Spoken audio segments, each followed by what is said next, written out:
Highlander's Guardian, Book 4 in the Highlander Heat series, by Joanne Wadsworth. Narrated by Catherine Bilson.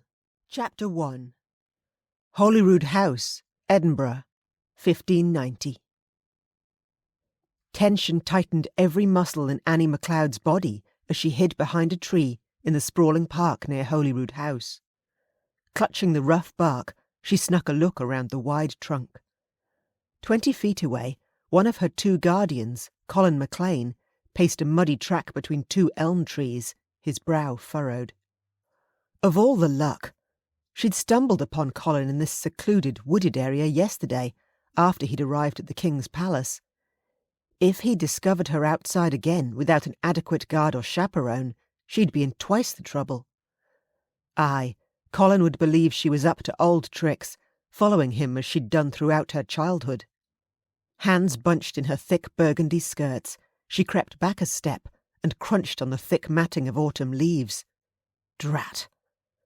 Hardly needing to give her location away, she held perfectly still, then carefully, slowly, she slid her other foot back to join the other.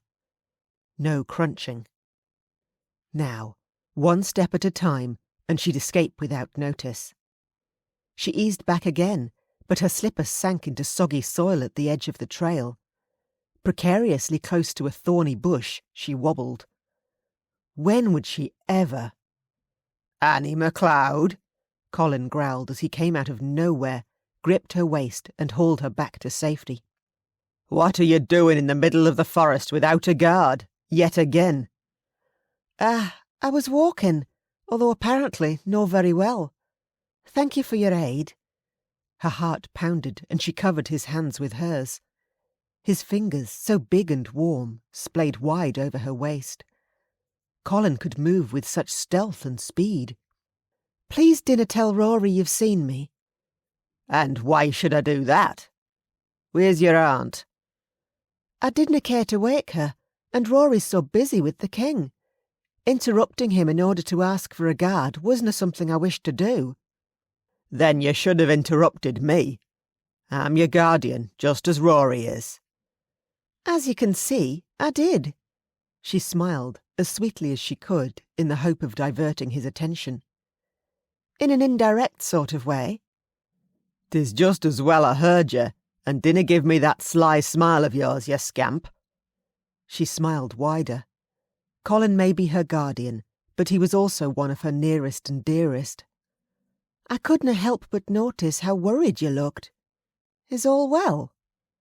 "As well as can be, considering my chief is in the cells." He released her and clasped one hand over the hilt of his side sword. The move stretched the fine silk of his black doublet over his broad chest. "Are you aware the MacDonalds of Skye arrived this morn? They remain a distinct threat against your MacLeod and my MacLean kin. You've no to wonder about like this again. If aught happened to you, I'd never forgive myself. Every precaution must be taken." "The king will never allow the clans to fight while at court." She touched the frown line slashing his brow and smoothed it out. "I hate to see you worry so." "That does no mean they willna take their quarrels outside, and that is where we are." "I needed some fresh air and time to think. It isn't easy trying to find a husband among the pomp of courtiers who are here." She'd been hounded of late.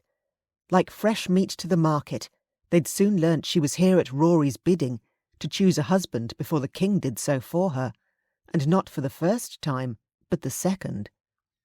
Her first contracted handfast had failed, and once was enough. This time, Rory had given her the choice to find a suitable match, a rare thing allowed for a woman, and an offer she'd pounced on and accepted. "If you wish aid in finding a husband, I'm here." Colin stroked a finger under her chin, his gaze softening and his touch comforting her. "You need only ask, and I'll do whatever I can to help you." "You're here for your chief, and I cannot take you away from that duty." His chief had been captured by the king's men and tossed into Holyrood's tower for his part in the current feud between the clans. She'd been surprised to hear of it. Certainly, a great chief like Colin MacLean didn't deserve to be treated so. I'm here for you as well, and we're kin. Aye, their grandparents had been cousins, their mothers the closest of friends.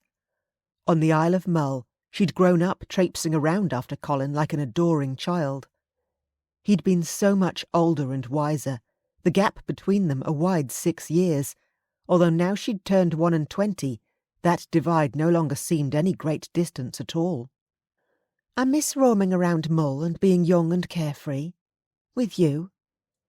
Aye, our childhood is gone afore we know it, but since you're still successfully sneaking out after me, you're apparently missing very little. He grinned, and her heart lightened at seeing his worry ease. I used to don a pair of your old breeches to make my escape less noticeable, but for some reason you always used to sense me nearby regardless. She'd idolised Colin, had missed him and his brother terribly when she'd left at 13 for the Isle of Skye. Rory MacLeod, her chief and cousin, had requested her father's return to Dunvegan Castle upon Rory's eldest brother's death, and though her mother was a MacLean, her father was a MacLeod, and had been honour bound to answer Rory's call to arms. Her father had joined Rory as the feud between them and the nearby MacDonald clan had escalated. Just afore you said the MacDonalds had arrived. Whom exactly? The MacDonald chief's nephews, James and Hugh, as well as a dozen of their warriors. Not the best news, although not entirely unexpected. The MacDonald chief and his brother both resided in the tower along with Colin's chief. The king had captured each of the 3 clan chiefs involved in the feud and demanded they enter into talks, albeit behind bars. Colin, I know James. As much as she detested the MacDonalds, James was different. James was the younger brother of the man the king had first ordered her to handfast with. In the se'nnight before she was supposed to speak her vows, she'd stayed at the MacDonalds' stronghold and discovered James wished for peace, as greatly as she did. He'd been attentive and kind to her while she'd awaited his brother's return. As luck would have it, his brother had instead fallen in love and wed one of her kin with a close namesake, Anne MacLeod. His subsequent marriage to Anne had nullified their coming handfast, and she'd been released to return to her MacLeod kin. James was naught but kind to me while I stayed at Dunscaith Castle. Annie, all MacDonalds are a threat. You must no become complacent around them. Aye, anything she said right now in James's defence wouldn't change Colin's opinion, particularly when she too detested the MacDonald chief. Donald MacDonald was a warrior who wanted it all, and if a clan stood in his way, he battled to remove them. Glad she was she'd never met him. James is still different to his warmongering uncle, one of the few MacDonalds who is. The MacDonalds are all alike. Something you will learn in time. His golden eyes darkened, and by his determined expression, his mind was clearly set. I canna believe Rory didna send word to me of the king's handfast demand. That he would tie you to a MacDonald is despicable. He had no choice. The king forced his hand. Rory loathed the MacDonalds as much as Colin did, although Rory wished for peace and was willing to negotiate to a certain degree. I still should have been told. You're my ward as much as you are Rory's. I asked him not to tell you. She'd pleaded with Rory that he not send a missive to Colin on Mull. Colin, your fury would have erupted and caused more problems than what I'd been attempting to solve. I was trying to bring about peace, no escalate the war. The king still forces his wishes upon us. He needs to leave us alone to resolve our own issues, no alter the way we settle our disputes. His pacing resumed as he tugged at his collar. Even now, you're still being forced to find a husband when 'tis the last thing you wish. At least Rory has afforded me the choice, something I didna have afore. Which so far had been of little more help. Since she'd arrived at the king's palace and begun her search, she'd been comparing every possible suitor to Colin. She wanted a man like him, who would stand by her and her clan's side, caring for each and every one in turn. Even now, his concern was etched heavily on his face. You would make a wonderful husband. Have you ever thought of taking a wife? I wore too much. Aye, and you also argue too much. She couldn't help the tease. Arguing is good for the soul. A wife is also good for the soul. A smile lifted his lips. I fear I would only argue with her as well. She would need to be rather resilient.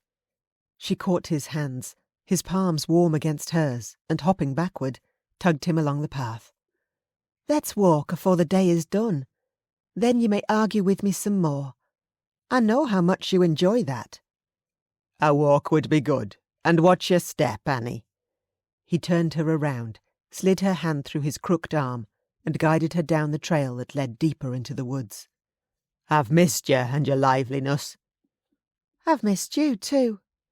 The foliage above thickened, blocking what little remained of the late afternoon sunshine, but Colin's solid presence warmed her through, as it always did. Last month your visit to Dunvegan Castle was so short. We didn't even get to speak. I'm sorry about that, scamp. He squeezed her hand, his voice tender as he used her childhood nickname. I had only a few hours to spare afore I had to return to Duart Castle. Is that when your chief was first captured? Aye, and we expected the MacDonalds to attack with their full force upon hearing the news. That was why I came to Dunvegan, to seek Rory's aid and some additional men for the battle. Only I discovered from him both the MacDonald of Slate and the MacDonald of Duniveg too had been captured by the king's men. Rory confirmed the two MacDonald clans were in as much turmoil as ours by the loss of their chiefs. He stepped ahead and held up a low branch so she could pass through. Come, less about my problems when I need to consider yours. If you wish aid in finding a husband, then allow me to see who's at court this eve and consider any possible prospects. Elizabeth has introduced me to almost every unmarried man since I arrived, even Lord Sinclair, who must be at least 70. She rolled her eyes, not impressed at all that she had to consider a man who needed 2 canes to walk stably with. You mean old baton-faced Sinclair is a possible suitor? He chuckled, and she slapped his arm. Dinna laugh. I have no desire to be that man's wife. Ah, but consider the benefits. He'd have years of wisdom to offer you. Aye, but no years to give it. When he and I spoke, he made it quite clear he's here to find a young wife, in order to provide him with an heir, since both his sons passed. I do feel sorry for him, but know enough to accept a proposal. His sons perished in a battle that took many lives. They were good men. I knew them. Colin withdrew his sword and slashed a thorny bush blocking the thin path before stepping through. We're almost there. Almost where? Birds twittered from their nests above, the forest so thick that nothing but the trees surrounded them. On a past trip I discovered this loch, though 'tis well hidden. Colin returned to her, bent and brushed a soft kiss against her forehead. Look ahead. I've cleared the way. He stepped aside, and she gasped. The loch was small, private, and completely hidden, its glassy surface dancing with the reflection of the towering trees encircling it. "'Tis beautiful." "And all ours. How about we have some fun? Like old times." "You hardly need to ask." His form of fun spoke to her heart, and always had. She skipped to the water's edge, lifted her skirts, and knelt on the spongy moss. With her hands cupped, she dipped them into the clear water and sipped. "Is this place completely secluded?" "You wish to swim?" "You know I do." He'd been able to read her mind for years. She loosened the ties of her burgundy jacket, slipped it off her shoulders, and laid it over top a boulder. "Will you come too?" "Aye, I can wear my tunic." Turning, he gave her his broad back. "Thank you for bringing me here. This is exactly what I needed." He'd always been able to ease her worries as none other could.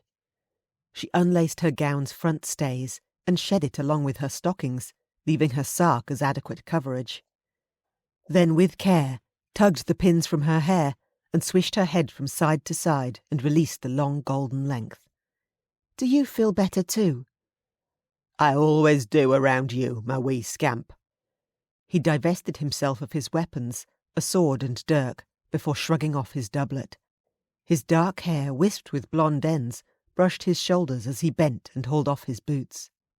She should avert her gaze, but she wasn't nearly as chivalrous as Colin. Instead, as he shucked his leather trews and his white tunic fluttered against him mid-thigh, she smiled with appreciation at the sight of his muscled legs. "Oh, Colin, I'm having the most scandalous thoughts." "Are you watching me?" He glanced over his shoulder and sighed, rather raggedly. "You're looking for trouble with that kind of expression on your face." "I'm sorry, but I couldn't help myself. Let's swim." Smiling, she rolled her sark's thin ivory cotton sleeves to the elbow. At the bank's edge, she dove into the pool and almost lost her breath at the frigid impact with the water. 'Twas beyond cold, but still refreshingly so. After breaking the surface, she treaded water and called, "'Tis wonderful, and you're missing out." With his gaze on hers, he advanced. "I believe the last time we swam together would have been in the loch near my old tree hut." "Aye, that's right." It had been a year since she'd last visited Colin and her mother's kin at Duart Castle on Mull. Colin had skipped his afternoon duties one day and taken her down to the sea. Together they'd swum, him powering through the water with such skilled ease, and she being as sly as she could to keep up. "Bet I can still catch you. Swim. Fast." He flashed a smile full of challenge, then ran and dove. A wave rippled toward her. She ducked her head, tossed her feet into the air, and went under. Kicking toward the centre of the pool, she remained below, her lungs near to bursting. Surely he'd think she'd... A hand clamped around her ankle, and Colin dragged her upward. She broke the surface in a slew of bubbles and gulped in great breaths. "Too easy. That white sark you're wearing is like a flag under the water." His gaze was wolfish, his hands on her hips sending a thrill through her. "Then close your eyes as you should have afore you dove in. Give me time to get away." She shoved a wave of water at him. He fell back, shook his dark head, and sent a spray of drops flying. "So that's how 'twill be." "Always." "I'll give you a minute head start to hide." He lunged and she squealed and kicked backward. "Starting now. 1." He closed his eyes. She was off, kicking with fast strokes toward the stone ledge at the far end. If she could climb on top, then she'd be able to hide where it dipped out of sight to the side. He'd never look for her out of the water. Her sark swirled around her legs, hindering her a touch when she usually only wore an old shirt in the water, but still, she should be able to make that ledge before her minute was up. 60, Colin yelled. "Nay, you cheated." He'd counted to 10 and no more. She was certain of it. His golden eyes shone with laughter as he caught up and passed her. She nabbed his feet and held on. Using his arms alone, he powered them both the last 20 feet to the wide overhanging ledge. Then, with his hands on the rock, he hauled himself up, reached down and lifted her onto the flat stone beside him. "You've always been a tricky lass. Were you going to hide up here?" "How could you even think I would?" Water dripped from her dangling feet into the loch. "Because I know you too well." He caught her hand and pressed it against his thumping heartbeat. "Spending such time with you is always tiring." "Yet you love it." He'd been her closest kin growing up, and they'd had so much fun, no matter the years separating them. Gently, she spread her fingers over his solid muscle. His wet shirt, almost transparent, showed a smattering of dark chest hair. She slid one finger into the gap between two loosened ties, and as his muscles flexed under her touch, a strange heat surged through her. Now she'd touched him, she couldn't stop, and since he hadn't moved to halt her, she trailed her finger down over each of his rigid abs and swished along his trim waist. Oh, Being this close to him was glorious. New and needy emotions reared to life within her. She wanted, and more. Colin's heartbeat thumped as Annie's blue eyes darkened and her breathing quickened. Her wet sark was pressed against her chest. The sight sent wicked thoughts racing through his mind, although thoughts he wasn't permitted to have. He closed his eyes, shoved what he'd seen into the darkest recesses of his mind, then opened his eyes and grabbed her wayward hand. She was his ward, and had been since her father had passed away 3 years ago. Annie, stop. Please, nor yet. She wriggled her fingers free and let them drift over his belly. We're cousins. Nay, our grandparents were cousins. We're far removed from being first cousins. Third cousins still shouldn't touch each other so. Then you might like to inform the king, because there's currently no law against it. Ever since she'd lost her parents, she'd sought comfort from him on a greater level, and he'd done all he could to provide whatever she'd needed. Except she was no longer a child, and as her guardian, he had a responsibility to ensure that her future was secured. To the right man, and that would never be him, when he had to lead his clan during this current feud. Aye, he needed to push her away, except they'd always been so close, their bond one he adored. Hurting her was impossible. Tenderly, he caught her face in his hands, traced his thumbs over the dusting of freckles covering her tiny nose and cheeks. I'm no the man for you, but I will aid you in searching for one. Tell me what you're looking for in a husband. In truth, I'd like someone just like you. She skimmed her hands over his. I'd also love to return to my MacLean roots and be closer to you and my kin. If you're adamant there is naught between us, then I would like a man from Mull. You dinna wish a husband of rank? You can only find that here at court. Rank means little when it is what's inside a person that counts. She released him and tapped her chin. What of Arthur? My second isna looking for a wife when the last lass who took his fancy married another. A small lie, but he'd never be able to stand aside and watch his right-hand man wed her. He's also here to aid me, nor to woo the lasses. Of course. I'm sorry. How long until the king approves your request for a visit with Lachlan? You said yesterday you were waiting. That all depends on how accommodating the king is. With the feuds raging, he has little patience with the MacLeans. Then you need to be careful and no aggravate him. I dinna want you being thrown behind bars right along with your chief. I'll be careful, but should I end up in the cells, I expect you to come and visit me. A teasing smile lifted her lips. I guess I could bring you your daily bread and water. Imp. He swung her into his arms and tossed her into the loch with a resounding splash. She came up spluttering and laughing, her waist-length hair floating like a lily pad of white blonde around her. Are you using your strength against me again, Colin MacLean? You need to learn when to hold your tongue. I was trained to banter at a very young age, and by the very best. You. Her gaze travelled down his body, and she gasped. Hell. He plucked his wet shirt from his groin. Just when he'd diverted her mind, now he'd gone and brought her thoughts roaring right back on him. Colin? She jerked forward, swam to the ledge, and held out her arms for him to lift her up. Please? Why couldn't she be like the other lasses and more reserved in her manner? An interrogation was sure to come. He hunkered down, gripped her hands and lifted her. Gently he set her on her feet beside him as he remained standing.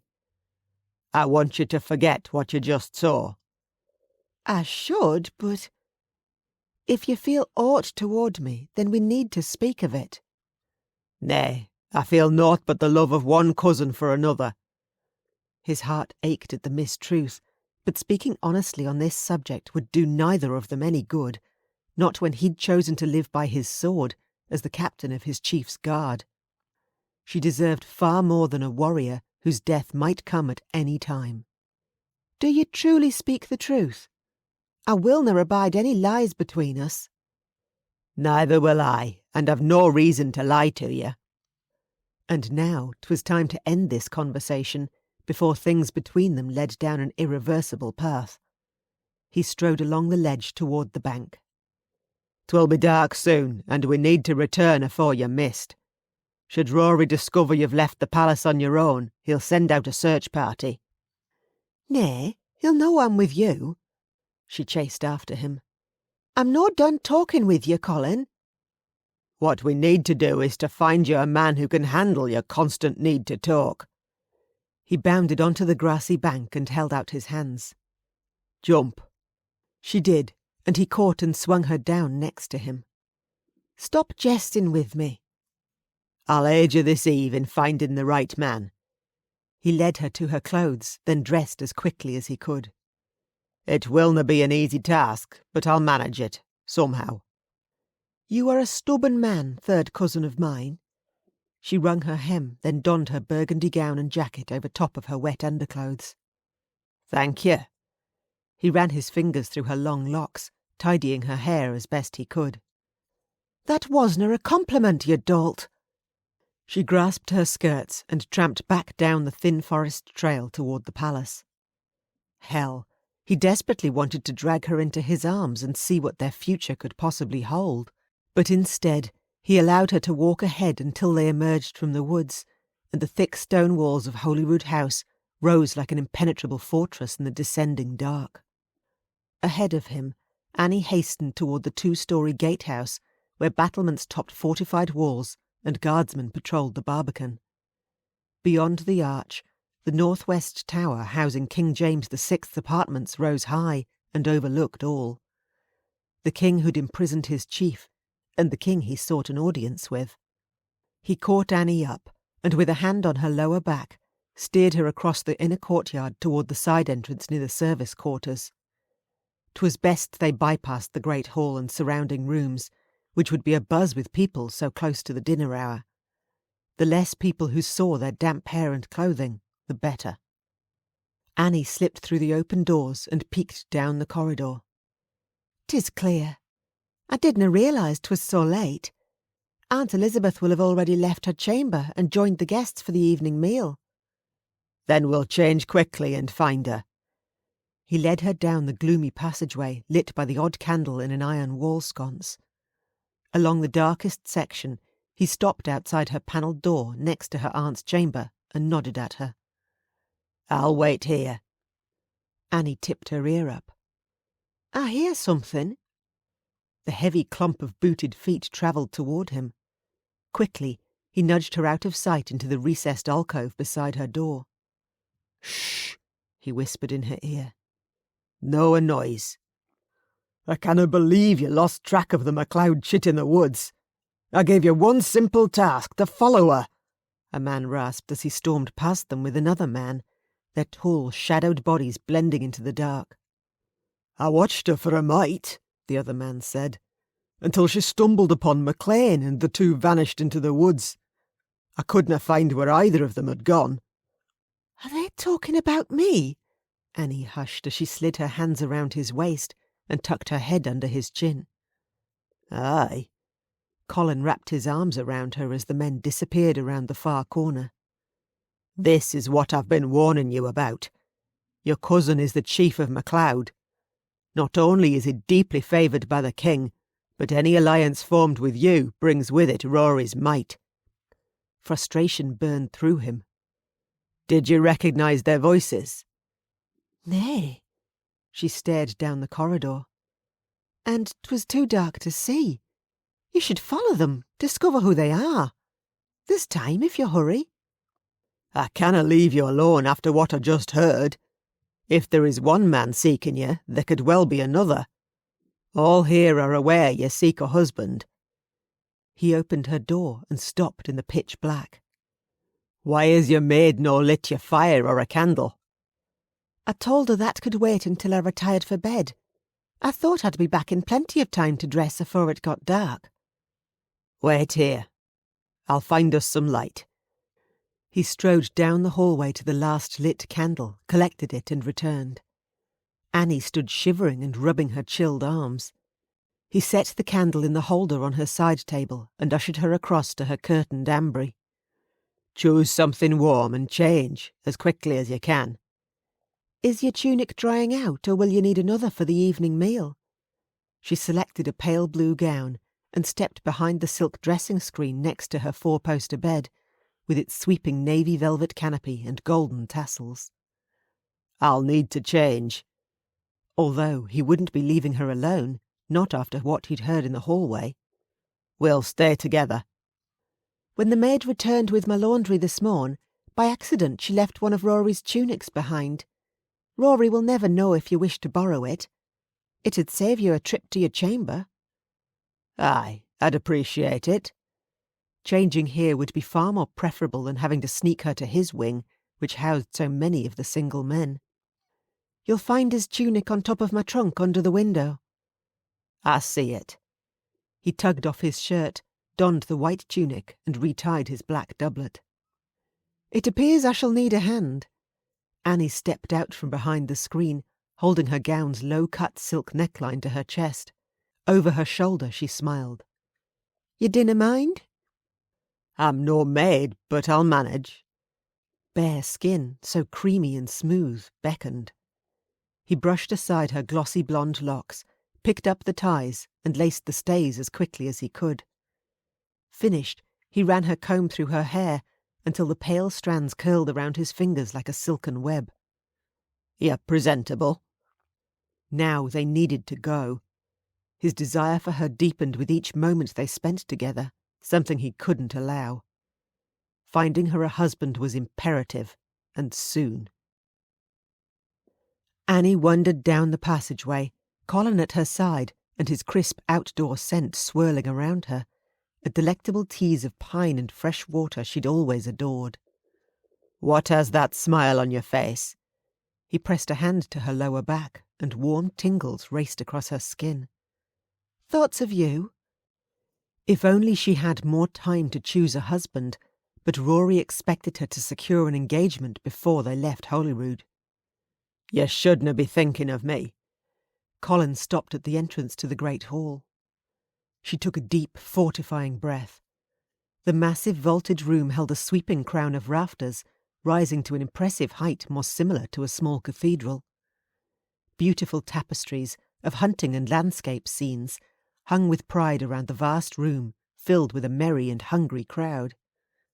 Well, finding Aunt Elizabeth and Rory in this gathering willna be an easy task. But find them we will. Come. Colin weaved around the perimeter, and she followed in his path around the mingling groups. A serving girl approached with a tray, and he accepted 2 goblets of wine, handed her one, then continued on through the doors leading into a side room where pipers played a lively tune. Music flowed around her as she sipped. Can you see them? Nay, no yet. Mayhap we should eat afore attempting a more in-depth search. He stopped before a side table with a white embroidered tablecloth fluttering in the breeze from the open balcony doors. The table was laden with platters of meat and succulent roasted vegetables. Colin set his goblet down and selected a sugared plum, one of her favourite fruits. Try this. He slipped it between her lips. The sweet ripeness burst over her tongue, and she licked his trailing fingertip, not wanting to miss a drop of the delicious juice. Wonderful. He groaned and cleared his throat. Next time you can feed yourself. She grinned. All I heard was next time. Good evening. Arthur, Colin's right-hand man, eased past a group of guests and joined them.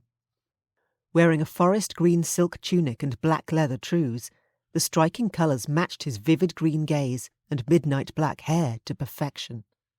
Annie, you're looking bonny this eve. Thank you. And you look dangerously dashing. Ah, lass, you'll make me blush. He took her hand and pressed a kiss against her knuckles. Enough. Colin knocked Arthur's shoulder. No dallying with Annie when you're still distressed about the lass you lost. What lass is that? Arthur frowned, his expression perplexed. Oh, Colin had been telling fibs again. Well, Two could play at that game. She set her goblet down and faced Arthur. The warrior stroked the hilt of his belted sword, and the blade swayed and glinted in the candlelight. Aye, Arthur appealed, and she'd always felt so protected whether he or Colin were nearby. Certainly the man's towering height and powerful bearing showcased the depth of his MacLean ancestry, that of their Gaelic clan born of a king. Arthur had also always had a kind word for her. "How have you been of late, Arthur?" "Better if our chief were no locked behind bars." Colin rested his hand on her lower back, stroked his thumb in a small circle. "Aye, I'm still awaiting word on when I must see Lachlan, but I hope soon." Unable to help herself, she inched closer to Colin. His little touches always soothed her. "Why is the king taking so long to approve a visit?" "He inserts his control, and none may gainsay him." Colin eyed his man. "We've been looking for Rory and Elizabeth. Have you by chance seen either of them this eve?" "I passed Elizabeth only a moment ago." He motioned over Annie's shoulder toward a group of chattering women. Her aunt's back was to her, but her unmistakable auburn hair, piled high atop her head, gave proof 'twas her. "Oh, how did I miss her?" She squeezed Colin's arm. "Stay and talk to Arthur. I willna be long. I must see my aunt so she knows I've arrived." "A sound idea. Save your first dance for me." "I will." She clutched her skirts and eased around the dancers toward Elizabeth. "Well, well, if it isna Annie MacLeod." James MacDonald, attired in a great plaid fastened across his chest with a silver pin, stepped directly into her path. "You're the very lass I was after." "James, how are you?" She fluttered her hand over her chest. Goodness, should Colin see her with his greatest enemy, a battle would certainly ensue. "I'm well, but you've not yet been to Dunscaith Castle to see Anne." He crossed his arms and lifted one bushy red eyebrow. "My brother's new wife misses you." "As I miss Anne, but I thought it best to give her some time to settle into her new home and married life, afore I asked Rory if a visit might be permissible." Something she had no idea how she'd arrange when the relationship between their clans was so on edge. A truce had been achieved by the marriage of one of her kin, Anne MacLeod, to Alex MacDonald, but 'twas still a very uneasy truce. "How is Anne?" "Enjoying wedded bliss, as is my brother. 'Tis why I've come to Holyrood House in Alex's stead. Tearing him away from his wife right now would be impossible." With Donald, his chief and uncle, currently in the cells, James would also be here for the same reason as Colin, to see his laird. Certainly, no warrior left his chief to fight his battles alone. "I'm also here because you are, Annie." "Pardon?" "Word reached me on Skye that you'd travelled to court to seek a husband. Is the king still demanding you make a significant match?" Dozens of candles in the circular overhead chandelier highlighted the spark of interest in James's eyes. "Aye, but this time the choice is mine, a wish Rory granted me." She and James had spoken honestly with each other during her short stay at Dunscaith. "I'm glad." He glanced over her head and snorted. "Colin MacLean appears rather disturbed we're talking. It might pay for us to take this conversation to where we canna be interrupted. Would you care to dance?"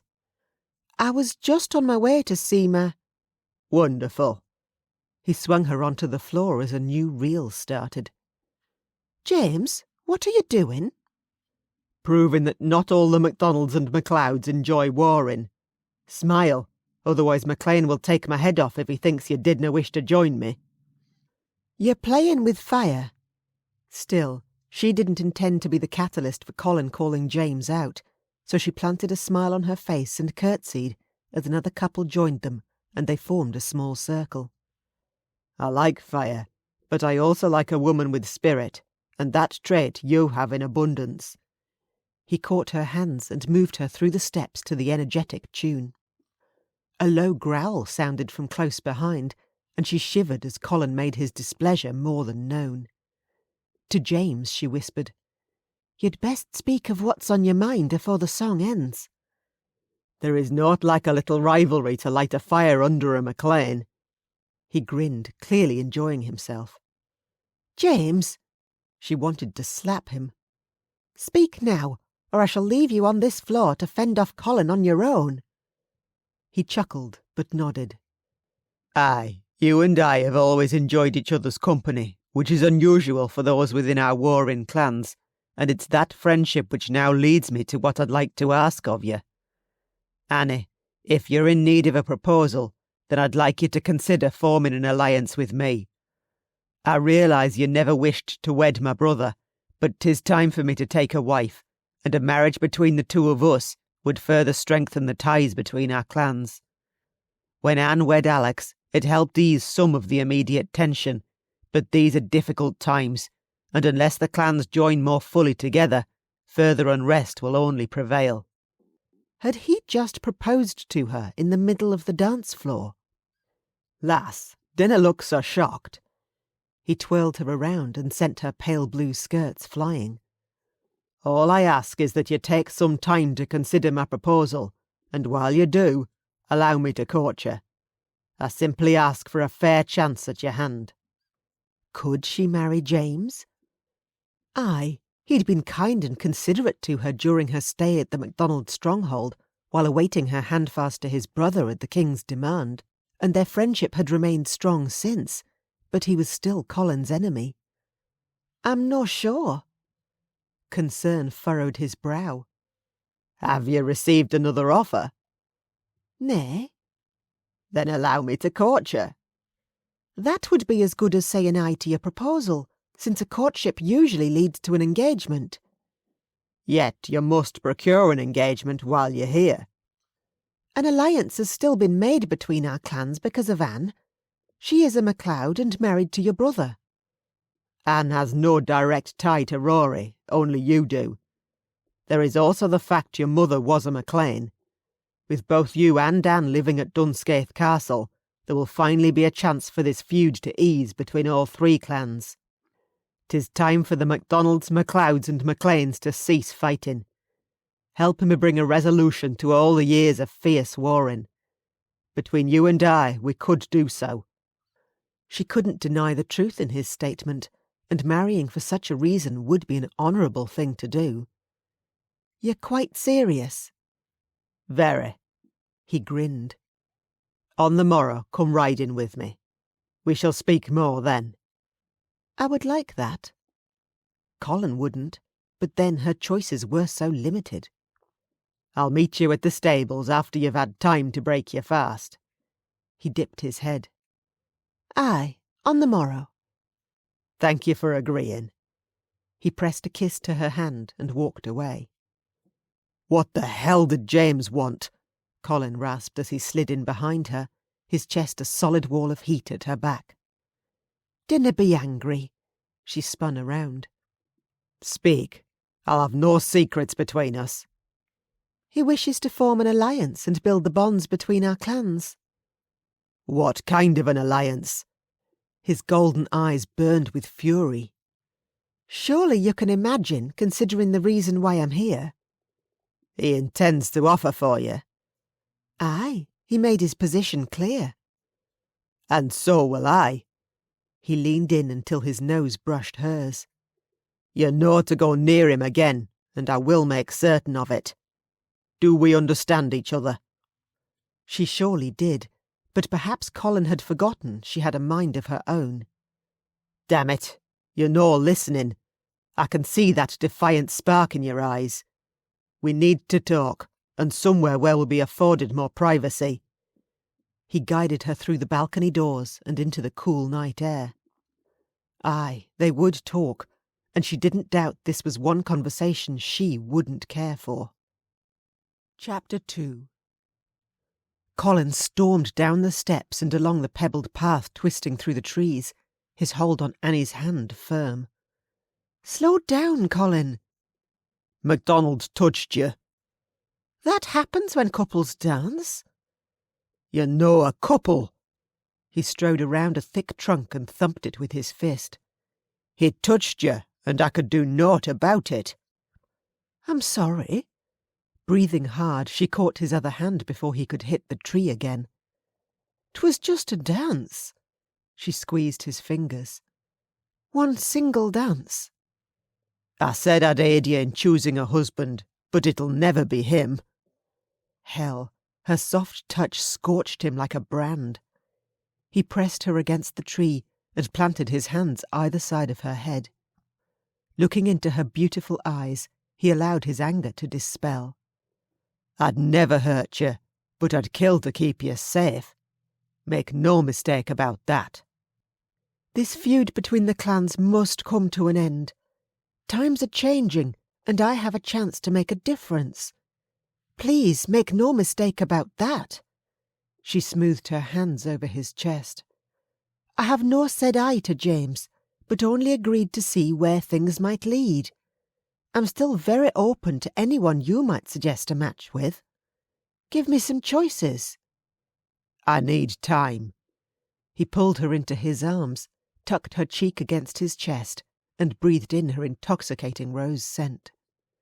"Something I'm running out of?" "I'm well aware, but you need a husband who understands how much love you have to give, that you thrive when your clan remains close by. A MacDonald cannot provide that when we're at war with them." Gently he stroked down her sides and over the soft swell of her hips. He shouldn't touch her so, except he couldn't help himself, not after what he'd witnessed on the dance floor. He wanted to rip MacDonald's arms from his sockets and slice his head from his shoulders. Aye, and he still might. "Colin?" She lifted her head and met his gaze, her eyes deep pools of midnight blue he wanted to drown in. "I'm used to you touching me, but not quite like this." "I'm simply comforting you." He had no control over his emotions right now. All he wanted to do was to lower his head, take her mouth with his, and kiss her, as he'd secretly desired for 3 long years. If only she didn't tempt him beyond his endurance, except this day she'd unleashed the deepest craving he'd ever suffered. Now, desperate emotions warred within him, as everything about her called to him. "I'm your guardian, and I will remain so." Words he needed to tell himself over and over to make certain they stuck. "So you've already told me. Speak to me." She reached up on her toes and brushed her soft lips across his cheek. Temptation warred within him. If he turned his head a fraction, their lips would meet. "This is one issue I dare not speak of, for both our sakes." "If there's a chance there could be something more between us, then tell me." "There's naught." Firm words, yet he didna mean them, not one bit. "Annie, there you are," Elizabeth called as she hurried down the path toward them. She swamped Annie in a hug, her navy skirts swishing around her. "I've been unable to find you all afternoon, and then I caught sight of you and Colin leaving the Great Hall. Are you well?" "Very." Annie hugged her back. "Colin needed some fresh air and requested my company. We spent the afternoon in the park." "That sounds lovely." Elizabeth patted his arm.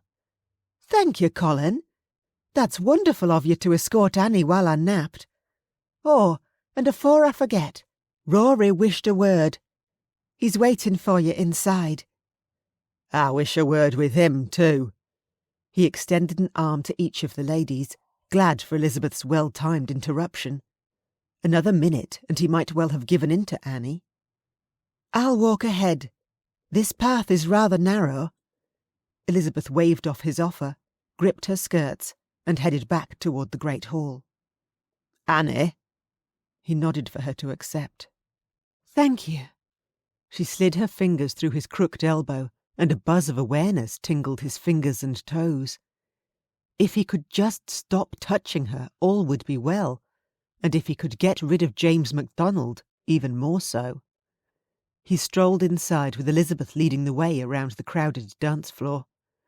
Rory stood near the king's hefty silver shield, hanging in a pride of place along the far wall. Annie released him, adjusted the long sleeves of her pale blue gown edged with white lace, and joined her chief and cousin. "Good evening, Annie." Rory grinned and tweaked her chin. "How has your day been?" "Wonderful. I took a walk in the park and caught up with Colin. How have your discussions with the king gone?" "There were several other clan chiefs present today, and the talks became rather tense, something I wish to speak to Colin about." Smile gone, he gripped Colin's shoulder. "The king demands an end to the feuds which rampage throughout Scotland, but few of the others are listening, nor while he holds your chief and Donald and Angus MacDonald in the tower. The knowledge he's tossed 3 mighty chiefs into the cells does no sit well with the other clan chiefs. The king grows frustrated by it all. Thank you for the warning. I'm still awaiting the king's permission to visit Lochlan, but once I'm permitted in, I'll pass on your words. James MacDonald also made the same request this afternoon to visit with Donald." Rory slid his gaze to Annie. "A man I've no long since seen you with. Do you care to explain?" "As I told Colin, we enjoyed a dance. I am here to find a husband." "You need to steer well clear of the MacDonalds." Rory drummed one foot. "Listen well, Annie. The feud between us and James's clan might have recently eased due to their chief being locked away, but you're no longer tied to them through a possible handfast. I need you to choose swiftly, but wisely." "There is also time, Annie." Elizabeth opened her fan and fluttered it. "And plenty of men here at court for you to choose from. Goodness, this is such a dour conversation to be having when we should be enjoying ourselves. Mayhap some dancing would lighten our moods." She tapped Colin's arm with her fan. "What do you say, my boy?" Only Elizabeth could get away with calling him a boy. He almost grinned, but instead he bowed his head toward her. "That sounds lovely. Would you care to dance, my lady?" "You naughty boy," she giggled. "I didn't mean with me, but with Annie." "Aunt Elizabeth!" Annie gasped. "You're the naughty one." She glanced at him. "I'm sure you wish to speak to Rory some more. We can dance when you're done." "Aye, but you promised me your first dance, and since you didna keep your word, you owe me the next 2. It wasn't the best idea to dance with her when his emotions still ran amok, but the image of James on the floor with her wouldn't leave his mind, and the only way to dispel it was to replace it with one of himself. "Please, will you dance with me?" A blush crept across her cheeks. "I'd like that." He led her across the floor, and she curtsied, her gown's square-cut neckline dipping. She had the most gloriously smooth skin. "So, Colin MacLean, what are your true intentions?" She danced forward and around him. Whatever do you mean?" "About your chief. I know you, and you'll never allow Lochlan to remain behind bars for long." "Aye, but 'tis best I dinna share my plans regarding Lochlan with you." "I knew it." She narrowed her blue gaze and popped out her tiny chin, one stubborn chin he wished desperately to kiss. "You're going to free him should the king no let him go. Am I right?" "Shh, I dinna need that kind of gossip spreading." She was too clever by far. "Remember your promise, scamp." "What promise?" "To keep clear of James." "I promised no such thing, and dinna try to turn this conversation back on me." She searched the room. "Mayhap I should dance with Arthur instead. Your second has kind eyes and a sweeter disposition than you." "There is naught sweet about the man, and he has the eyes of a hawk." "Is he no preferable to James as a husband?" She swept around him, then back. "He's so gallant." Every muscle in his body tensed. After he killed James, he'd kill Arthur. "Goodness, where is your concentration this eve?" She frowned and caught his hands. "You're standing still when we're supposed to be moving in a circle." "My concentration disappeared when you said Arthur was gallant. The man is too old for you." He's the same age as you, which is a far more acceptable age than Lord Sinclair's 70 years. I have so little time, and you need to stop finding fault with every man I might choose." "Then I'll speak to Arthur." He wouldn't, not when he'd be forced to bear witness to their union on a daily basis should she marry him. That he could never. Hell. Easing around the dancers, Arthur headed his way. His man motioned for him to leave the floor. "It appears I'm needed." He steered Annie toward Arthur, but kept a firm hand at her back. "What's happened?" he asked Arthur. "One of the king's men requested I find you. You've been given approval to visit Lachlan this eve." Finally. This was the news he'd been waiting for, except he'd given Annie his word he'd help her. "'Twill be all right." Annie nodded in understanding. "You can aid me on the morrow, which might be better at any rate. Hopefully your head will have cleared of all your disapproving thoughts by then." "Those thoughts will never clear unless you cease putting them there." "You're impossible." She giggled, and the sweet sound eased a touch of his frustration. He adored her laugh, and had since the moment he'd first heard it escape her lips, as a babe in her mother's arms. She found such joy in everything she did. "Something you shouldn't forget." He tipped her chin up and looked into her eyes. He couldn't believe what he was about to say. "Stay with Arthur. I want your promise on that." "I promise." Voice low, he said to Arthur. 2 men were following her earlier this afternoon, although I've yet to discover who they were. If Annie wishes to return to her chamber, then remain outside until I arrive. I want her guarded at all times. "Aye, Captain. I'll be happy to escort the lass wherever she needs to go." Arthur grinned at Annie. "My lady, would you care to dance?" "Why, thank you. That would be lovely." She took his offered arm, and Colin grit his teeth and forced himself to walk away. These irrational thoughts had to go. He was here to free his chief, not to dance with Annie. After taking a turn with Arthur, Annie danced with several men, one after the other, until her feet ached and her head swam. As the midnight hour struck and she could dance no more, she joined her aunt and Arthur as they waited attentively at the edge of the hall. "Any new prospects, my dear?" Elizabeth asked as she fluttered her delicate white silk fan. "What did you think of the Campbell chief's nephew?" "He was pleasant," although none of the men had kept her interest when her thoughts had returned to Colin and his meeting with his chief. "I'm rather tired. It might pay for me to consider my prospects once I've had a good night's rest." "A sound idea."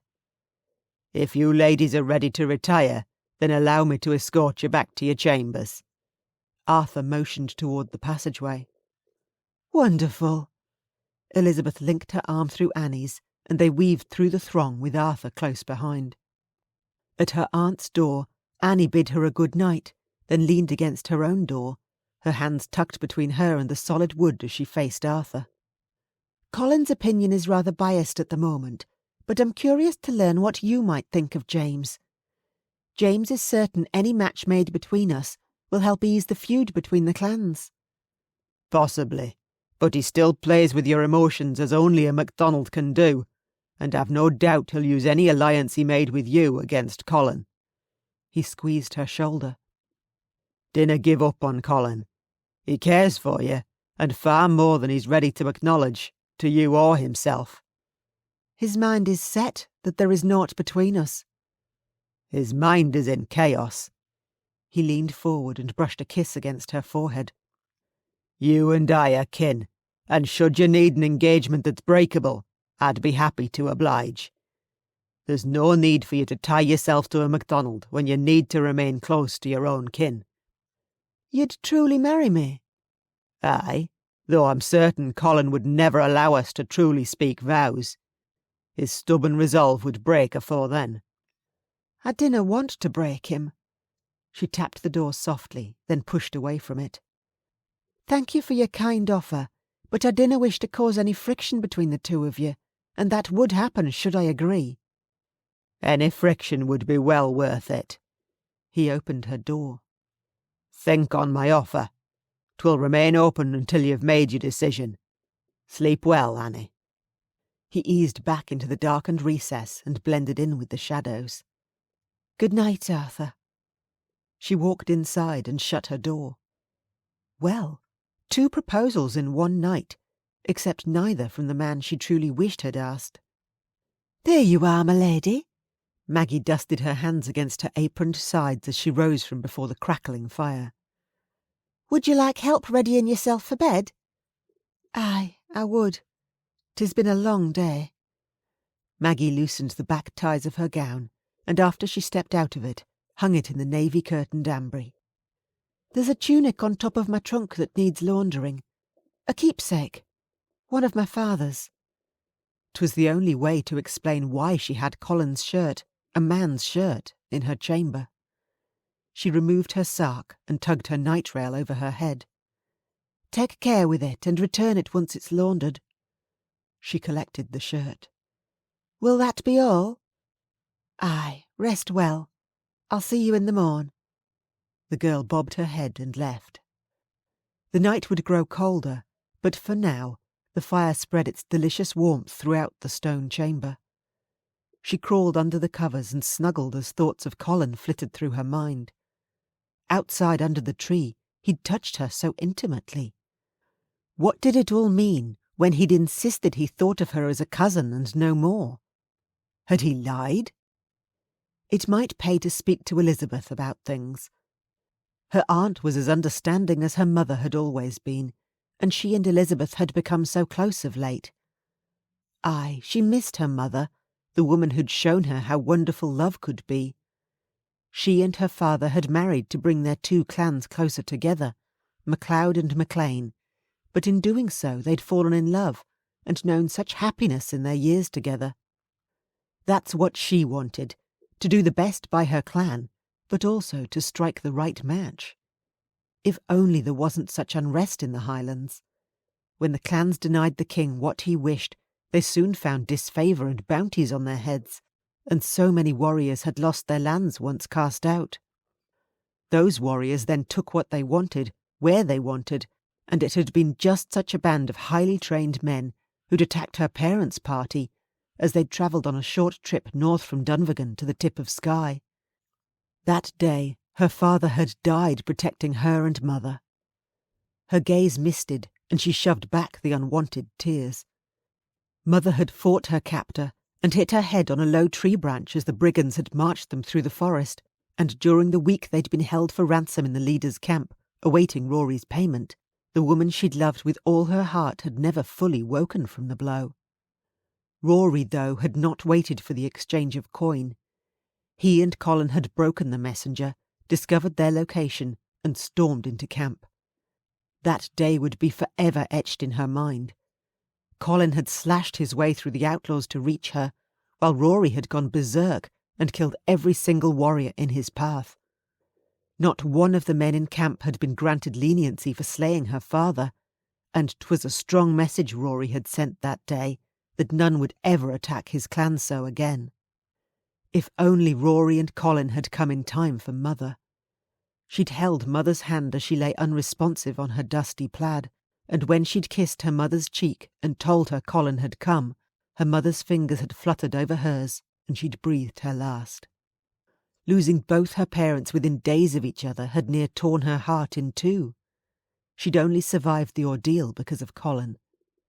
In the weeks that had followed, he'd held her each night and mourned with her as she'd cried herself to sleep. How was she ever supposed to live without him when she wed? Certainly, if she gave James's proposal the due consideration it required, any marriage with him would take her away from Colin and Rory. She closed her eyes and a tear escaped. As much as she adored Arthur for his proposal, it had been made for one reason only, to force Colin's hand. That she couldn't do. Colin strode into the tower after waiting until midnight for the guards to finally allow him clear passage through. With his weapons removed and stored in the guards' antechamber, an edgy frustration sizzled through him. The guardsman led the way up the winding stairwell. The walls were tight, and Colin's shoulders brushed the blackened stone either side of him. So too he had to duck his head, or else knock it on the low rafters above. The tactical design would certainly ensure a man couldn't swing his sword in this area during an attack. On each darkened landing he passed, a little more room allowed him added movement, although with the narrow windows boarded shut, barely a trace of light passed through. Odorous, musty air clogged his throat. Lachlan had been living in these conditions for weeks, and that sent his anger soaring. The king treated Lachlan like the worst scourge instead of the great chief he was. This way. The warrior, his hand firm on his belted side sword, strode down the darkened corridor, then halted at a heavily barred door. He turned the lock and pushed the rusty door open with a teeth-grinding screech. I'll return soon. My thanks, but take your time. He entered the stone cell lit by a single candle burning in an iron wall sconce. You have 10 minutes.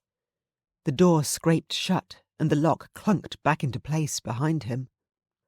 Ahead, Lachlan sat on a dusty pallet, his wrists manacled and chained to the wall. His ragged tunic and trews hung off him. Kneeling at his chief's feet, he grasped Lachlan's forearms in a firm warrior's hold. You look terrible. 'Tis good to see you too, Colin. He cleared his raspy throat. How is my wife? Margaret is furious you got caught, and Hector is determined to slay the king, even though at 7 he canna lift a sword. My son is no different to me at this moment, then. I too canna lift a sword. He rattled his chains. Does Callum hold Duart Castle? Aye, and he willna allow it to fall. He picked up a grimy pitcher from the floor and poured murky water into a chipped tankard and held it to Lachlan's chapped lips. After taking a hearty swallow, Lachlan mumbled, Donald and Angus MacDonald are in the cells at the end of the corridor. You'll have to keep your voice down so we're no overheard. Nodding, he pulled the linen-wrapped meat he'd pilfered from the great hall out of his pocket.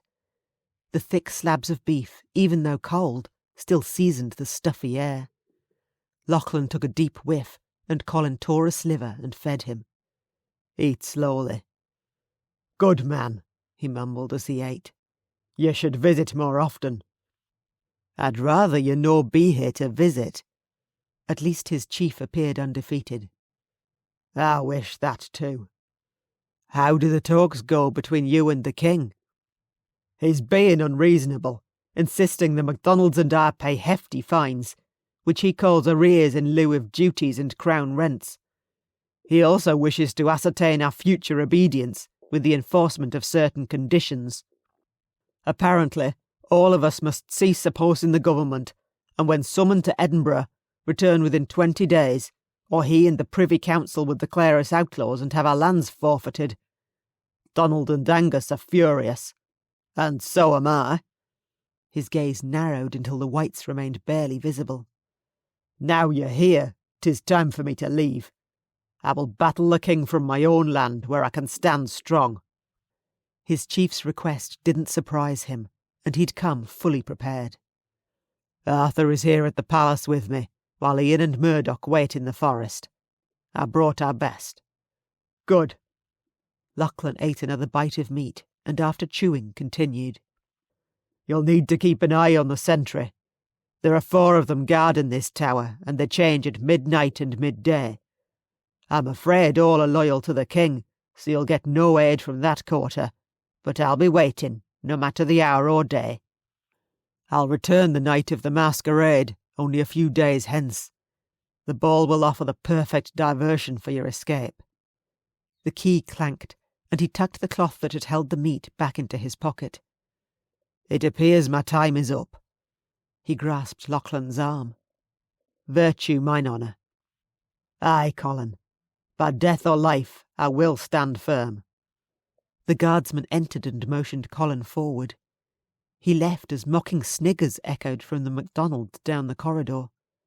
They would pay for their part in this atrocity, and he'd make certain of it.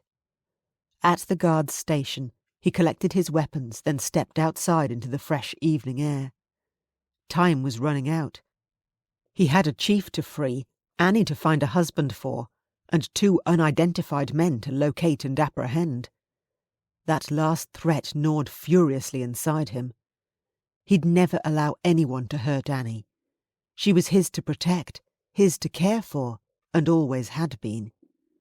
In the dark of the night, he jogged across the inner courtyard, eager to return to her, even though the hour was late and she'd likely be abed. Outside her door, he stopped as Arthur slid out of the shadowed recess. "How is she?" he asked his man. "There have been no disturbances, and she remains alone. I can stay for the night if you wish." "Nay, I'll keep guard." "What of Lachlan?" "His discussions with the king go nowhere, and he awaits his rescue. Since I'm to meet Ian at the White Dover Inn in the morn, I'll confirm with him the mission will take place at midnight on the night of the masquerade. I'll need you to remain here watching over Annie while I ride into the city. She must be kept safe." "Aye, I willna fail you." Arthur clasped his shoulder. "I fear she's considering a match with MacDonald. I offered for her." "You better damn well know of."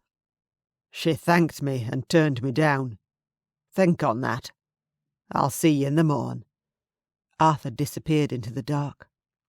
Arthur was too damn observant. Annie was all he'd thought about of late, and his man knew it. Only he had no idea what to do about her. Without a snick of noise, he opened the solid-panelled door, snuck inside, and slid the bolt home. Keeping to the shadows, he moved soundlessly toward her 4-poster bed, with its navy canopy and golden-tasselled ties. She slept on her back, her paled blonde lashes glimmering in the fire's glow.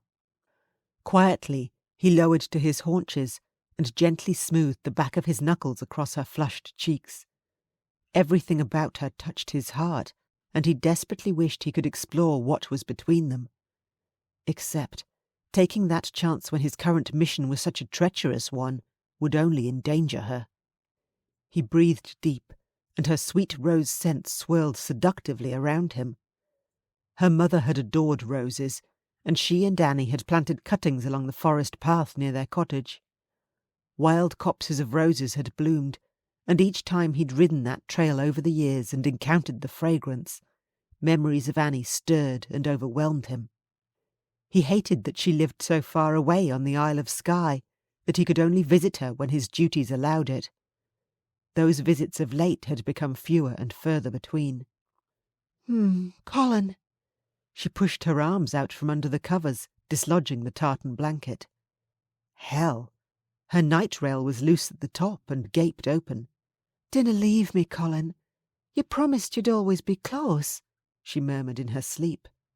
This had been the most tortuous day, and it appeared it wasn't yet at an end. He needed to close those ties. He hauled the fabric together as best he could and knotted it. "Colin?" She blinked her eyes open and grasped his hands and sat up. "You're back.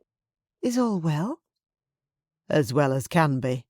The king thinks to weaken Lachlan, but his mind remains strong." "The chief of MacLean is one of the most determined warriors I know. He'll never lose his mind or fail his clan." She wriggled across and patted the mattress. "You look tired. Surely you can guard me from here."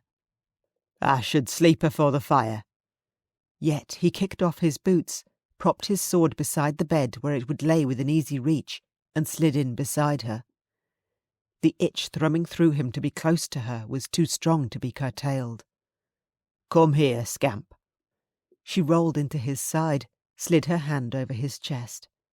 Her soft circular strokes over his heart soothed him, as did her warm lips pressed against his cheek. "You're worried too much." "There are 2 men intent on harming you. James proposed, and Arthur admitted to me he too made an offer." "I turned Arthur down, although he didn't take my answer as a firm nay, and told me to think on it." "You canna wed him." His words, a mere whisper between them, were the strongest he'd ever issued. "I'm sorry, but bearing witness to the two of you together would kill me." "Why is that?" She kissed the corner of his lips. "Do you feel what could be between us too?" "I gave my chief an oath, and I must abide by it. I'm here for him, nor to dally with you." "You dally with no woman, or at least none I've noticed." She licked along his lower lip, and heat surged through his veins. "A point you should take note of." "Because you continually scatter my thoughts, as you're doing now." He cradled her face in his hands. "Annie, you've held a piece of my heart since the day you were born, and always will. But of late, we've grown too close. I want to kiss you, and 'tis wrong." "What would be wrong is no kissing me." A teasing smile lifted her lips. "I want to kiss you as well, to know what it's like to share the same breath as you." "Damn it! You're no listening." "Colin." Brow arched, she tapped his mouth. "You shouldna swear when a lass makes such a request. 'Tis no wonder you're still unwed." "Which I intend to remain. Warriors have short lives, and you need a man who can care for you throughout all of your days." "Life is meant to be lived. Kiss me now, so I no longer wonder what your lips on mine would feel like. You know how curious I can get." "Such a request could also get you into a world of trouble." "I like trouble." She threaded her fingers deep into his hair, guided his mouth to hers, and kissed him. Her breath whispered softly across his tongue, a teasing caress that had him urging her lips apart to capture more of her essence. This was wrong, but now he'd indulged, he couldn't stop. Need rushed through him, and he took control of the kiss, plunged his tongue inside her mouth, and drank in her delectable innocence. He welcomed the raw intimacy, one he'd craved for so long. I love the feel of your mouth on mine. My heart is beating so fast. I'm not sure what to do." "I feel your heartbeat." It pounded ruthlessly against his own. "Annie, what are we doing?" "Getting into trouble, together. Kiss me again." "I didna come in here to ravish you, but to ensure your safety." He had to insert some space between them to clear his head. "'Tis been a long day, and we both need to rest." "Well, I'm wide awake now." "I'm exhausted." He tucked her against his side, pulled the covers over them both. "Sleep, scamp. I cannot take any more right now." "Then we'll sleep. I dinna want to cause you more worry when you have enough on your shoulders." She snuggled, and slowly her breathing evened out as she drifted. The moment Annie succumbed to sleep, he finally closed his eyes and allowed his need for rest to take him. Waking to the sensation of Annie sleeping with her leg draped across his lower body and her hand curled around his neck, had Colin's groin tightening. He shouldn't have stayed in her bed, but he'd needed to hold her, and before he no longer had the chance to do so. Carefully, he extricated himself from her warmth, hauled on his boots, and strapped on his sword belt. With dawn so close, 'twas best he left before the rest of the castle stirred. At the hearth, he prodded the embers back to blazing life and tossed a slab of peat on the fire. "Is it morning already?" Annie murmured as she propped herself up on her elbows, her pale hair a tangled mess around her shoulders. "Almost. I have business to be about in the city, and the castle will soon awaken. I need you to bolt the door after I leave, and open it only for those you know. I've already instructed Arthur to guard you this day. You're not to go anywhere without him. I dinna need to worry about you any more than I already do." He walked to the door. "I promise I'll be careful. Will you be gone all day?" Annie hopped across the cold floorboards. "Oh, cold, cold!" She jumped onto his booted feet and stopped him in his path. "Sorry, but I usually pull socks on when I get out of bed. You move too fast." "I'll get them for you." "Nay, never mind. I'm here now." She wobbled and slid her arms around his waist. "You'll be careful too. Always. You kissed me last eve. She smiled so brightly. Aye, and 'twas a nice kiss. So you still dinna wish to talk about us? There is no us. She tut-tutted, then said, Whenever my father used to leave for the day, he always used to kiss my mother goodbye. He told me 'twas so she remained on his mind all day, as he wished to remain on hers. Challenge lit her stunning blue eyes. I would like to remain on your mind all day. I will always think of you, kisses or no. He pressed her against the wall, every inch of their bodies fully aligned, until heat raced the entire length of his body. How was he supposed to keep control when she teased and tempted him like this? One kiss, but he'd make it quick. He brushed his lips over hers, then jerked back. Done.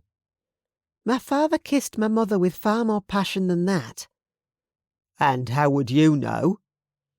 I was a nosy bairn. Aye, and I remember just how nosy. Please. She ran her thumb along his lower lip. Kiss me again. Show me your passion. You're going to be the end of me. He dipped his head and covered her mouth with his.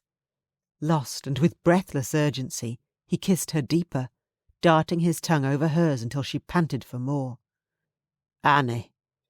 He caressed her sides, roamed down and scooped her bottom. Lifting her higher, he made certain she felt every hard inch of him. This is dangerous. Oh, she seized his biceps. I like your form of danger. He kissed her again until their breath mingled as one and the heat between them blazed and swarmed his senses. Damn, he had to stop. Where was his resolve? Breathing hard, he pulled away. I hope that will be one kiss you never forget. I'm certain of it. She licked her lips and he groaned. Heaven help him. He heaved the door open, shut it behind him, and adjusted his too tight trews. Annie was a temptress he had no business playing with. He certainly couldn't allow her to waylay him when his oath to his chief had to come first. Through the dark weave of passageways, he returned to his chamber, and once inside, stripped off his shirt and dunked his head in a basin of icy water. He came up and sent drops flying. Soap in hand, he scrubbed his jaw, then ran his dirk across his stubbles. Dressed in black trews and a leather vest over his tunic, he marched out the door, his mind once again clear. Building the bonds between the clans is important. James's voice echoed toward him. Annie is aware I wish to court her. I would like your permission to do so as well. Colin stopped outside one of the private rooms where at night men often enjoyed a game or two of cards. James, I cannot believe you have the gall to ask such a thing, after I was forced to agree to the handfast between her and your brother. Rory's voice. I dinna wish her to marry you any more than I did Alex. Colin stepped through the doorway. The antechamber's gilt-encrusted walls, carved ceilings and lavishly upholstered furniture gleamed, and at the window overlooking the inner courtyard, Rory stood, his dark blonde hair trailing over the tip of a massive claymore holstered to his back, his tunic and breeches damp from training. James MacDonald palmed the hilt of his sword as he continued. My brother is happily married, and to a MacLeod no less. All I ask is for some time with Annie, to see if we might make a good match. Your request is denied, Colin bit out as he stormed up to James. I'll never allow you to wed Annie. She deserves far better than the likes of a MacDonald. James snorted. Of course you'd say that, but she's been given the choice to decide. She'll never choose you. She needs a kin close by, and you canna provide that. He stood side by side with Rory, the MacLeod chief nodding in agreement with him. I would never prevent her from visiting Dunvegan. James glanced between them. As I've already told Rory. And what of when she wishes to visit Duart on Mull? She is a MacLean as much as she is a MacLeod. Should she wish to visit the Isle of Mull, I wouldna stop her. The hell you wouldna. He grasped his sword. Colin, remember where you are. Rory laid a restraining hand on his shoulder. As much as I detest his request, I've still left this choice to Annie. Thankfully, we both know she'll never agree to such a match, so this discussion is moot. And if she does agree, James countered. Then I'll convince her otherwise. Rory walked to the door, pulled it wider, and gestured for James to leave. Our conversation is done. You believe so, but for peace to prevail, you and I still have much to talk about. James left, but not before sending Colin a look over his shoulder that spoke of a man intent on his mission. The glint of determination in James's eyes was one warning Colin would certainly heed. We'll need to keep an eye on him. The hair on Colin's nape stood on end. He's up to no good. Lord Sinclair also spoke to me last eve, although I couldna find you after he had. Rory scrubbed a hand over his face. He too put in a formal offer. He needs to take a young wife in the hope of replacing his heir. He lost both his sons last year. I'm aware, but Annie has no intention of marrying that man either. I agree, Sinclair is no for her. Watch over her for me today. The king has requested my attendance, and he will not accept an apology. I have no choice but to go. I too have business to attend to in the city. Arthur will guard her. I've already given him that order, and when I return, I'll watch over her. I'll never allow James MacDonald to court her. On that I give you my word. Rory, there you are. Annie breezed into the room, her full red velvet skirts brushing the floor, and her sweet rose scent engulfing Colin. He wanted to drown in that scent. I hope I'm no interrupting either of you. Nay, never. Rory smiled at her. Did you sleep well? Very. Will you be around and about this day? No, until this eve. What did you need? I wish to go riding. Then take Arthur and Elizabeth as escorts. I'll speak to my captain and ensure he arranges a sufficient guard for the ride. I'm sorry, but I must be away, lass. The king waits for no man. He kissed her cheek and strode out the door. Annie turned her mischievous gaze on him. Well, well, we are all alone again, and at a time when I didn't expect to see you. Where do you intend to ride? He crossed his arms in the hope that action would prevent him from reaching for her. Around the park. She stepped closer, slid her hands over his crossed arms, and dipped her fingers into the gap between. You look dark and dangerous in full black attire. Would your current business be an activity in which you wish discretion? I'm a warrior. I prefer to wear dark clothing. It aids me in blending into the shadows. And you've shaved. She kissed his chin. 'Tis so smooth. Cease distracting me. This morn, James approached Rory with a request to court you. Aye, I've already told you of his wishes. She winked and sashayed out the door. Annie? He followed her down the passageway. Where are you going? To break my fast. If you have time, come and join me. I'll make time. His business with Ian could wait a little longer, and he had yet to find Arthur, who should have been up and about by now and standing sentry outside her door. He led Annie into the great hall, where he found the very man he was after sitting at a trestle table in the far corner. He joined Arthur and scraped a wooden chair out for Annie. "How are you this day, Arthur?" Annie smiled at Arthur as she sat. "Very good. Did you sleep well?" He munched on an oatcake. "Aye, and more soundly than I thought I would." She glanced at Colin as he took the seat next to hers. "I didna ask. Did you rest well?" "There was a lump in the bed, one I wasna used to." A lump with long blonde tresses he adored. He hauled out his dirk, cut a slice of bread from the loaf, and slathered it in jam before taking a bite. "Hot oats, sir?" A serving maid appeared with a large tray holding steamy bowls. He nodded, and she set a bowl before him and Annie. "That's awful about the lump, Colin." Annie poured milk over her oats and his, then picked up her spoon. "I canna stand such things myself. Whenever I've found a lump, I roll over it a few times and flatten it out. 'Tis the best way to deal with lumps." He coughed and almost choked on the bread he munched. "And exactly how often do you find these lumps?" "More often of late than ever afore." She patted his back. "That's a nasty cough you have. If you like, I could take a look at your lump." "My lump will be fine." "If you're sure." Arthur scratched his chin. "'Tis been a while since I found a lump in my bed myself." "Lucky you." Annie giggled. "They can be quite the nuisance, and very difficult to get rid of once they make themselves at home." "Behave." Colin squeezed her leg under the table. "You started it." She pointed at the bread. "Could you pass me some, please?" "Aye, allow me to feed my lump roller."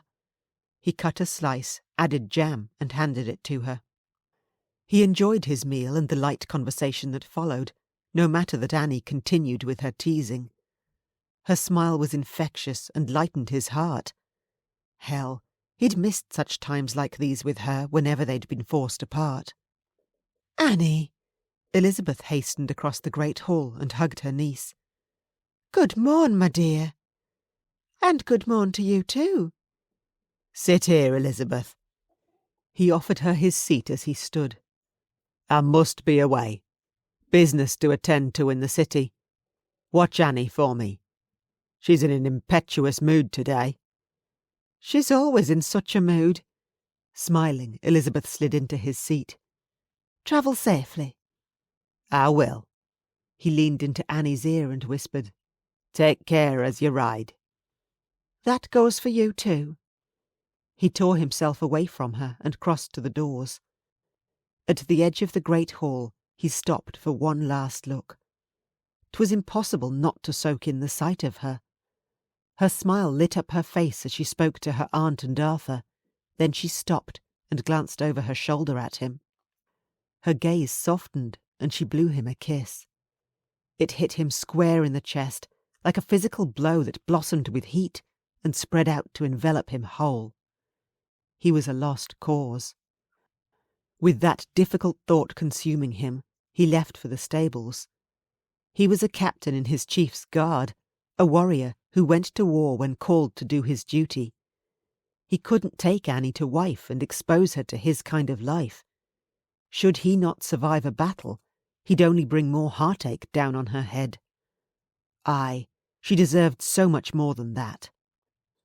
After saddling his destrier, he rode out the gate and along the cobbled road that ran between Holyrood House and Edinburgh Castle, his heart a heaving mess.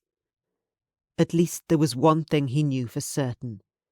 His chief awaited his freedom, and he'd make damn certain 'twas granted. Chapter 3. Guilt consumed Annie as Colin strode out of the great hall. She'd kept the finer details of her coming excursion with James from both him and Rory, and it grated on her.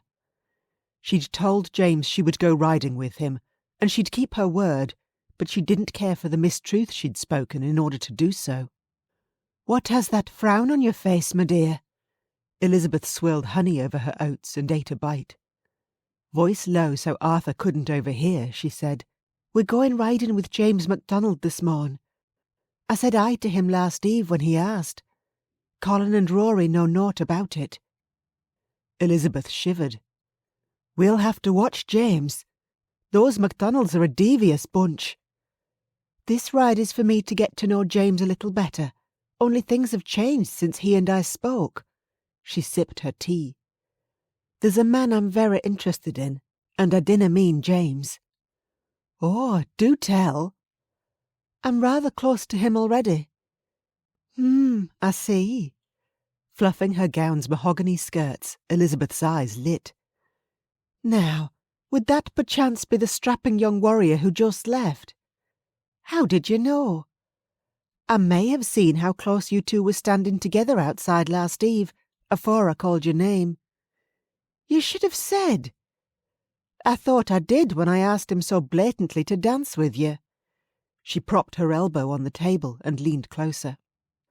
"Some men need a gentle push, and it appears Colin more so than any other. Your mothers were the best of friends, and he's always been there to protect you.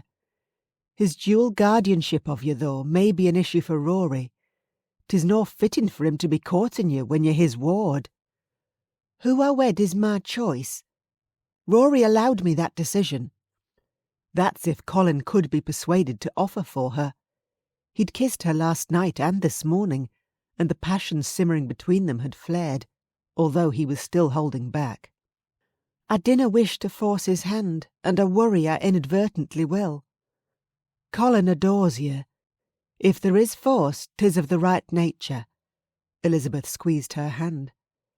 "I can see the indecision worries you. You should speak to him, and afore 'tis too late." "What do you mean, too late?" "We both know he's here for more than one reason." "His chief?"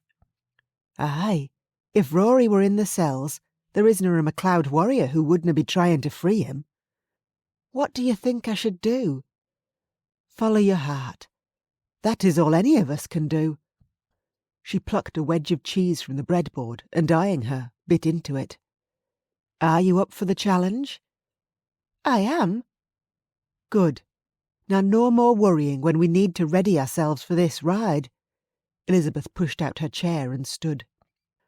"I do long for some fresh air, even though I must endure James's company while I partake of it." Why did her kin hate James so much? Aye, they hadn't spent time with him as she had. Mayhap that was all. He certainly wasn't like his dastardly chief and uncle.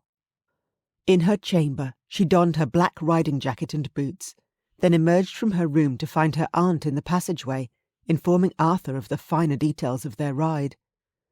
Arthur snorted, clearly not impressed as he eyed her. "I take it Colin isna aware of what's happening." "Nay, but I'll have a guard, and will no be leaving the King's land." She stepped up to him. "Think of this as an enjoyable excursion, not more." "I still dinna care for it." "James has always been polite and kind to me." She patted Arthur's arm. "Truly, what harm could there be in a short ride in the park, when I'll have you there protecting me?" "Aye, there is little harm with the guard you'll have, and I'd lay my life down for yours." He gripped the hilt of his sword and stroked the gleaming metal. "I know you would." He slowly nodded. "We'll go, but you'll follow my every order, and I will be leaving a message here for Colin should he arrive back afore us." "I'd expect naught less." She'd won the immediate battle. She linked arms with her aunt, and together they walked down the passageway and outside into the inner courtyard. At the stables, James and 2 of his men, along with 3 of Rory's guard, waited with their saddled mounts. "Annie, good morn." James, with his plaid belted low on his waist and a brown leather vest covering his starched white tunic, caught her hand and dropped a kiss on her knuckles. Dipping his head, he acknowledged her aunt. "Mistress MacLeod, I thought we'd ride through the park afore we enjoy a midday meal at one of the countryside's finest taverns, the King's Tavern." "That sounds lovely." Elizabeth crossed to her palfrey, and a MacLeod guardsman boosted her into the saddle. She arranged her heavy mahogany skirts around her, then grasped the reins. James steered Annie toward her horse, then with his hands on her hips, lifted her up.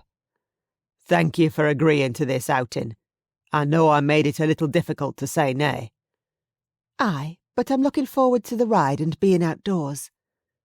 How could Colin not see James's true personality? He was nothing like his warring uncle. Certainly ambition drove him, but not in a menacing way. "We're Highlanders," he said as he mounted his destrier. "We shouldna be closeted up at court, but riding free across our great land." "Well, of that I'm in agreement." She slapped the reins against her horse's neck, and side by side they rode out under the arch, with the others following in a steady stream behind. Arthur rode next to her aunt a horse-length behind, his gaze a targeted one on James's back. She shook her head at him, but he paid her no mind. Dinna frown so. Your guard simply watches you as he should. James leaned closer. Although the MacLeods and MacDonalds have agreed to a truce, even as uneasy as it currently is. I'm just glad MacLean isna here. Colin had other business to attend to, and I also thought it rather prudent not to tell him. He chuckled. Aye, your prudence is much appreciated. They trotted down the trail, entered the depths of the forest, and left the imposing sight of Holyrood House behind. The palace's park, a vast expanse of land stretching for hundreds of acres, held glens, lush rolling moors, rocky crags and hidden lochs. 'Twas wonderful to be surrounded by such seclusion mere minutes after leaving the castle. James too grinned, his shoulders wide as a look of pure pleasure crossed his face. His mop of unruly red curls gave him a youthful look, although the two-handed sword strapped in a baldric across his broad back stated he was a warrior, born and bred. Tell me more about yourself, Annie. I'm aware you grew up on Mull afore your father joined the MacLeods at Dunvegan. Aye, I was a mischievous bairn, climbing trees and hunting from high in my tree hut. Well, it had been Colin's tree hut, but as he'd grown older and left his youth behind, he'd visited it less often, so she'd claimed it for herself. I too had a favourite tree I climbed and hunted from. One day I shall have children and ensure they enjoy such things. Do you desire bairns, Annie? Very much. She yearned to have children, and had since losing her parents. I will have as many as my husband gives me. Then you'll make a wonderful wife, and I only hope mine. A twinkle lit his blue eyes. Aye. A drop of water splashed her cheek. The skies had darkened overhead, obliterating the clear skies as low cloud rolled in. The weather changes as fast here as it does in the Isles. Aye, it does. James glanced toward the hills ahead. Those storm clouds look particularly heavy that way. Mayhap we'll ride straight to the King's Tavern. An earlier meal willna hurt us, and I dinna wish to see you get wet. An early lunch sounds wonderful. He changed their course and veered southwest toward the edge of the park. You'll like this tavern. I've enjoyed the proprietor's hospitality many a time, and the cook makes a hearty stew. Then let's race. I feel the need for even more fresh air. Aye, what the lady wishes the lady will have. With a shout, he slapped his mount's flanks with his heels and took off. Annie raced after him, his exuberance encouraging her own. Dark and ominous clouds gusted in as Colin rode toward his meeting place in the congested heart of Edinburgh. As thunder boomed and lightning slashed, he opened his saddlebags, pulled his heavy black cloak out and slung it over his shoulders, before tucking himself lower and picking up his speed. The heavens opened, and rain pounded onto the cobbled road. It streamed downhill, sending the pungent scent of the city from the streets and into the gutters. Along the roadside, two lively children squealed and dashed barefoot into their home, while a lanky brown-haired dog chased after them. At the end of the street, the white Dover Inn with its boarded two-storey facade appeared, and he pulled up in the courtyard, tossed his reins to a waiting stable hand, and dashed indoors. The inn's crowded main room held a score of patrons seated at small tables, all enjoying a tankard and a meal. Leaving his hood pulled low, he walked toward Ian, who sat hunched in the far, darkened corner. His man was bereft of his clan plaid, his identity hidden under a hooded cloak as his was. He slid in beside his man, where he'd have a good view of the room. "Is all well?" he asked, keeping his voice low so as not to be overheard. "Aye, Murdoch waits in the forest. We've set up camp in a quiet spot near the park's fairy stones, up on the ridge. I know the place. You've had no problem keeping out of sight." He didn't need the king or his men discovering there were more MacLean warriors in Edinburgh, other than himself and Arthur, when the possibility of surprise might be needed. "No one's been able to identify us." "Good." A barmaid flounced toward them, a tray of tankards in hand. "What would you like to quench your thirst, my lovelies?" "Ale will do, lass." Raising an appreciative eyebrow, she set a drink before him. A big man like you must have a ferocious appetite. Should you need aught more, holler out. I'll no be hollering, but thank you all the same. The cheeky lass. Colin swatted her bottom and sent her on her way. It had been 3 long years since he'd last flipped a lass's skirts. Far too long, but he'd yet to meet a lass lately who appealed. You never holler, nor since the day you became Annie MacLeod's guardian. Ian took a swig of his ale and eyed the serving girl as she served other patrons at a nearby table. Is Annie at court, as you heard she was? Aye, and seeking a husband. You dinna wish her for yourself? I have a chief to free. Ian scratched his bristly jaw. How do the talks between Lachlan and the king go? They've disintegrated. Lachlan now seeks his freedom from the tower, however we can arrange it. And he'll have it. What do you need? Lachlan will be waiting for us at midnight on the night of the masquerade. He took a gulp of ale. I'll meet you and Murdoch at the rear of the stables on the morrow's eve. Sneak in amongst the other guests and keep your identities hidden. Suspicion would naturally fall on him and Arthur once they'd escaped with their chief, but there was naught he could do about that, not when his course was now set. Will do. The clan will be pleased when we return with our chief. Which will also be when the battle truly begins. The king will send his men after us, of that I have no doubt. The king needs to leave us be to settle our disputes as we see fit. Ian's words rumbled fierce and low. Like his men, Colin too detested the king's desire to stamp his mark of ownership on the Isles, to control them as he did the rest of Scotland. Lachlan will be freed, and very soon. He clapped his man on the back. We shouldna linger here for long. Aye, Captain. I'll see you the night of the ball. Ian stood and quietly snuck out of the inn, his hood pulled low. Giving Ian time to ride clear, Colin finished his drink. As he was about to stand, the front door opened, and a gust of wind tore in, along with 2 hulking warriors. Both wore the MacDonald plaid, the man at the head none other than Hugh, Donald's nephew and James's cousin. The warrior was hard to miss, with his oily black hair plastered to his head and red bulbous nose. Only what was Hugh doing so far from Holyrood when he too awaited word of when he could speak to his captured chief?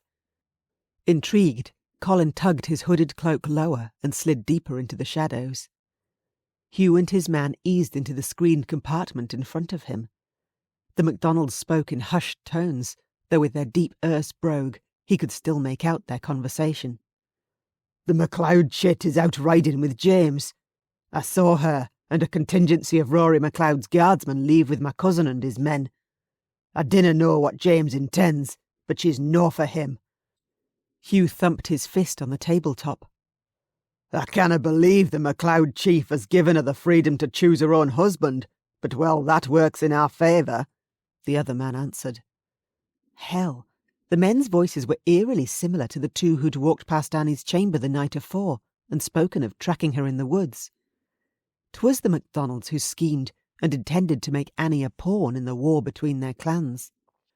The barmaid returned, leaned over Hugh and gave him a lush view of her ample assets. Can I offer either of ye men some of the inn's fine fare? Aye, you can. Do you have a chamber, lass? I wish to enjoy in private. The wench giggled. Above stairs, and one all to myself. Hugh shoved to his feet and followed the maid, while his man took a position at the base of the stairs to wait. Colin tapped his leg. Surely Annie couldn't be out riding with James. Aye, she'd gone riding, but not with his arch-enemy, or at least she better not have. He gritted his teeth, slid out of the booth, and with his hood still in place, skirted the room and left as discreetly as he could. If Annie had placed herself in harm's way, he'd lock her in her chamber and throw away the key. The heavens opened and the rain pounded down as Annie rode hard beside James through the forest. The weather had turned fast, but their race to the King's Tavern energised her. James heaved his horse up before a swollen river and yelled over the whistling wind. "This burn is usually passable here, but with the rain sluicing down from the hills, the stream rises fast. Do you still wish to continue on?" "We're too close to turn back." The rushing water wouldn't stop her. She urged her horse down the bank and ploughed through. Waves surged around her palfrey's flanks, but she patted its neck and nudged it up the other side of the bank. "We seem to have lost the others, but they cannot be too far behind." James joined her, his mount swishing its tail and sending a spray of water flinging through the air. Behind her, a mist descended and smothered the trees. No sign of their party. "The storm worsens. I canna see them either, but they know where we're headed, and I'm sure they'll follow." Soaked through, yet still excited, she grinned. "Come, James. Our race is no yet done." "Aye, to the King's Tavern," he bellowed and chuckled. She spurred her horse on, and James rode hard on her heels. They galloped through the trees another furlong or two, then crested a rise. Nestled ahead amongst the towering pine and elm trees, a quaint stone building, with smoke puffing from its chimney, beckoned. This would be the perfect spot to enjoy the midday meal. "You win." James beamed. "We're no there yet." She slapped her horse's rear and cantered into the courtyard a mere horse head in front of him. Giggling, she pulled her mount to a stop and handed the reins to a lad as he rushed out from the stables. James bounded from his mount, caught her around the waist and swung her down beside him. "'Tis been a long time since I've enjoyed a race quite so much. Let's get inside and out of this rain." A gust plastered her soggy red velvet skirts against her legs as he steered her toward the tavern's front doors. She patted her wet head, having lost her broad-brimmed hat somewhere back near the river. The doors opened as they approached, and a crinkly-eyed man wearing breeches and a loose plaid over his shoulders waved them in. "Come inside. The wife has mutton stew cooking." "My thanks." James shook his head and sent drops flying. "The rest of our party follows." A flush-faced woman with long strands of grey hair trickling free of her bun eased past the man and wiped her hands on the brown apron tied around her ample waist. A stricken look crossed her face as she gazed at Annie. "Oh, my lady, you're soaked right through. Come, and I'll find you something dry and warm to wear afore you eat." "Thank you. That would be greatly appreciated." She followed the woman inside and up the side stairs leading to the top landing. Doors led off either side of the corridor. She walked past a young maid of perhaps 10 and 3, sweeping the floorboards near the end of the hallway. "This is my best chamber, and 'tis all yours for as long as you need it. It overlooks the forest." The woman opened the last door and ambled across to a trunk beside a large bed. She pulled out a drying cloth and a clean sark. "Turn around and I'll help you unlace your gown. I'm Maud." "Thank you, Maud. I'm Annie MacLeod. The storm hit so suddenly, and I wasn't expecting to arrive here as I did." She unbuttoned her wet riding jacket, and with nowhere to put it, set it carefully on the floor. "Aye, we've had more rain of late, and the burn usually overflows its banks when a storm like this passes through. My aunt and the rest of our party were right behind us. I'll keep an eye out for them." "Thank you. I'd appreciate that." Maud tugged her last lacing free, came around in front, and helped her shimmy the long, clingy velvet and lace-edged sleeves down her arms. With her gown in a puddle at her feet, she shivered. Maud wrapped her in the drying cloth and rubbed her chilled flesh. "We'll have you warm in no time. Was that your husband below?" "Nay, 'twas—" Heat flushed her cheeks. Goodness, she was alone, albeit by chance. "Maud, I need to ask a favour. I'm cousin to the Chief of MacLeod, and I need a chaperone until my aunt arrives. Do you know of anyone who might aid me?" "Aye, my daughter should be suitable." She opened the door and called out to the girl with the broom. "Millie, fetch the blue gown from the trunk in my chamber and matching slippers. Hurry, lass. You've an important job to do." Maud returned and held out the dry sark. Annie lifted her arms and sighed as the white linen fluttered over her head and swamped her in a layer of warmth. The girl with long brown hair and doe-like eyes dashed inside and passed her mother a gown. "Milly, meet Mistress MacLeod. Ye to be her maid while she's with us. Whatever she asks, ye are to do." She dipped her head. Annie smiled at the lass. "Nice to meet you, Milly. Could you help me with those slippers?" "Aye, my lady." She knelt and eased them onto her feet while Maud laced Annie's gown. "That's so much better. My thanks to you both." "You're welcome. Take a seat and I'll tidy your hair." Maud picked up a brush from the side table. "Milly, take Mistress MacLeod's clothing downstairs. I'll wash the garments after I've served the midday meal, and then return and dry them afore this fire. Bring a mop and some peat for the fire too." "Aye, mother." The girl scooped up the wet clothes and hurried out the door. "She's a bright lass, that one, and has quite the baker's hand." Maud smiled proudly as she separated each section of Annie's hair. Mindful of the tangles, she took care as she brushed out the wet length. Before long, Milly returned and set to work building the fire. She lit and stoked it into life. Heat pulsed into the room and warmed Annie through. If only her aunt were here enjoying this warmth with her. Elizabeth was an accomplished rider and adored the outdoors as she did. She should be here soon. Worry gnawed at her. "All done and dry." Maud set the brush down and eyed her daughter. "Ye to remain with Mistress MacLeod while she's here. No running off to attend to other tasks unless she asks it of you." The lass nodded as she rose from the hearth. Annie walked out the door and downstairs, eager to see if her aunt had arrived. With Milly one step behind, she hurried into the main room. Each table was separated from the other by wooden screens. Warriors, farmers and travellers enjoyed the stew and tankards of ale while they chatted. Her aunt wasn't among them, or any from her party. She slowed next to the fireplace nestled against the wall, and rubbed her hands as the rain outside pelted the narrow windows overlooking the courtyard. No sign of any new arrivals out there either. "Annie." James rose from one of the screened tables, attired in borrowed clothes. The black tunic and trews were too dark on him, but the red, blue and green plaid tossed over his shoulders lessened the austere look. A worried look creased his brow. "Are you warm enough?" "I am now, thank you." She sat in the booth while Milly took a seat near the wall, not close enough to overhear their conversation, but in the perfect spot to keep a good watch. "I need someone to ride back to the river and search for my aunt. She'll be so anxious." "The tavern owner informed me when the river becomes impassable, one has to track higher into the hills and hope for a spot where it isn't too swollen to cross. I've already sent the stable lad down to the river to check. Dinna fear, Annie. We'll make the best of this situation and be none the worse for it." He crossed his arms along the table and leaned closer.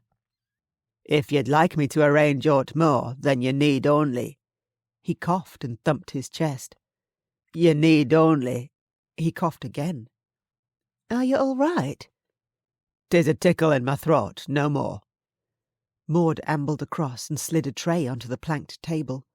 She set a bowl of stew before them both, each dish holding a thick slice of bread wedged half into it.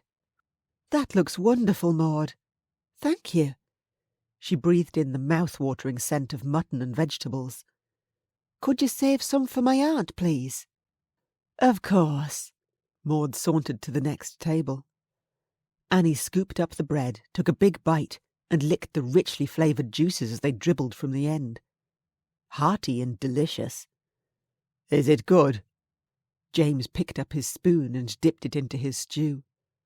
"Wonderful." He sneezed and set his spoon down. "Are you sure you're well, James?" "Well enough."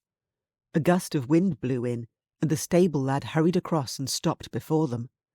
James stood and asked the lad, "Did you find any sign of our party having crossed the river?" "The tracks on the other side of the river gave proof half the riders headed uphill, while the other half appeared to have returned to Holyrood." "Is it possible for us to leave?" She rose to her feet as she questioned the lad. She couldn't remain here when her aunt would worry so. He shook his head. "There's no way through."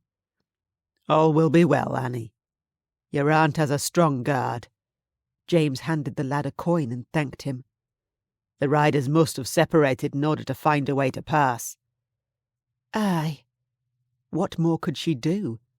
She would have to wait out this storm. She scrunched her chilled hands in her skirts and sent a prayer heavenward for her aunt's safe return to Holyrood. Colin paced Elizabeth's chamber as she huddled before the fire, swaddled in a thick fur after riding into Holyrood House drenched from her ride. He'd returned mere minutes before her and been given the message Arthur had left him. Annie rode with MacDonald. Never had such anger, frustration and concern raged through him. He knelt at Elizabeth's feet and grasped her hands. "Are you certain Annie crossed the river without issue?" "Her tracks led up the embankment on the other side and away, as did James's. Rory's guardsmen even searched downstream during our return to be certain all was as we believed.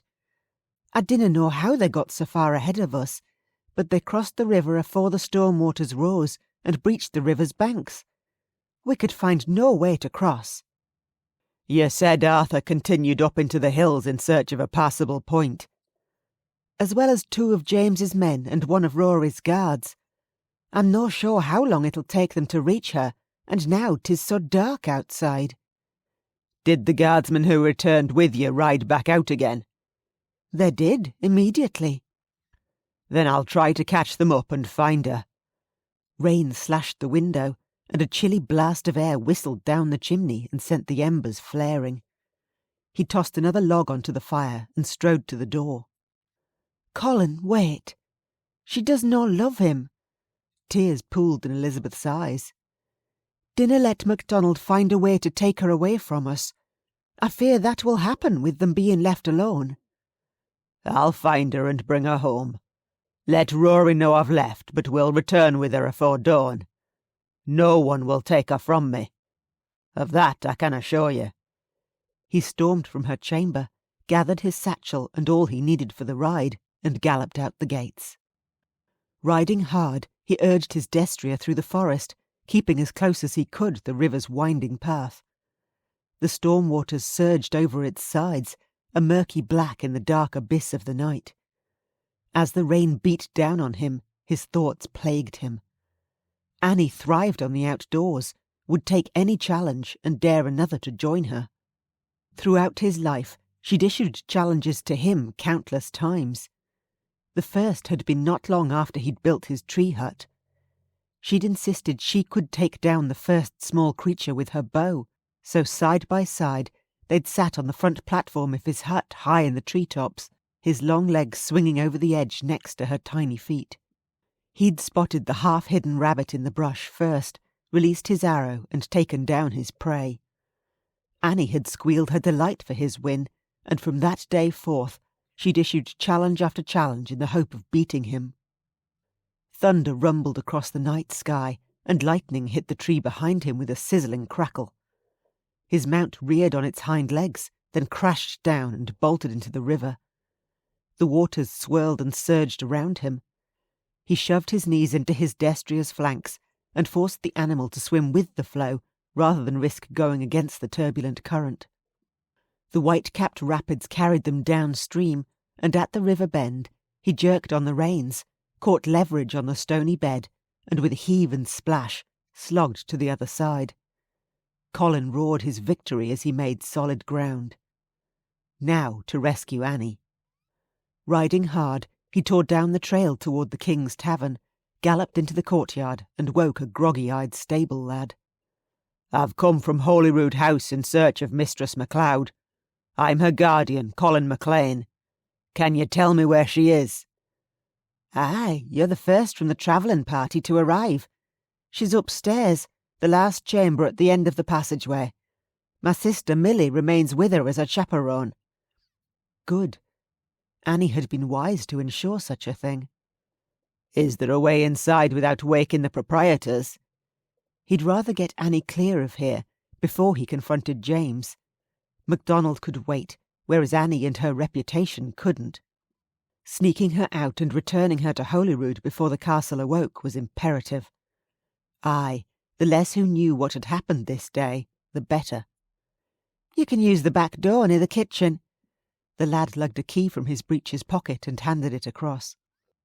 "I'll return soon, and should my man Arthur MacLean or any of her MacLeod guardsmen arrive in that time, tell them to wait for me." "Aye, sir." "If you've time, give my horse some oats and rub him dry." He paid the lad, used the key, and slunk inside the inn. Water dripped and pooled at his feet as he snuck across the kitchen and around the centre wooden bench piled high with cleaned pots. He ducked under the low door frame and, keeping to the shadows, whisked up the side stairwell to the landing. All was quiet above stairs, each door leading off the darkened corridor firmly shut.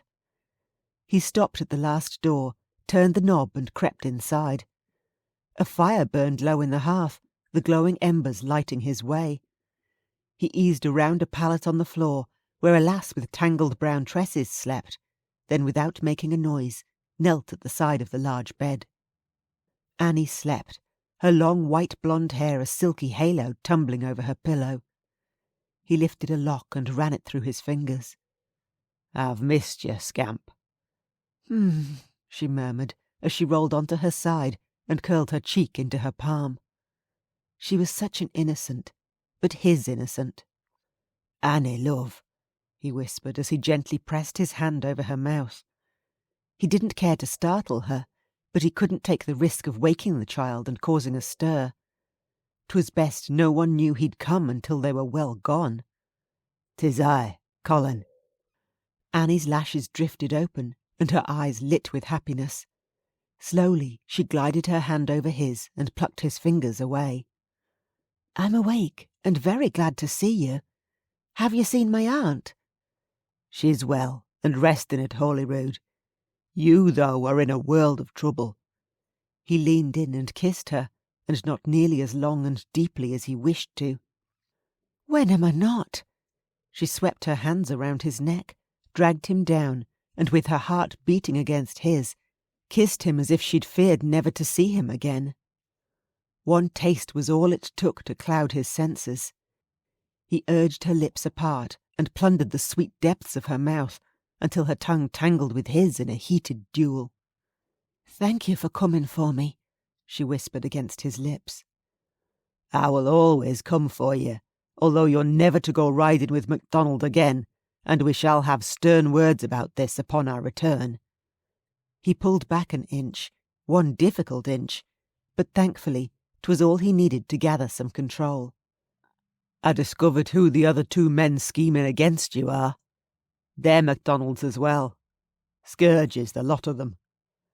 "The MacDonalds are always scheming against our clan, but not James." She sat and pushed the covers off. "He wishes for peace. He truly does, Colin." "You're defending him, even now after he took you away from me." How could she trust the man so implicitly? "He never took me away. If aught, 'tis my fault we lost the rest of our party. I challenged James to a race, and we rode through the river before the storm waters rose." "Such a thing will never happen again." He took her hand and helped her up. "Come, we must be away." She tiptoed across the wooden floorboards to the clothes rack where her clothes dried before the fire. She slid her red velvet gown over her head and wriggled it down. He stepped in behind her and laced the stays, then helped her don her riding jacket and boots. "Ready?" "Aye." Holding her hand and following the exact route he'd taken in, he led the way out the door and downstairs through the dark. Outside he stopped, and Annie bumped into him from behind. "What are we waiting for?" She squeezed his fingers. Across the night-shrouded courtyard, all remained eerily still. "Stay close." He withdrew his sword. "All is too quiet." Chapter 4.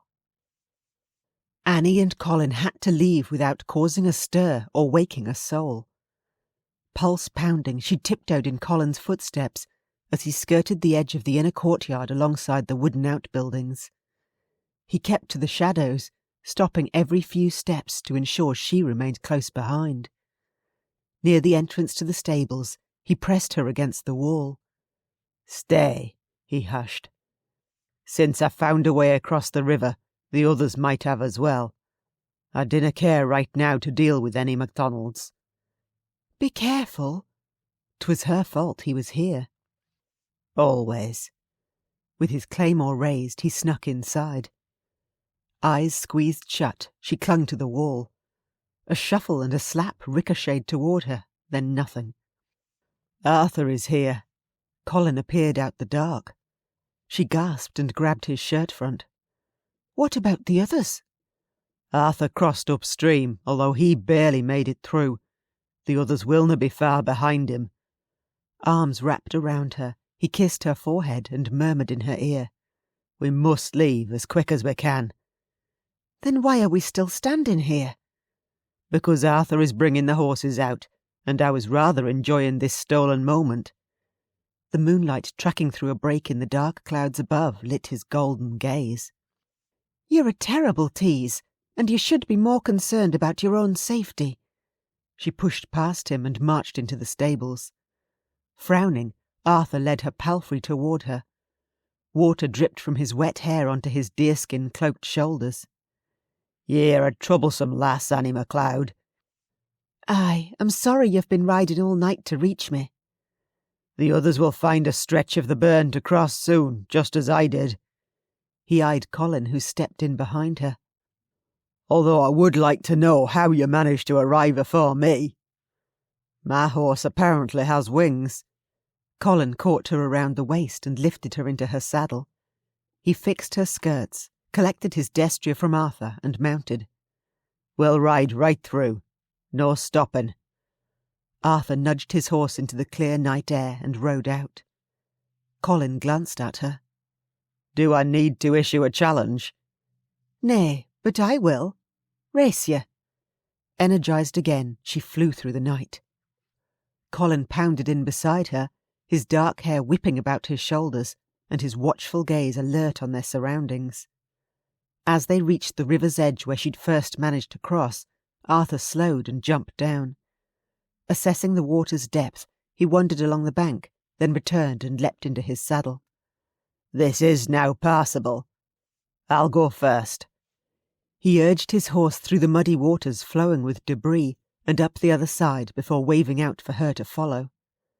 She bundled her skirts higher, showing a few inches of leg, but better that than get sopping wet again. Colin groaned and she raised a brow. "Is there a problem?" "Aye, you, and you're a mighty one at that." He slapped her palfrey's flanks, and her horse jerked forward and splashed into the river. Halfway across, a tumbling log riding the waves caught on a protruding rock and bounced off. It skimmed past her mount's front legs with barely an inch to spare before crashing into the bank. "Move on, quick," Colin ordered as he came closer. She nudged her horse, climbed the verge and joined Arthur. "Next stop, Holyrood House." Arthur tapped his heels to his horse's sides and rode into the dark. "Come here, Trouble." Colin leaned across, caught her hand and kissed her knuckles. "That's scamp to you." She slapped her reins on her horse's neck and, lying low, followed in Arthur's tracks through the forest. Never had she felt so safe, regardless of their mad dash through the night. Throughout her life, Colin had always been there, and she didn't want to know a day when he wouldn't be. Aye, she wanted him in her bed and holding her each night as he had at Holyrood. Hopefully he wished for the same. As the night sky lightened, they left the forest behind and galloped toward the palace with its ever-watchful guardsmen patrolling the barbican. "'Tis almost dawn." She rubbed her cold nose. "Aye, but we've made it back in time." Colin sent her a reassuring look as they drew up before the stables. He jumped from his mount, slung his satchel over his shoulder, and swung her down beside him. "You look cold. Time for a warm bed and plenty of rest." "Aye, please. I've had enough riding for the day, although I need to see Elizabeth first." Exhaustion seeped into every muscle, and she swayed against him as they walked inside.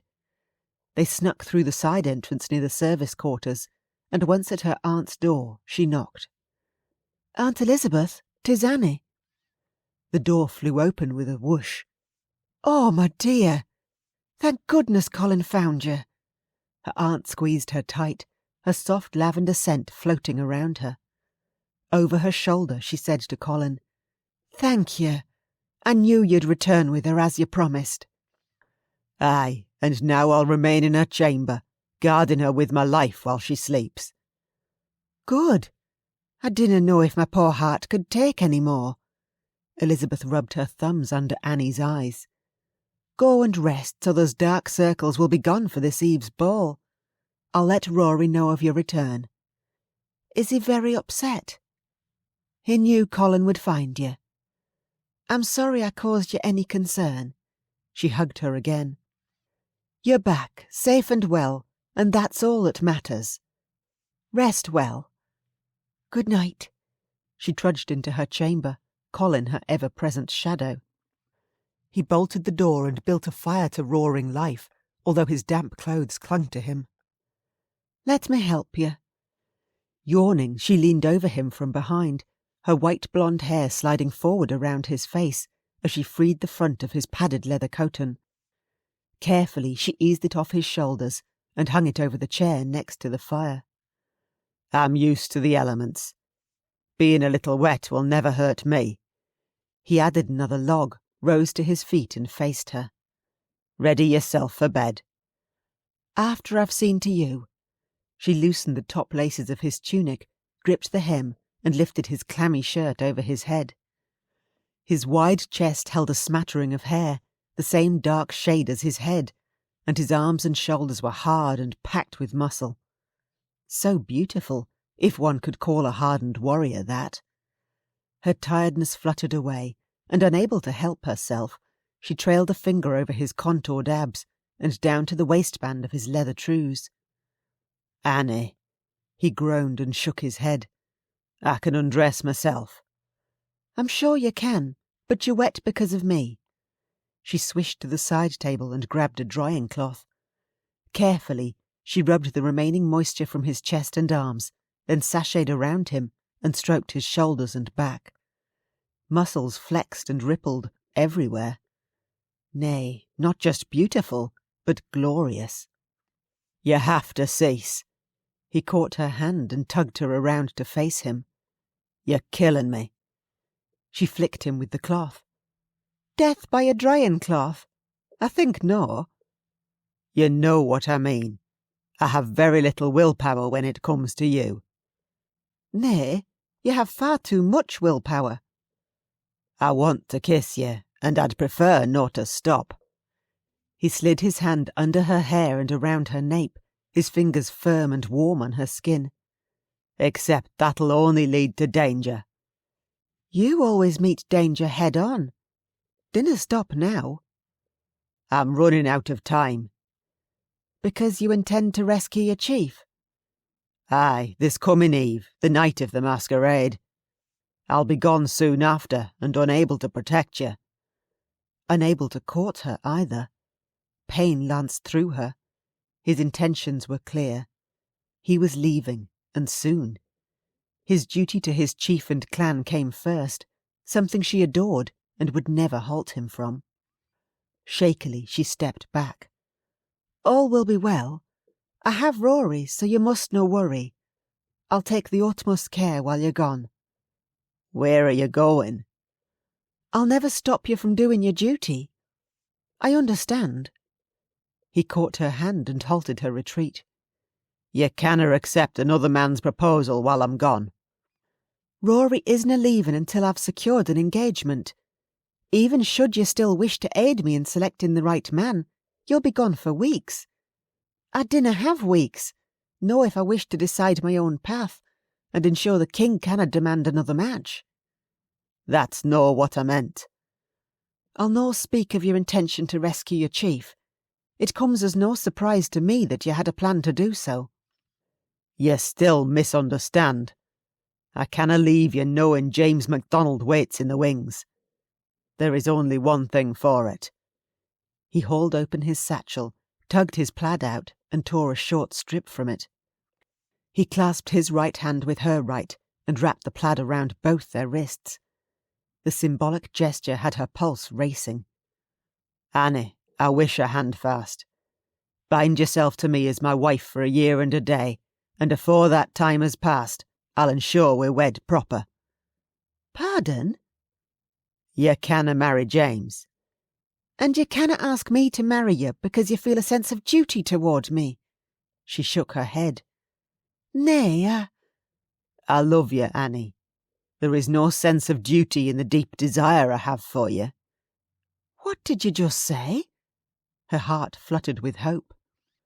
"I love you, and as much as I wish to protect you from enduring a life with me, I'm too selfish to let you go." He lowered to his knees, brought their joined hands to his lips and kissed her palm. "Speak vows with me. I'll begin." He cleared his throat. Colin Ewan MacLean of Mull, pledge my troth to Annie MacLeod. With this handfast, I take her as my wife for the next year and a day." He tightened his grip on her hand. "I want you as mine, in every single way." "As I want you? I canna believe this is happening." She sank to the floor, her fingers twined with his. "I, Annie MacLeod of Skye, pledge my troth to Colin Ewan MacLean. With this handfast, I take him as my husband for the next year and a day." "Now what do we do?" "We seal the vows with a kiss." Gaze smouldering, he dipped a finger down her neck and along her riding jacket's square-cut neckline. "Come closer." She swayed forward, and he captured her lips in a scorching kiss, his hard body a fierce heat that stamped warmth into hers, just as she desired. "My wife," he murmured against her lips, "as you always should have been." He rose to his feet and drew her up, untied the plaid binding them, and removed her jacket. With his hands on her shoulders, he turned her around and unlaced her gown. He smoothed the red velvet down over her sark until it fell in a swish to her ankles. "Time for bed." "I need to wash up. I'm grubby from my ride." "Then make it quick." She crossed to the water basin, unfolded a cloth and dipped it. With her foot braced on the wooden chair, she lifted the hem of her sark, draped it over her bent knee, and cleaned her ankles of the mud splatters from the trail. "There's something I need to speak of." Colin sat in the chair, took the cloth from her, and propped her foot in his lap. Gently, he wiped around her calf and over her knee as he tracked upward. His warm breath whispered across her flesh, then puffed hotly along her inner thigh. Toes curled into his soft leather trews, she held his shoulder. "I'm listening." "With my coming mission being a dangerous one, I need to know you're safe. You are to return to Dunvegan with Rory. I'll come for you there as soon as I'm able." His golden gaze lifted to hers, so hungry and needy. "I also cannot take the risk of getting you with child, but if you wish, I would still love to give you pleasure this night." He lowered her leg, lifted the other and stroked higher, until the thin white cotton bunched across her most private parts. "Your pleasure will bring me pleasure." "If it involves more of this kind of touching, then I promise it will." He caught her around the waist and pulled her across his lap. Straddling him, she wrapped her arms around his neck. "I trust you." Chapter 5. Curled on her side, her bottom snug in the curve of Colin's groin, Annie woke more content and rested than she ever had before.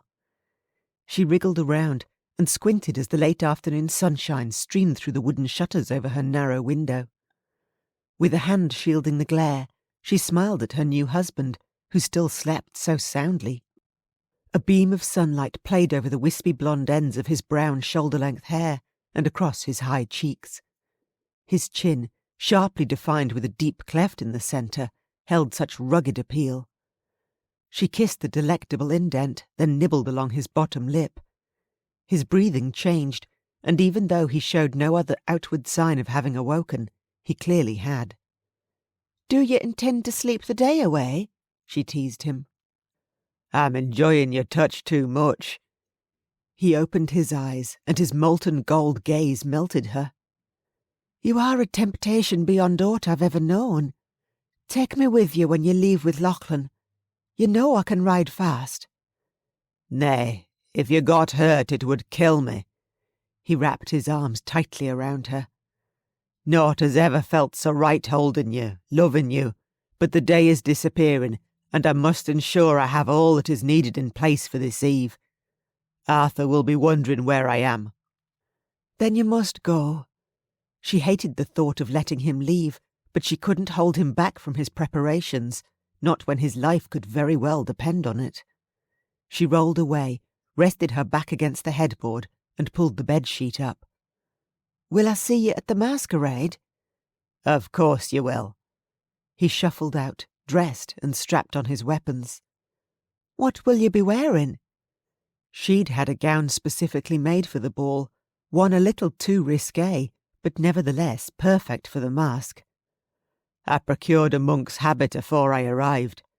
He slid his hand underneath the sheet and caressed her leg. I want you to enjoy yourself this eve, and no to worry about me. I will worry, but I also have faith you'll succeed in your mission.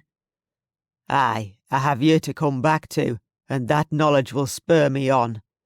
His fingers skated higher, then he groaned and stepped back.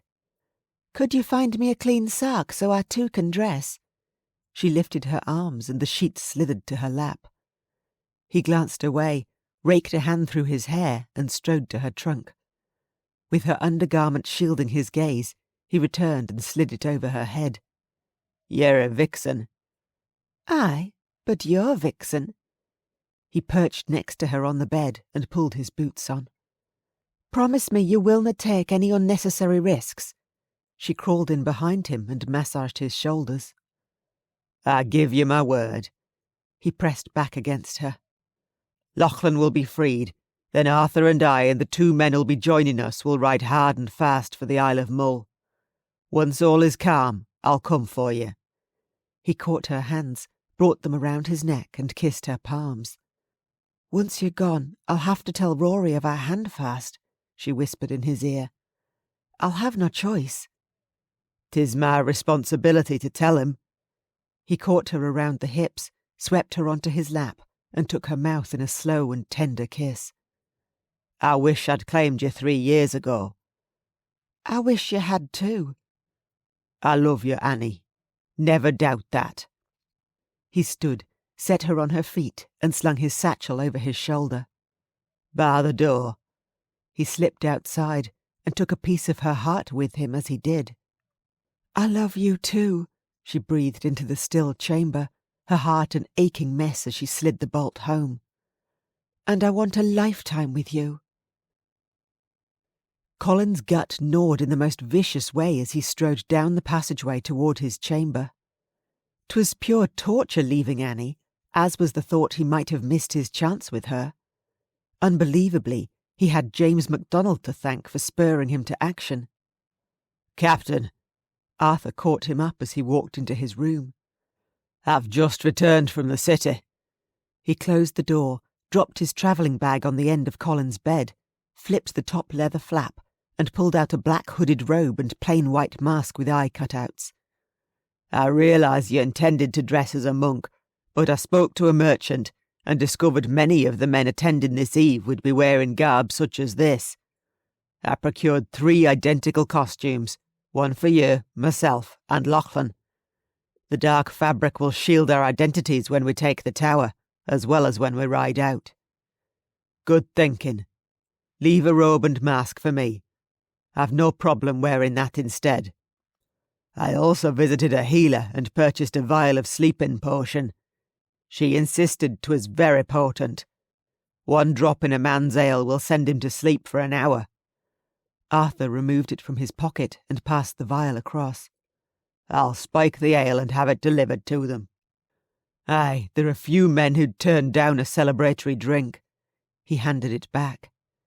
Ian and Murdoch will meet us at midnight at the rear of the stables. I'll collect them while you see to the ale. A knock sounded, and he opened the door. Annie's maid stood with a tray in her hands. "Mistress MacLeod requested I bring a meal to you." "Then give her my thanks." He motioned for the lass to set the steaming bowl of stew and the trencher of meat on the side table. "I have a request in return. I need a single white rose delivered to your mistress. Tell her 'tis a gift from me." Every time he'd sailed from Duart to Dunvegan, he'd always taken her a rose from one of the wild copses she and her mother had planted along the forest trail near their home. She adored white roses. "There are some bushes with late blooms in the garden. I shall fetch one and take it to her immediately." She bobbed her head and closed the door behind her as she left. Arthur chuckled. "'Tis grand to see you so smitten. I only wish I could court Annie proper. Instead, I'm leaving her when 'tis the last thing I wish to do." He stripped off his tunic in favour of a good luck charm. He donned his darkest shirt of coal black with exquisite embroidery around the cuffs and neckline. Annie had made it and stitched it herself, a gift for his last birthday. He touched the fine sapphire-coloured thread she'd sewn in a swirling Celtic design around a tiny symbol of a castle tower and the words "Virtue Mine Honour," his clan's motto. "Annie and I spoke handfast vows this morn." Arthur grinned. "Well, about damn time. Good to see you came to your senses. Once we've returned to Duart with Lachlan and all has settled, I'll sail for Dunvegan and collect her." Arthur clapped him on the back. "Lachlan will be well pleased by the match you've made. Strengthening the bonds between the MacLeans and MacLeods holds great importance to him. I didna marry her for that reason." "Aye, I'm well aware." His grin widened. "I only hope Rory will come to see so as well." It should be his task to inform Rory of their vows, except he couldn't take the risk of speaking to him this day, when he needed to be away within mere hours. He sat at the side table and picked up his spoon. The mouth-watering scent of seafood stew wafted around him. Annie adored seafood, particularly fresh fish. From his wrist sheath he removed his dagger, speared a sliver of beef from his trencher and bit into it. "I'll need to ensure Rory is warned about the MacDonalds. At the inn, I overheard a conversation between Hugh and one of his warriors. They were the ones following her. I suspected a MacDonald would have been behind her stalking." Arthur rolled his shirt sleeves up. "You might be interested to hear James has yet to return." "He should have by now." "Aye, I shall see if I can uncover his whereabouts. The fact he's still missing does no sit well. Check if his warriors have returned." "Will do." Arthur left, and Colin fetched additional weapons from his trunk and afterward left in search of Rory. After hunting down his captain, he discovered Rory remained behind closed doors with the king. He paced the antechamber near the great hall as Rory's man closed the door. "I've learnt of a threat to Annie by the MacDonalds. I want one of your men watching over her at all times." "Of course. I've no long returned from assigning a guard to her for this eve's ball." Rory's captain palmed the hilt of his sword. "The MacDonalds are always scheming. We'll remain vigilant. Make sure you do." Still on edge, regardless her safety was assured, he left the man and returned to his chamber to dress. He donned the black robe, slipped the white mask in place, and opened his door to find Arthur waiting in the same attire, his green gaze watchful behind his mask's eye cutouts. "Is there any sign of James?" he asked Arthur. "I overheard one of his warriors speak of a chest illness. He remains at the King's Tavern to recover. The longer James stays away, the better." Colin slid his hood over his head. "Now I need to find my wife." They joined an excited and raucous crowd of extravagantly costumed guests heading along the passageway. In the great hall, hundreds and hundreds of people swarmed the area, double or triple the usual number. Hell, finding Annie in this gathering wouldn't be easy. So many women wore wigs, and half those here now sported his wife's distinctive long, white blonde hair. "This is interesting. Arthur muffled as he gripped the lower edge of his mask. "Where is your lady? What does she wear?" "I've no idea, and I should have asked. Let's separate, and if you find her first, signal me." "Aye, I shall." Arthur walked off into the crowd. Colin eased around the throng toward the trestle tables pressed against the wall. The tables overflowed with large platters of food, from sweetmeats to pastries presented on fine silver and glass-tiered stands. Sugared fruits preserved from the summer, many of Annie's favourites, had him searching for her first amongst the guests partaking of those delicacies. Annie would be driven to see all on offer, to taste and enjoy, but she wasn't anywhere in sight. Moving along, he sidestepped past 3 blonde-haired women wearing scandalously little. Their exposed bellies were adorned with gold chains and glittering precious gems. Low on their hips, their vibrant skirts of reds and pinks flared to the floor in sheer folds. The same wispy fabric covered their breasts and tied off at their backs with long ribbons and dangling beads which chimed as they swayed to the piper's music floating through from the adjoining room. They were dressed as belly dancers from the Orient. He'd heard of the people who lived in the East on a land of shifting sands, the weather so scorching they wore very little clothing. The translucent fabric of their costume also covered their lower faces and hid their identities, although none of the women had Annie's beautiful midnight blue eyes. More guests swarmed into the hall, and as he searched for her, he tugged the tight neckline of his robe. If only he could jump onto one of the burgundy-padded chairs at the side of the hall and shout Annie's name, except calling attention to himself was the last thing he needed. Aye, he'd search for Rory or Elizabeth instead. Surely they would lead him to Annie. Annie eased back against the bright yellow plastered wall decorated with stunning tapestries of landscape and hunting scenes. A man attired in domino wearing a black hooded robe and full white mask circled the great hall, clenching and unclenching his fists. Colin had said he'd be dressed as a monk, but each of the monks she'd stopped and spoken to thus far hadn't been him. Maybe he was still preparing all he needed to for this eve, except why did the man in the black robe intrigue her so? Turning her gaze from him, she searched the crowd again for any sign of Rory or Elizabeth. She hadn't a clue what either of them would be wearing, and so far she'd not seen them as well. Restless, she pushed off the wall, intent on halting the robed man and curbing her curiosity. "Annie?" Another black-robed guest in domino stepped in front of her, his deep brogue giving his identity away. "Arthur!" She hugged him, and likely far too exuberantly, before she stepped back and straightened her hand-painted mask. The full facial adornment was elaborately detailed and gave her the fine features of Cleopatra, Egypt's legendary queen, with her cat-like eyes and ruby-red lips. Her wig of dark brown locks was coiled high on her head and encircled by a headdress of gold plumes, while the wispy skirts of her white chiffon gown brushed the floorboards. "Thank goodness you found me." "What are you wearing?" Arthur's vivid green eyes widened behind his white eye cutouts. "I'm Cleopatra." She fluttered her hand over the seductively plunging bodice with its matching deep V cut into the back, a gown that was impossible to wear with any undergarments. Her brisk movement sent the thin shoulder straps with their wing-like layer of chiffon swishing softly across her skin, as well as the gold bangles at her wrist jangling. Never had she felt so nervous and wickedly decadent at the same time. The thin fabric hugged her body with a silky touch and allowed the heat of the room to pass right over her. "I'm looking for my Caesar." "As he's looking for you." "Pardon me, my queen." A warrior wearing sandals with iron studs and armour made of metal strips over a red woolen tunic bowed before her. "May I have this dance?"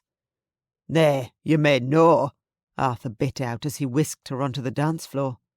"Where is your guard?" "Near the balcony doors, dressed in the same fashion as you." At least 200 of the men here were attired in domino. "Colin was supposed to be dressed as a monk, but I've no seen him." "A change of plans." Blending in with the crowd seemed a better choice. He wears what I do." Frowning, he peered over her shoulder, and she followed his gaze. "Is that the king?" he asked, astounded. "Aye, whispers are running rampant he's dressed as Ares, the Greek god of war." King James VI was richly costumed in full body armour, a shield and sword in hand, and a magnificent red-plumed iron nasal helm adorning his head. "He looks magnificent with that full mask of white and gold." "Dinna let Colin hear you say that." Arthur led her through the dance's intricate moves with practised ease. "Did you hear about James?" "Ah, he's taken ill. One of his warriors gave my maid his apologies. I was told he does no wish to spread his sickness about, but that he'll return as soon as he's able to ride. What of you? Have you heard any gossip swirling about the time I spent alone with James at the tavern?" "Everyone is too excited by the ball to worry about such a thing. You're very fortunate with the timing." He leaned forward. "Colin told me of your handfast. My congratulations." "Thank you." She couldn't hold back her smile. "Is everything sorted for this eve? I'm aware of your plans." "Aye, but for one last matter. I need a maid to deliver the Tower Guardsman a celebratory tankard of ale at midnight." "Whatever for?" "Stirred into the brew will be a sleeping potion." "If there's no danger to the servant, then I could ask my own maid. She'd no speak a word of what she's done." "Can she wear a mask? Most of the serving lasses have done so this eve, and I had intended to ask one of them, under the guise that the captain of the guard had made the request." "Of course she can wear a mask. I have more than one in my trunk. Where do you need her to meet you?" "Your chamber would be best, 12:15 and no later. I'll procure the ale now and leave it hidden in your room. When she delivers the drinks, I'll be watching over her. I'll no leave her alone." "I know you." Someone brushed against her from behind, then slid his large hands over her hips. Colin. She would know his touch anywhere. "Oh, it appears our dance is done." "Aye, your Caesar is here." Arthur bowed and moved away into the crowd. "I've missed you." Warm words whispered in her ear. "Let's take a turn outside." "I thought you'd never ask." She slid her hand through the crook of his arm, and as she walked past her guard, stopped and whispered to him, "'Tis my guardian. You may wait here." Her MacLeod guard nodded. Colin steered her outside and into the dark recesses of the palace's moonlit garden. He pressed her against a wide trunk, tipped his mask up and stared into her eyes. "I never would have guessed you'd have worn a wig." "I couldna find you either, no when I searched for a monk." "A change of plans." Slowly he traced a finger down the deep V of her bodice, then leaned in and nuzzled her neck. "I cannot believe you are wearing something so risque. You cannot unmask with this costume on and bring your good name into question." "No one's good name is brought into question once the masks are removed." She slid her mask off, wrapped her arms around his neck and leaned into him. "Thank you for my gift. The rose was beautiful." "I wish I could give you one each day." He nipped her skin, then laved it with his tongue. So do I." She more than wished it. "Dance with me." He slipped his arms around her waist, tucked her cheek against his chest, and swayed slowly to the gentle melody of the tune drifting on the breeze. "This is no how one dances." "'Tis the way I wish to dance with you." He rubbed his body against hers. "Oh, I like it." She stroked down his arms and tangled her fingers with his. "Are you ready for this eve?" "As I'll ever be." "How will I know all has gone well?" "There's no way for me to send you word." He backed her deeper into the shadows where thick bushes rose either side of them. "Colin!" She caught his face and brought his mouth to hers. She kissed him, one breathtaking kiss she hoped he wouldn't forget as he headed out on his mission. "Come back to me once all is done." "I will." He slid her shoulder strap back into place. "I wish I never had to leave." "I wish it too." A shooting star flew in a wide arc across the sky, and she closed her eyes to claim a wish on it. "I wish we were no about to be parted, and I wish for a honeymoon where there are no chiefs to rescue and no a soul to disturb us." "You shall have your honeymoon the moment I come for you." He kissed her closed eyelids. "'Tis time. I must be away." "You'll be careful." She opened her eyes, slid her mask back into place as he did the same with his. "Always." He guided her down the trail and back inside to where Arthur waited next to her guardsman. Colin nodded at Arthur. "Take Annie back to her chamber." To the guardsman he said, "Ensure you collect Mistress MacLeod from her chamber in the morn. She's no to roam Holyrood's halls without a guard." She squeezed Colin's fingers. "I promise to be careful." "And 'tis my job to ensure you do so. Take care, scamp." He dipped his head and left. Weaving through the crowd he disappeared, and well before she was ready to let him go. "We too must leave." Arthur took her elbow and steered her from the hall. "Let's find your maid." They passed a stream of servants carrying trays with goblets of wine to be raised at midnight to celebrate the unmasking. Picking up her pace, she hurried to her room, only her maid wasn't there as she should have been. "Mayhap she's in Elizabeth's chamber." "I'll go and check." Arthur left and returned moments later shaking his head. "Where else could she be?" "There's a possibility she got called away to aid the palace staff." "Then I'll have to deliver the ale myself. I'm running out of time to find another maid who might deliver it for me." He picked up the tray holding the pitcher and tankards from her side table. "Will they accept it from you?" "I can all but try." "Arthur, nay. Allow me to deliver it. I'll change into my simplest gown. I have a plain white mask I could exchange for this one." She wouldn't be the cause of Colin, Arthur, or his men getting caught. "I will they be recognisable, and no one will guess the maid was me." "That's—" "Surely 'tis best for the guards to slumber, rather than for you and Colin to take the tower by force. Turn around." He did, and she removed the gold-plumed headdress from her wig, then slipped behind the screen and changed into a navy kirtle with a knotted belt. She tossed a black and grey plaid over her shoulders, and in the looking-glass placed the new mask over her face. "All right. What do you think?" Arthur turned and studied her. He slowly nodded. "You do look like one of the maids, although Colin will kill me if I discovers I involved you and no a servant." "I'll be in and out in no time, and he none the wiser." She raced past him before he could change his mind. "Come." He mumbled as he joined her, clearly not liking what he'd had to agree to. Around the perimeter of the bailey they crept until they reached the circular tower. 4 guardsmen walked out the door, and she and Arthur slunk into a darkened corner along the midnight-shrouded stone wall. "That'll be the change of the guards," Arthur whispered in her ear. "Tell the new guardsmen you've brought a celebratory drink, that the captain of the guard requested it from the kitchens. Set the tray down and leave immediately. I dinna want you in there any longer than the time it takes for you to do that. Are we clear?" "Very, but what if they dinna partake of the ale?" "That's no concern of yours. In and out. Make it quick."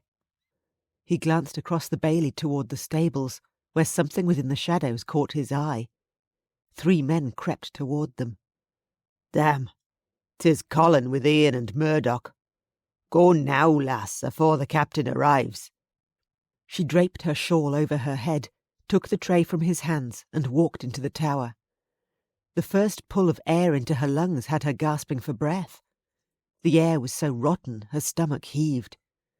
Ignoring the stench as best she could, she stepped up to the barred door. Goodness, how on earth did Colin expect to get through here, if not by ensuring the guards' compliance first? "Excuse me," she called out. "I bring refreshments." A warrior in a padded leather war coat scraped the steel door open and leered at her through stringy black hair. Behind him, a single candlelit lantern hooked on the wall cast an eerie glow over the blackened greystone. "What do you want, lass?" "The captain of the guard sent me with ale. He thought you too might like to celebrate the king's masquerade." "Over there will be fine." He jerked his head toward the table near the stairwell. "And the other guardsmen?" No matter what Arthur had instructed, she couldn't leave without ensuring the guards had all been served. Colin's life could well depend on it. "Above stairs." He closed the barred door and turned the lock with a loud clunk, enclosing her inside with him. "I'm right thirsty. Pour me a tankard." "Could you call the others? The captain insisted you all partake." She set the tray down with a rattle, poured him a mug and handed it across. "Aye, I can call them." He ambled to the stairs, took a hearty gulp of his drink and bellowed, "Lads, we have us some ale and a fine lass to serve it. Compliments of the captain." She stepped around the wonky-legged table, putting it squarely between her and the coming guards as she poured another 3 drinks. Across the station, something moved beyond the slots in the barred entrance door. Golden eyes glinted from under a dark hood. Colin. Drat. Arthur must have told him she was the maid. "What is your name, lass?" The guard leaned one shoulder against the grimy wall nearest her. "Lizzie," she uttered, choosing the most common name amongst the staff. "Is there just the 4 of you then?" "Aye, is that nae enough for you?" Suggestive words, ones that made her shiver with revulsion. Oh, goodness, what had she gotten herself into? Footsteps pounded down the stairs, and 2 chainmail-clad warriors strode in. The walls of the guard's station encroached in on her as it filled with large men. Swiftly, she handed each of the warriors a drink, and waited as they bumped their tankards together and drank. "Thank the captain for us, lass," one of the warriors grunted as he wiped his top lip, his gaze on her. "I will." "We'll take these drinks upstairs. We've our duties to attend to." The 2 disappeared the way they'd come. Alone again with the first warrior, she said, "There's still 1 guardsman I've no served." "He'll be busy, otherwise he would have come." The guard plopped down on an overturned crate and yawned. He kicked out his legs, and the keys looped around his belt clinked. She itched to grab them, to toss them through the bars to Colin so he'd have no issue getting inside. Instead, she held her place. "Could you open the door, then? The kitchens are busy with the ball in full swing, and I'll be needed in the great hall." "Aye, in a moment." Groggily, he lifted his head. "Please open the door. I dinna wish to get in trouble." She stepped up to the door. "Aye, aye." He staggered to his feet and swayed. "I'm come." He tripped and toppled into her, squishing her between him and the hard wall. He mumbled as he tried to push himself upright. "I canna keep ma." His eyes slid shut and he fell in a crashing heap to the floor. "Annie," Colin rasped. "get here now." "I'll find the key." She shoved against the hefty warrior's side and rolled him from his front onto his back to free the chained keys from underneath him. The man was like a rock. "Hurry." Colin fisted the bars. "I'm going to kill Arthur for allowing you in here." "Nay, he told me to get in and out quickly. This isna his fault when 'twas I who stayed." "I still intend to kill him." "Duly noted," Arthur groaned as he stepped in beside Colin and glared at her. "You dinna listen to instructions. Get those keys and do it fast. If aught had happened to you, I'd never have forgiven myself." "Where are your other men?" she asked Colin as she unhooked the keys from the warrior's belt. "Keeping watch outside. Ian will take you back to your chamber, and once there, you will lock yourself inside until the morn, when your MacLeod guardsman is due to arrive. Do you understand me?" "Perfectly." She removed her mask as she hurried to the door so she could see better. There's one guard who never took any of the ale. She tried the first key in the lock, but it didn't turn. Give them here. Colin snuck them from her hand, and through the bars, worked each key in turn until the lock popped open. The door swung wide, then he clamped her against his chest, so tight she lost her breath with a whoosh. To Arthur he bit out, Upstairs with you, and dinna let any of the guards kill you. That's my job. Aye, Captain. Arthur dashed past them in a whirl of black, his sword in hand as he vanished up the stairwell. Colin tipped up her chin and looked into her eyes. Go straight to Ian and keep to the shadows. I'll see you at Dunvegan. I'll be waiting. He released her and bolted upstairs, gone before she could whisper another word. Chapter 6. Without a lantern to light his way, Colin negotiated the cramped stairwell in the dark of night, his sword at the ready. Somewhere up ahead, a snore broke the quiet, and as he stepped onto the landing, he found one of the guards who'd drunken the ale lying slumped across the floor. 2 down, 2 to go. He tapped Arthur's arm with his sword. How much potion did you give them? I poured the entire vial into the pitcher instead of only a few drops. I didna want to take the chance they only napped. We need some light in here. Arthur wedged his dirk under one of the thin boards across the narrow window and popped it free. A trace of moonlight shone in and beamed over a third warrior, lying prone halfway up the next flight of stairs. Colin sheathed his sword, grabbed the man's feet and hauled him down. Kneeling, he checked his breathing. 'Tis slow but steady. Then we've only one more to find, the warrior Annie didna serve. Arthur crept upstairs. Following him with his senses on full alert, Colin reached the top landing and surveyed the passageway ahead. The darkened corridor remained bare, although Lauchlan's cell door remained propped wide open. He waits for us in there. Damn, he must have discovered his fellow guards had gone down afore we did. Arthur tugged his hood lower over his mask. I'll go first. Sword raised, Colin snuck into the cell, lit only by a single candle. Come one step closer and I'll slit his throat. The guard held Lauchlan in a chokehold, his blade pressed to his neck and his chief the man's living shield.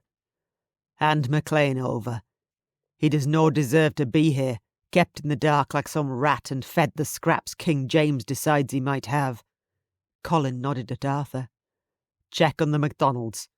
Make sure their door remains locked. They're no there, the guard snickered, his long hair covering one beady black eye. Both were taken to more comfortable quarters in the palace. Apparently they're more receptive to the king's terms than the chief of MacLean has been. You lie. Donald and Angus MacDonald would never relent. He speaks the truth, Lauchlan rasped against the blade at his throat. Just afore dusk they were taken away. I was told they'd agreed to pay the hefty fines and have sworn their obedience to the king.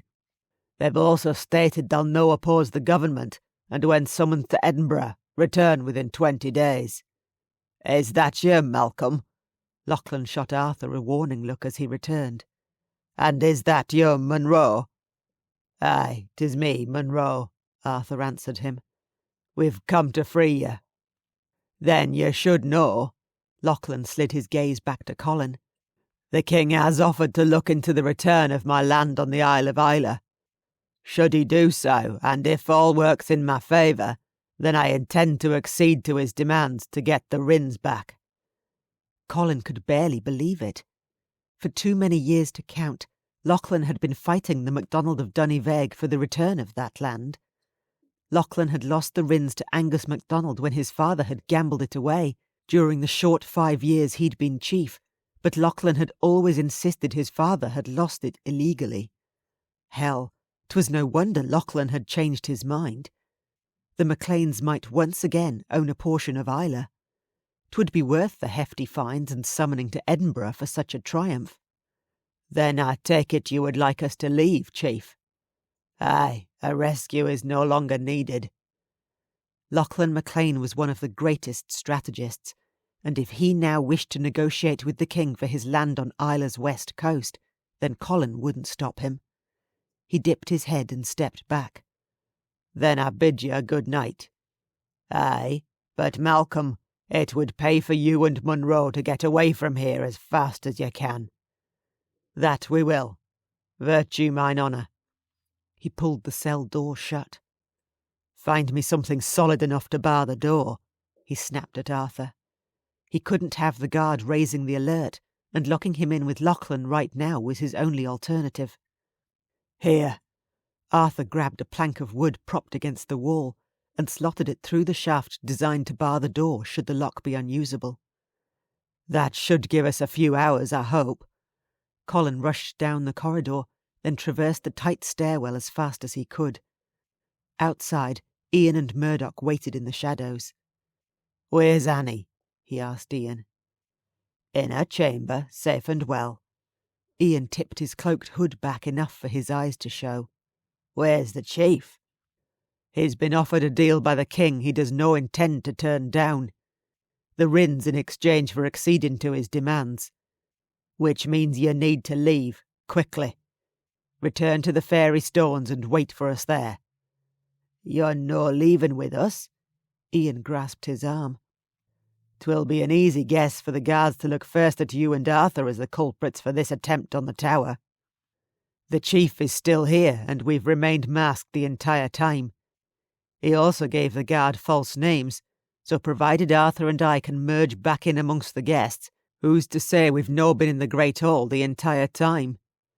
And if he had the chance to remain behind, for Annie's sake, he'd damn well do it. His wife knew how to find trouble too well on her own. The risk is too great. Have you been sighted? He asked Ian.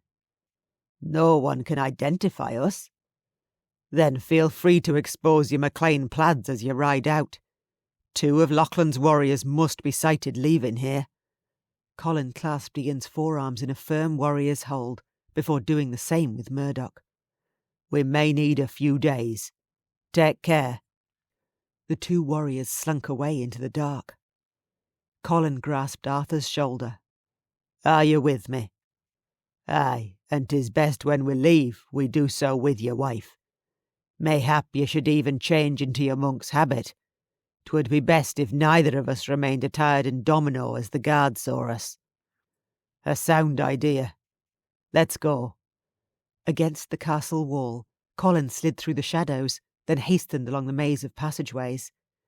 In his chamber, he stripped off his robe and mask as Arthur did the same, then donned his brown monk's habit and tied the leather strings around his waist. Are you ready to face the masses? Arthur tucked his tunic into his dark leather trews. This will need to do for me. Let's hope we dinna get caught. Annie couldn't sit still after Ian had raced her back to her chamber and instructed her to bolt the door and get rid of the clothing she'd worn. No link must be made between her and the maid who'd delivered the ale. As quick as she could, she lit the fire, stripped off her kirtle, and tossed her clothes and the wig into the flames. As it burned to ashes, she shakily dressed in a midnight blue gown edged in black satin. Wishing for an escape, she paced her chamber. She needed to know if Colin had gotten past all the guards and reached his chief without issue. Even now, did he ride across the country for Duart Castle? Her stomach tossed and turned, and her thoughts wouldn't settle. Aye, she should follow Colin's instructions and remain where she was, but the castle was filled with guests roaming about, and it would take mere minutes to check the stables for his mount. She grabbed her black fur cloak and swung it over her shoulders. She'd take the utmost care, discover if his horse remained, then return. With her softly lined fur hood covering her head, she snuck out the door. Well, well, if it isn't her Annie MacLeod. A warrior with a red bulbous nose wearing the MacDonald plaid under a steel-studded war-coat eased out of the darkened alcove next to her door. You've been busy this eve, dressed as Cleopatra one moment, then a lowly maid the next. Now you appear as if you're ready to wander about again, yet this time unescorted. Who are you? Hugh MacDonald, at your service. I've heard of you. A man she had no desire to stand about chatting to. Excuse me. She hurried down the passageway. James is courting you, but he's no for you. He's no courting me, and I agree. Good. He offered her his arm as he kept pace, but she ignored the gesture. Allow me to escort you to wherever it is you're going. No, thank you. I'll escort myself. A buzz of voices echoed toward her from the great hall. She wasn't in the middle of the woods, but a crowded palace swarming with guests and guardsmen. Aye, she'd find one of her MacLeod warriors and be done with Hugh MacDonald. Take my arm, my lady, and if I were you, I wouldn't draw any attention to us should the opportunity arise. Are you threatening me? She hastened her step as she searched for one of her kin. You should have taken more care this eve, he snorted. Particularly after your jaunt to the tower, and if I were to hazard a guess as to the identities of the other men I saw you with, I'd have to say they were Colin and Arthur MacLean. A chill shuddered through her. Hugh MacDonald knew too much. Allow me to allay your fears. The men you seek have returned to the ball. Colin would never have done so, not after he'd rescued his chief. They also left the tower empty-handed. What? Take care. Dinna draw any attention to us. If you do, Colin and Arthur MacLean will be hanging from the king's noose at daybreak, and if that happens, 'twill be because you've forced my hand and I've had no choice but to expose them. He gripped her elbow, tugged her through the doors and across the inner courtyard. What are you doing? Ensuring you save your kin. I take it you wish to confirm their steeds are here? MacDonald steered her inside the stables, led her past two lads brushing down the guests' horses, and toward the rear. Colin and Arthur's horses remained in their stalls. Hugh had told her the truth. Colin hadn't left. Wait here. Hugh stepped across the dusty corridor, stirring up loose hay scattered across the hard-packed ground. He clapped a warrior on the back and said, Fergus, gather 4 of our men, those loyal only to me and no James. Aye, Captain. Fergus jogged past her. Their voices sent shivers down her spine. She brushed up against Colin's destrier and scratched between his stallion's silky black ears. Where are they, and what happened to them? She whispered to the animal, hoping an answer would present itself, somehow and some way. The warhorse let out a throaty snort and knocked its muzzle into her shoulder, as if pushing her to send her on her way. We'll be leaving soon. Hugh saddled his horse. Then go. I'll no stop you. I would prefer it if you travelled with me. He mounted, took his horse's reins, and nodded at Fergus as he arrived with his men. Aid the lady, Fergus. She wishes to ride with us. Nay, She squealed as the warrior caught her around the waist and boosted her into the saddle in front of Hugh. You canna do this. Oh, I believe I can, he rasped in her ear. And if you dinna oblige and come willingly, then I'll discuss what I've learnt this eve with the king. Do you wish to keep Colin MacLean from the dungeons, or do you prefer to send him to an early death? He nudged his horse out into the bailey. Speak up and save herself, or remain quiet and save Colin. There wasn't even an option. I'm the chief of MacLeod's cousin, she snapped at him. You canna abduct me without severe repercussions. This is no an abduction, but a willing agreement to a courtship. I've agreed to naught. Aye, you have. Arms tight around her, he urged his horse out the gates, right under the watchful eye of the guards patrolling the Barbican, and she could do nothing about it. Where are you taking me?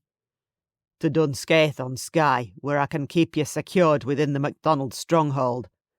James is too lenient toward the enemy, and longs for peace at the expense of our own clan, whereas I shall fight against Clan MacLean as my chief does. For that we require an alliance with Rory MacLeod, and you're the perfect solution. Your chief canna fight while he's in the tower. Donald and Angus were removed from the tower earlier this eve and taken to secure quarters in the palace. They've both agreed to the king's demands and will soon be released. And when my chief returns to his clan, he will hear of our alliance by marriage and be well pleased." He thumped his heels into his steed's flanks, urging his horse to a faster pace.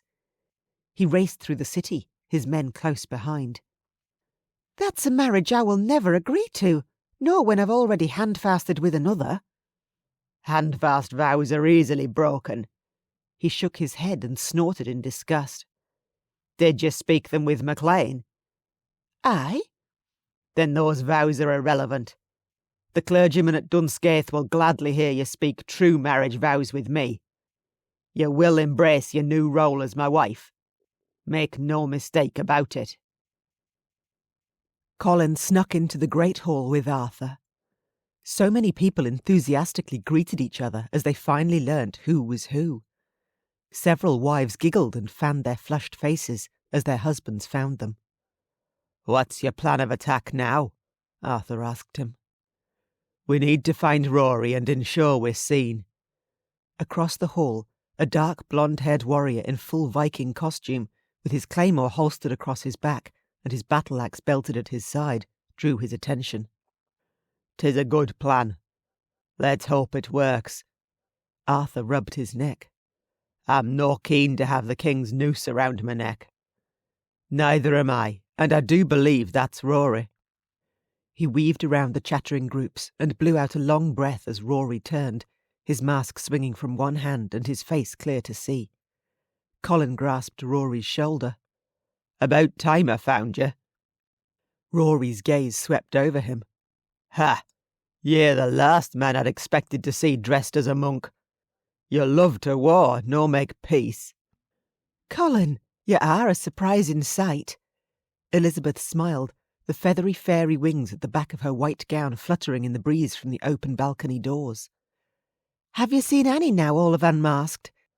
There are so many here, and the costume's so wonderful, but I didn't even know what my own niece wears." "She's outfitted as Cleopatra, but she grew tired and retired to her chamber."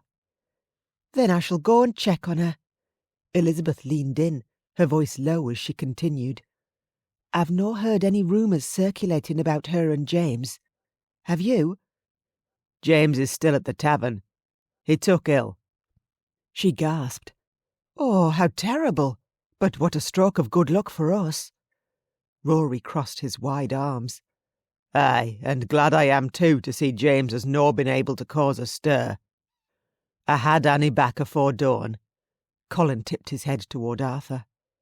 "Go with Elizabeth and ensure Annie is well. Tell her I'll be there soon to talk to her." "Will do." Arthur offered Elizabeth his arm and led her away. Colin rubbed his chest.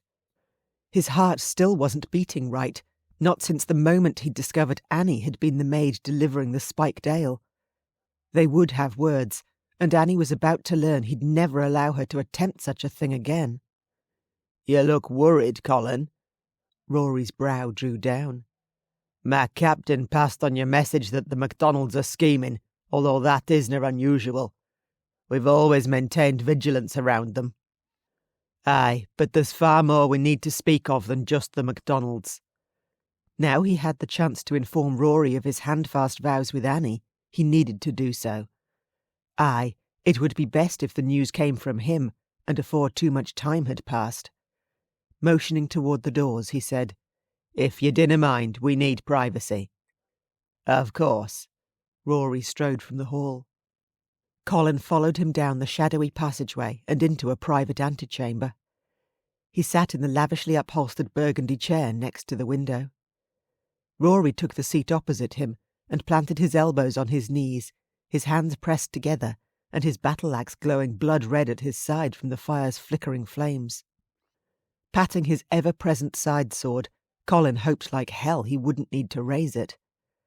"Annie has found herself a husband, a man I heartily approve of." "Then it canna be a MacDonald." Rory tapped one foot. "You look uneasy. If you heartily approve, then who is it? And why has she no said a word to me?" Because I'm the man she wishes to wed. Rory's fingers twitched and his nostrils flared. That's impossible. You're her cousin, her guardian. She canna wed you. Third cousin, and there is no law against such a union. Nay, her father entrusted you with her safety and welfare, as he did me. Guardians dinna marry their wards, you included. Rory stood, his chest pumped out. Colin rose and stood eye to eye with the warrior he'd always called a friend. We've already spoken vows. She's my handfast wife, and I willna give her up. Damn it, Colin. You've abused my trust. You and Danny grew up together, and you're as close as siblings. The feelings I have for her are far removed from that of a brother toward his sister.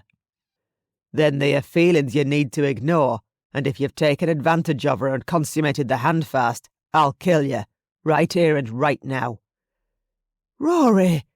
Elizabeth cried his name from the doorway, her hand fluttering wildly over her chest. How could you say such a thing? Arthur urged her inside and shut the panelled door behind them. I have news. Then it'll have to wait. Rory slammed Colin into the plastered wall behind him. The wall rattled and shook at the brutal impact. Squeezing his throat, Rory rasped in his ear. Did you bed her? Colin thrust his knee into Rory's groin and took him down to the floor. That's none of your damn business. Oh, goodness. Elizabeth plopped into the chair. Rory, Annie loves Colin. They make a perfect match. Arthur, get Annie in here now. Rory rolled Colin off him and came up on top. I want to hear all of this from her own mouth. She wasn't in her chamber. Her cape was gone and there was no sign of her. Hell. Colin bucked Rory off and jumped to his feet. Arthur, rouse Rory's men to aid you and check the Great Hall, the private rooms, anywhere and everywhere. She has to be here somewhere. Aye, Captain. Arthur raced out the door. Colin was right behind him. Rory caught him up as he sprinted toward the stables. She canna have gone far. My warriors would know. Rory grabbed one of the stable hands as they flew inside. Have you seen Mistress MacLeod? Aye, my lad. She rode out the gates a few minutes ago with Hugh MacDonald and his warriors. She went willingly enough. They ride for Skye. She would never have gone willingly. Colin whistled to Arthur as his man ran across the bailey with a half-dozen of Rory's warriors. Hugh MacDonald has her. We're riding out now, he bellowed to Arthur. Colin mounted his steed and galloped out the gates. Every moment counted. There could be no delay. Rory pounded in beside him, his gaze fierce as they raced through the city streets and along the route towards Skye. At any time Annie could have called out and the palace guards would have prevented MacDonald from leaving with her. This makes no sense. MacDonald has to be holding something against her. She'd never leave otherwise. And what could that possibly be? Rory demanded. Annie was an innocent, although one embroiled in his endeavour to free his chief. Aye, and the timing of her kidnapping was too coincidental for it not to have something to do with him. My chief is locked away and needs to be freed, something which would have happened this eve. What are you saying? I discovered, and far too late, that Lachlan intends to capitulate to the king's demands for the return of his land on Islay. And Annie knew about your plans. There is little she does not find a way to learn. Then this is your fault. You led her straight to danger's door. You gave MacDonald some form of control over her.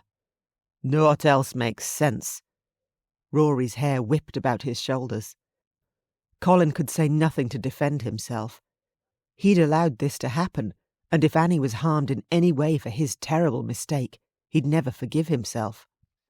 Their party of warriors left the city behind and rode hard across the moors. "Fresh tracks," Arthur shouted. Aye, several hoof prints were embedded deep into the soil, easy to spot now the dawn's rising sun had lightened the skies.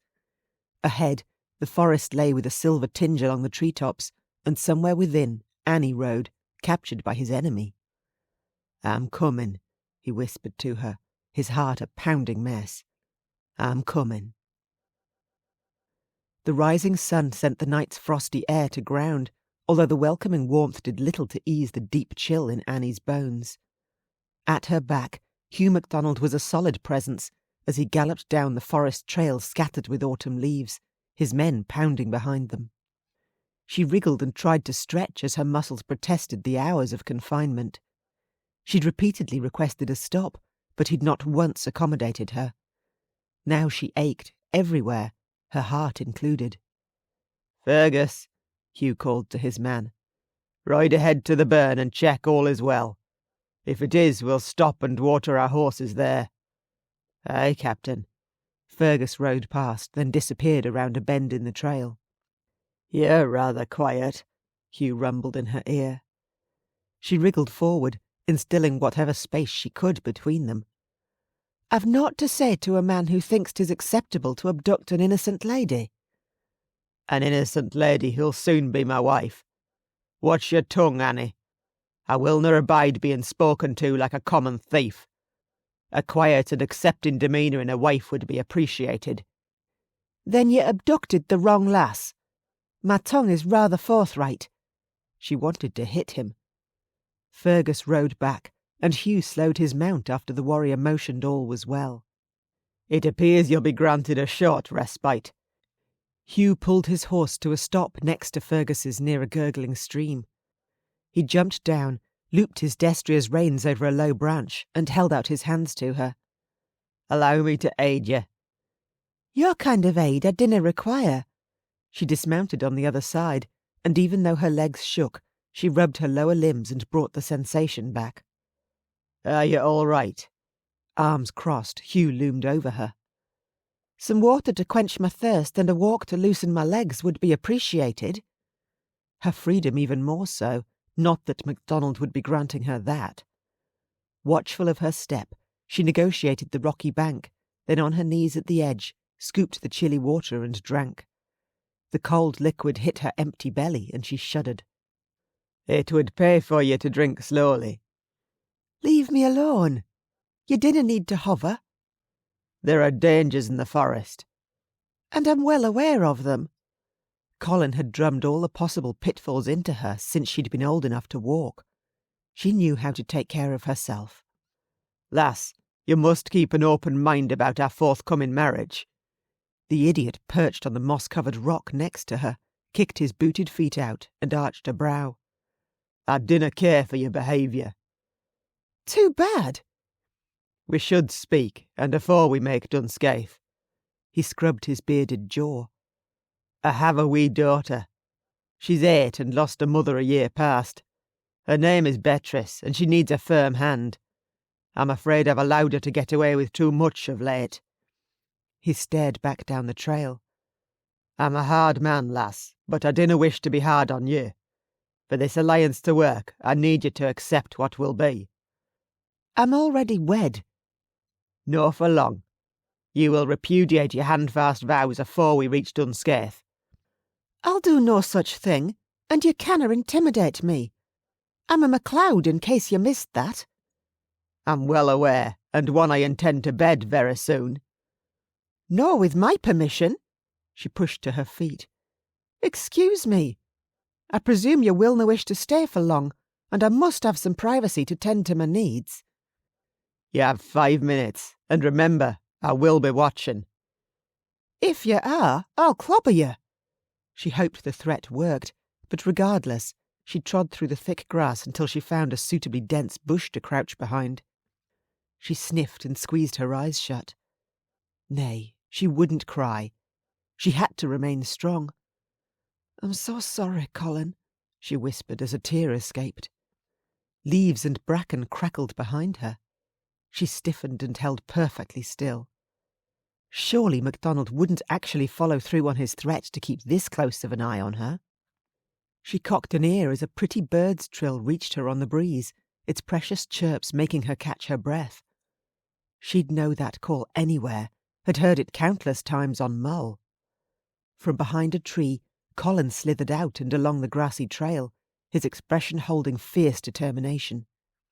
He eased in beside her, pressed one finger to her lips, then rasped, "In the future, when I say to remain in your chamber, you will do so." "Are you really here?" She clutched his face. Aye, he was real. "How did you find me?" "We discovered you were missing mere minutes after you left." "We? Is Rory here?" "He and his men are moving into position to take care of the other MacDonald warriors. Why'd you leave with him?" "He knew you'd been at the tower, was aware of your attempt to free your chief. He said he'd tell the king of your involvement if I didna go willingly." "I'm sorry, Annie. I never intended for you to get caught in the middle of this war. Never again." He tipped his head toward the path he'd snuck along. "Arthur awaits farther back. I need you to stay as low as possible and crawl straight to him." "You're going to battle Hugh alone?" She clung to him. "Please, even though he abducted me, I dinna wish for the feud between the clans to escalate because of me." "Are you finished yet, my lady?" Hugh grated. He was close, too close. "Go." Colin turned her by the shoulders, tipped her onto her belly and slid his sword free. "Now." "He has a daughter and the child has no mother. If you kill him, she'll be without parents." "The lass is of no concern to you, Annie." He pressed a soft kiss on her lips and nudged her to go. "I grew up without my parents, and I dinna wish for his daughter to do so as well. Please, be careful." She had no choice but to leave. "And I mean no one scratch, or I'll be very angry. You dinna want to see me angry, Colin MacLean." "Aye, scamp. I'll take care." She scuttled through the underbrush, hating that she had to leave him. "Come here, lass." Arthur stepped out from behind a trunk and scooped her into his arms. "Put me down. I can find my own way to safety. Stay with Colin." "Nay, I have to get you away from here afore I can rejoin the captain. Hold tight." He lifted her higher against his chest, and she seized his shoulders as he ran through the trees. Everything blurred and her head spun. Colin's fierce battle cry rang out, and the chilling sound reverberated throughout the forest as her MacLeod kin joined in with his roar. So many men fighting, and all because of her. As steel rang loud against steel, the grating clang had her shoving against Arthur's chest. "Put me down here. This is far enough. You have to go back. Now." "Aye, this should do." He glanced up into the dense foliage of a tree, then boosted her into the safety of the wide bough, her position hidden. "Go, please. I canna lose Colin as I lost my parents. I'd never survive it." "I'm going. Stay here." He dashed away. Chapter 7. Colin thrust his sword high and blocked Hugh MacDonald's swift blow. The urge to kill the warrior for stealing Annie from him throbbed with deadly menace deep inside him. The MacDonalds were a thorn in his side, a constant threat against him and his kin. "Where is she, MacLean?" Hugh's gaze glinted with animosity. "Safely away, so I might end your life and then join her." He slammed his blade into Hugh's side. Grunting, Hugh fell back a step. He grasped his side and eyed the long slice in his steel-studded warcoat, a cut that hadn't quite drawn blood. "She's agreed to be my wife." "Like hell she has." "She's your cousin and ward." "Third cousin, and as my ward, I've well and truly ensured her future." "Fergus!" Hugh shouted. "Here." Fergus jumped the low brush and came in beside Hugh. "Rory MacLeod is here with as many warriors as us. The men fight. MacLean must die. He stands in my way." Hugh twirled his blade and softened his footing. Fergus did the same, the two of them coming around either side of Colin. "You're a bloodthirsty lot." Colin rocked on his heels as battle lust roared through him. "I'll enjoy ridding Scotland of the two of you." "Strong words, MacLean. But futile," Hugh snorted. Both MacDonalds advanced. Hugh struck first, and Colin spun and blocked the fierce blow. As Fergus attacked, Colin dropped low, kicked the warrior's shin, and sent Fergus sprawling into a thorny bush. Fergus shoved to his feet. "A dirty move, MacLean." "And what do you call two warriors battling against one?" Colin fought, his claymore clashing against Hugh's blade and then Fergus's. Their blows were well timed as they worked together against him. "I'm here," Arthur yelled as he bounded into the fight. "Is Annie safe?" "Aye, Captain." Arthur shoved his back against Colin's, then fought Fergus as he swung his sword. "I tossed her into a tree." "She can scramble up and down trees in her sleep." Colin! Annie shouted his name as she ran toward him, her white blonde hair streaming behind her. No a scratch. Do you hear me? "Get back!" Damn it. He had to end this battle before she got any closer. He glared at Arthur. "Next time, tie her down." "There will na be a next time." Hugh smirked as he struck Colin's ribs. Pain ricocheted and rattled his teeth from the brutal blow. Hell. He should have been paying attention to the fight and not his wife. Annie screamed as Hugh swung again. Colin barely caught the next blow. It knocked him onto his knees, their two blades crashing together a mere breath from his nose. "You'll never wed my wife." Arms shaking, Colin shoved his two-handed sword hard against Hugh's and heaved to his feet. He sprang forward and fought. Annie needed him alive, and there was no greater incentive than to fight for her and their future together. He slammed his blade into Hugh's arm and blood spurted. Hugh gripped his wound and yelled at Fergus for aid, except his man was of no use since Arthur had him on the ground, his knee planted into Fergus's back as he bound his arms with his leather belt and restrained him. Colin slid his claymore tight against Hugh's throat. "You've lost the fight." Colin, nay. Annie clenched her midnight blue skirts. Please, I had to watch my parents die, and Hugh too has a child. Let the king decide their punishments. "I prefer to hand out my own punishment." He pressed until blood oozed. "And I believe I shall make it as painful as possible." All around, the forest stilled as the sounds of the battle ceased. Rory emerged from the thick trees with heaving breaths, his claymore in one hand and battle-axe in the other. Blood dripped from both, as it did from the swords of his warriors who strode in beside him. "There are only these two left," Rory stated. "The others wouldna concede to defeat." Annie ran to Rory. I cannot take any more death. This has to stop. "Lass, you should never have been brought into this feud." He pulled her into his arms. "Your husband has every right now to seek justice for your abduction." He told you about our vows. "Aye, but you must speak for yourself. Do you truly love him?" I do, with all my heart. She glanced at Colin. Please, spare these two men. "They intended to kill us, Annie." You're better than them. You could end Hugh's life, or you could deliver him to the king.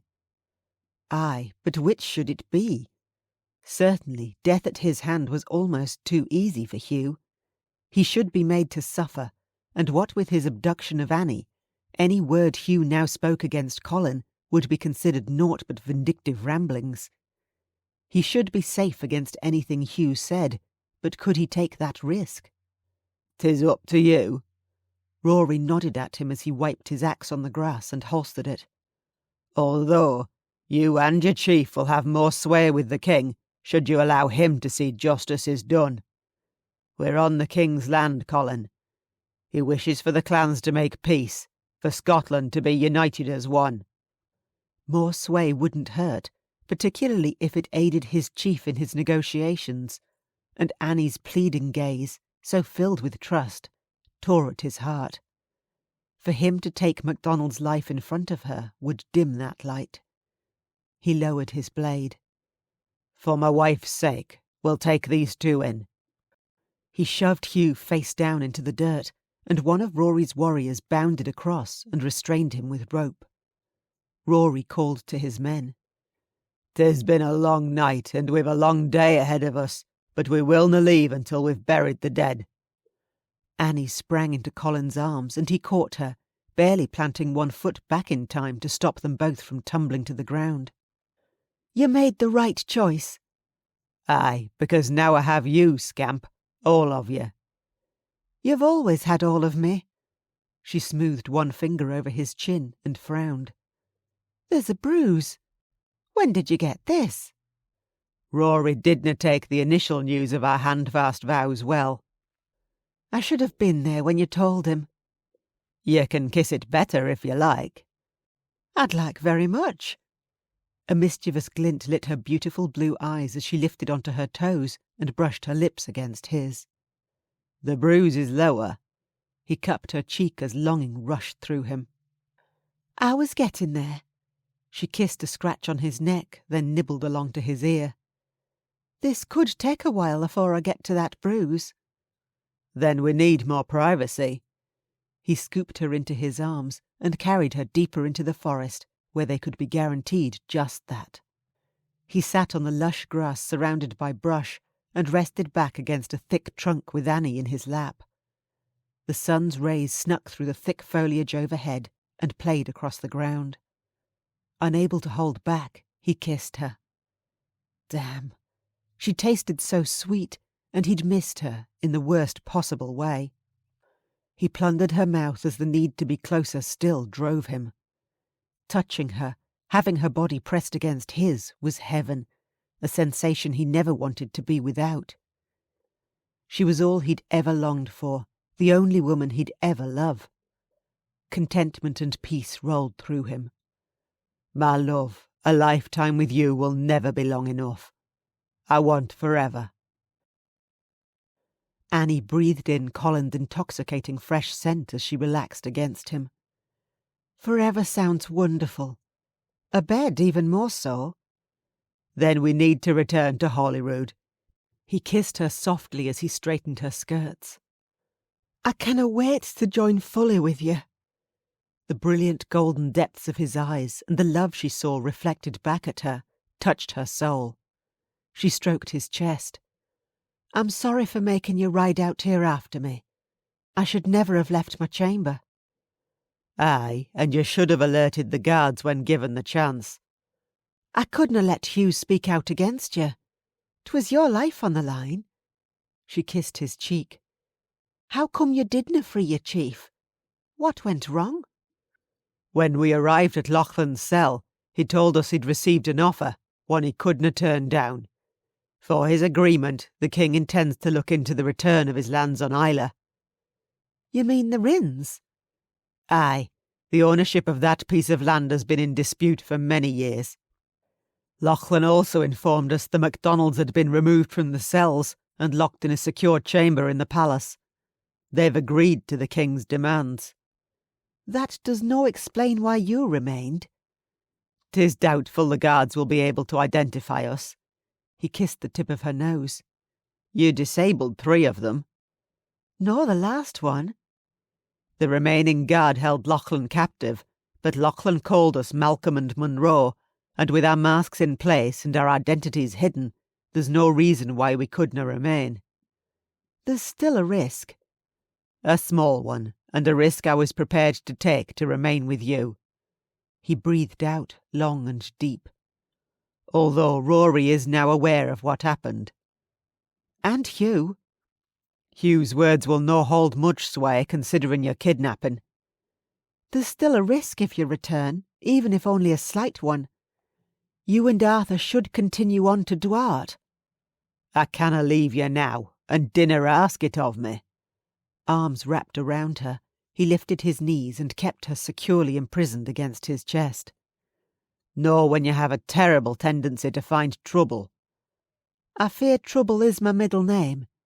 You may well come to regret marrying me." "My only regret will be that I didna marry you sooner." His husky words held a world of promise and lightened her heart. "Do you intend to be a biddable wife now?" "Aye, very biddable." She twined her arms around his neck. "Whatever you ask, I shall do." "I'll hold you to that promise." He nibbled her lower lip, then sucked it into his mouth. "I want you naked underneath me." "Aye, please." She wriggled as tingles raced through her body. "I canna believe we're in the middle of the forest, and so far from a chamber with a locked door." "That is your fault." He chuckled and kissed her again.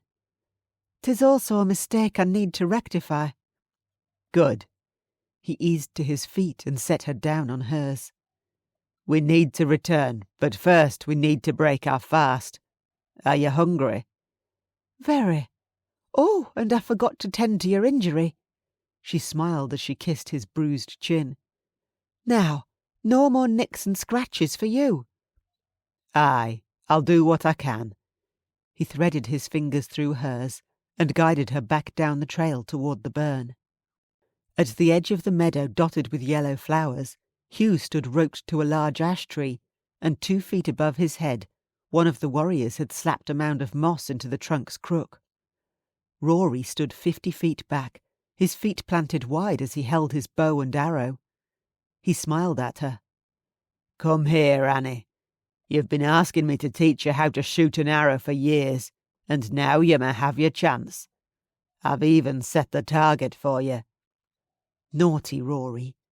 At Dunvegan, she'd trained twice a week under Rory's guidance on the archery field, although it had been Colin who'd first taught her to hunt with the bow from Mull's treetops while they'd sat on the wooden platform of his tree hut. She wandered past a crackling fire where a warrior had skinned a small creature and now skewered meat onto sturdy sticks to prop onto a rack to cook. "Are you certain now is the right time to learn, Rory?" "I'm certain, and 'tis a fine morning with the sun in the perfect position to highlight your target." Aye, the sun's rays glimmered across the sparkling waters of the stream, where one of her kinsmen filled several skins with water and plugged the tops. "All right, but I'll need a smaller bow. Yours looks far too big for me to hold." "Jeremy," he called to his squire, a lad of 16 who'd grown immensely of late. "Bring your bow." Jeremy jogged across from the tethered horses, swung his bow from his back and passed it to her. "Thank you." She stepped in beside Rory. "Show me what to do, cousin." "Set your feet apart and prepare the arrow." "Like this?" She eased her right foot slightly in front of the left, then slid the arrow into the notch. "Do I aim for the moss?" "Aye, and the arrow needs to arch before hitting its target, so allow for a higher degree of aim." He guided her hands to the right angle. "That should do." There wasn't a chance she'd hit the target, not when her arrow was directed right at Hugh's head. She barely held back her giggle. "I see." Hugh gritted his teeth. "Nay, Rory, I think her aim is too high for this distance." Colin nudged Rory out of the way, and with his arms around her from behind, pushed the tip of her arrow lower. "There, that's better." She smothered her gasp. Now her arrow was on a direct target for Hugh's crotch. "I canna believe I'm about to get shot by a woman," Hugh grumbled as he squeezed his legs together. "You willna if she can maintain her focus," Colin admonished. "Well, I'm very tired since I was forced to ride through the night, so my focus isn't quite what it should be." She placed her cheek to the side of the arrow as she pulled the bowstring back. At the last moment, she lifted the arrow tip and let it go. It flew free and arched perfectly as it sailed. Hugh slammed his eyes shut, and she bounced onto her toes as she followed the arrow's path.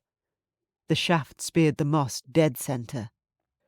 "You have too much of a conscience," Colin grumbled as he strode to his horse and unstrapped his bow from his saddlebags. He returned to her side and readied his bow. "Let me show you how to take the perfect shot, scamp." "Let's make that a double perfect shot." Rory smiled as he stood next to Colin and took his position, his bow raised as they both lined up their sights. "Retribution can be sweet." Colin's arrow sailed free first and thumped into the small V of wood between Hugh's legs. Then a second later, Rory's arrow struck a hair's breadth above Hugh's head. The warrior groaned. Death may have been more kind than this torture. Death is too easy for you. Colin tapped his bottom lip, as if considering where next to aim. After pulling another arrow from his pouch, he set it in place, then released his shaft. It flew and splintered Rory's arrow in two. Nice. Rory readied for another strike. Allow me to return the favour. Please do. Rory's arrow speared Colin's shaft, and Hugh hissed in pain. Have mercy. A man needs his balls. But if you didna have them, I'd be a happier man. Colin prepared his next shot. As yet I've no heard you apologise to my wife. 'Tis what I'm waiting for. Aye, I meant to. Hugh glanced at her. My lady, I never should have taken you from your kin. Please, would you forgive me? Your actions will never be forgiven. She rubbed her cheek against Colin's arm. Not when you raised a sword against my husband. Good answer, scamp. Colin released his arrow. It landed a whisper from Hugh's ear with a thunk. Rory tossed Colin another arrow. I'd like to see you match that on the other side. Wait. Hugh gulped in a breath.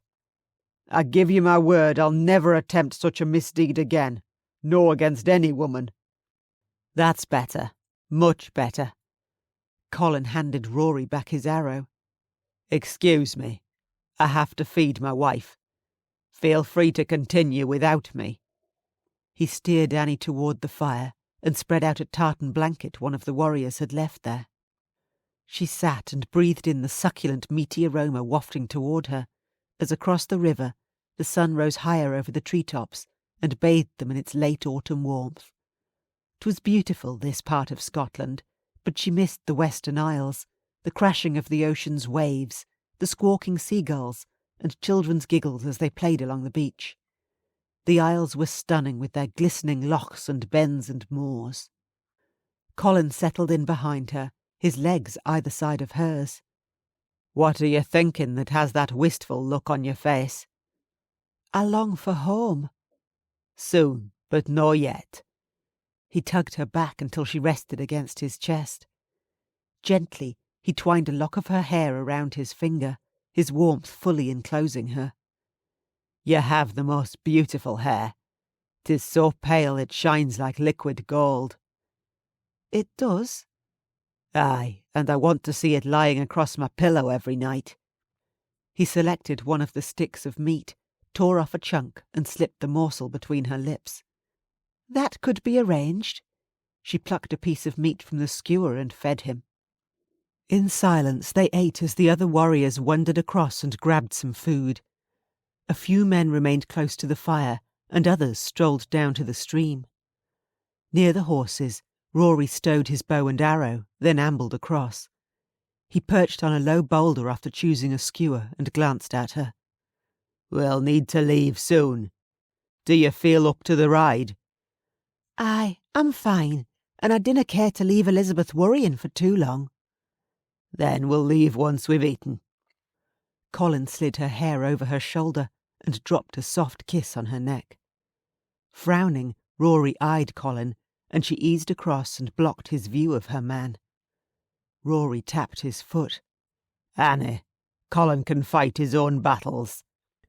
Aye, but my wife is too protective by far. Colin rumbled over the top of her head. If I'm too protective, 'tis for a very good reason. She nodded at Rory. You've looked after me for 3 years, and for that I'll be forever grateful, but I've chosen the man I wish to spend my life with. Aye, so I've seen, although you'll always have my protection, whether you ask for it or no. Rory chewed his meat. You are more than a cousin to me. You are a sister in many ways. She touched her heart. And I consider you my brother.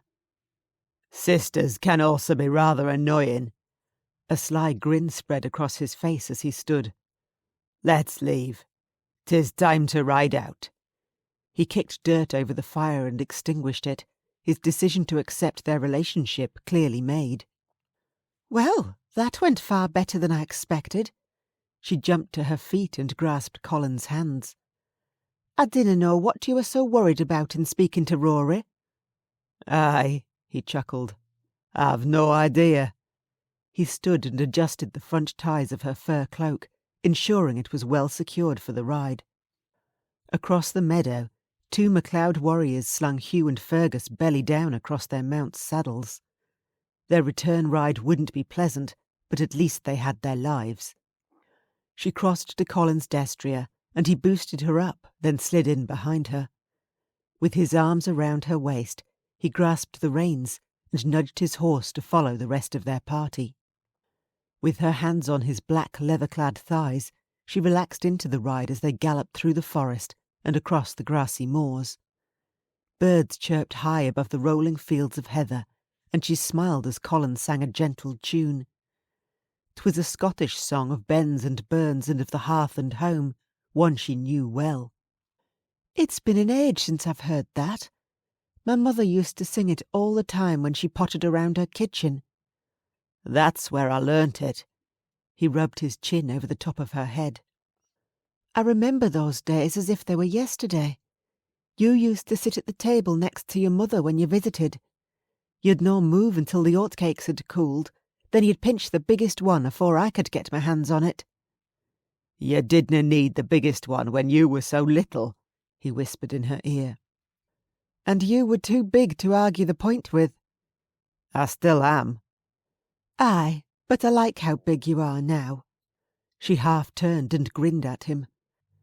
The wind whipped his dark shoulder-length hair behind him, the blonde-tipped ends adding a rakish look she completely adored. "Hopefully you willna argue with me quite so often any more." "I highly doubt that, unless you suddenly learn how to follow my orders." "Orders can be wearying." She yawned and patted her mouth.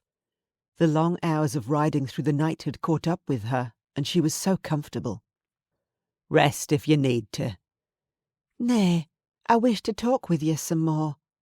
Still, she closed her eyes and snuggled against him. Calm descended, and she slowly drifted, the man she loved at her back, and the future she'd always longed for within her reach. He was the air she breathed, and the man she lived for. Holding Annie safe and close in his arms brought such peace to Colin's soul. The destination he rode toward, though, did not. He too would have preferred to continue on to Mull, but that option wasn't possible, with Ian and Murdoch still awaiting his arrival at the Fairy Stones. Night descended, the sun dipping below the horizon and sending a final flare of red across the sky. It bathed the palace in a fiery glow as they neared. Annie stirred, blinked her eyes open and smiled at him. "We're back already?" "Aye." He trotted through Holyrood's gates and pulled his horse to a stop outside the stables. "You clearly needed the rest." "Annie!" Elizabeth hurried across the courtyard in a flurry of forest green skirts, the loose wisps of her auburn hair having escaped her high topknot fluttering around her face. He dismounted and swung Annie down beside him. "I will see you inside, soon. Go with your aunt." "Are you sure?" "That's an order." "All right. Be careful." She kissed his cheek, then raced toward her aunt. The 2 women embraced with an excited squeal, then Elizabeth steered Annie inside. He handed his horse's reins to the stable hand, as across the bailey, the captain of the King's Guard strode toward them in his finely cut uniform. The man tugged the dark cuffs of his coat as he passed his narrowed gaze over the restrained MacDonalds, still slung over their saddles. He stopped in front of him and Rory. "'Tis good to see you've captured the men who kidnapped your ward, although there is only 2. What happened to the rest of the MacDonald warriors?" "They refused to submit in battle, and 'twas either their lives or ours." Rory motioned toward Hugh and Fergus. "I'd appreciate it if you ensured they remain in your cells until the king decides their fate." "I'll see to it immediately." The captain gestured for one of his men to take the MacDonalds. Unfortunately, the king left no long after you did. There's unrest at the borders that demanded his immediate attention." "What of the 3 chiefs?" Rory asked. "Has the king concluded his negotiations with Colin MacLean and Donald and Angus MacDonald?" "I'm afraid those talks have gone on hold until the king returns." "Is Lachlan still in the tower?" Colin asked the king's captain. "He now resides in a locked chamber in the main palace, although under heavy guard as the MacDonalds do." His gaze narrowed. "Are you aware an attempt to free your chief was made at midnight during the balls on Maskin? My ward was abducted around that time, and I was rather busy riding across the country. 3 of the tower guardsmen were disabled with spiked ale a maid brought them." He palmed the hilt of his sword, suspicion clouding his gaze. "The remaining guard identified the assailants as Malcolm and Monroe MacLean. Do you know of them?" "I've no seen them since I left Duart. I wasn't even aware they'd travelled to Edinburgh." The gate guardsman also confirmed 2 warriors wearing MacLean plaids rode out no long after midnight, mayhap a half hour afore you and your party did. Then that must have been the culprits. Ian and Murdoch had done their job in diverting suspicion from him and Arthur. Thank heavens. Arms crossed, Rory glared at the captain. "Colin was also with me at the time of the unmasking, right afore we spent the rest of the night chasing Hugh MacDonald." "Then I apologise, but of course I had to ask." The captain nodded at them both. "I wouldn't be doing my duty otherwise." "Then you've asked, but now allow us on our way." Rory slanted his head. "Unless you have other urgent business you need to speak of." "There is none. I bid you both a good night." The captain joined his guardsmen, and together they both hauled Hugh and Fergus away. "Thank you." Colin clapped Rory on the back. "I canna have you behind bars. That would cause Annie distress, something I'd never tolerate." He clasped Colin's forearms. "Look after her. She holds a special place in my heart, just as her parents did. I give you my word that I'll guard her with my life. Then I'll also have you promise you'll bring her home to Dunvegan for the 12th night and Yule celebrations. Elizabeth and my sister will never forgive me if she's no there." "We'll come." He grinned and stepped back. "Rest well, Rory." "Aye, you too." He would only rest once Annie was back in his arms. Hurrying, he collected his belongings from his chamber and strode to Annie's room. 'Twas time to court his wife and make her his in every way. Chapter 8. "I'm sorry you've been so worried, Elizabeth." Annie paced her chamber, wishing she hadn't left Colin. 'Twas too soon to have him out of her sight after all she'd gone through. "I canna believe Hugh MacDonald's nerve. That man deserves all that is coming to him." Elizabeth stepped in front of her, her voice harsh but still a whisper with her maid in the room. "What did he want from you?" "He intended to force my hand, to take me as his wife once we reached unscathed." She shuddered and rubbed her cold hands together. "Despicable man!" She pulled her into another hug and patted her back. "We'll have you warm soon enough, my dear." At a knock on the door, Maggie rose from where she stoked the fire, dusted her hands on her white apron skirts, and opened the door. A servant entered with a tray and set it on the side table, while 2 barefoot lads with sooty imprints on the knees of their breeches heaved a tub in and set it before the hearth. They all left along with her maid to fetch the water. "Sit." Elizabeth pulled out a chair.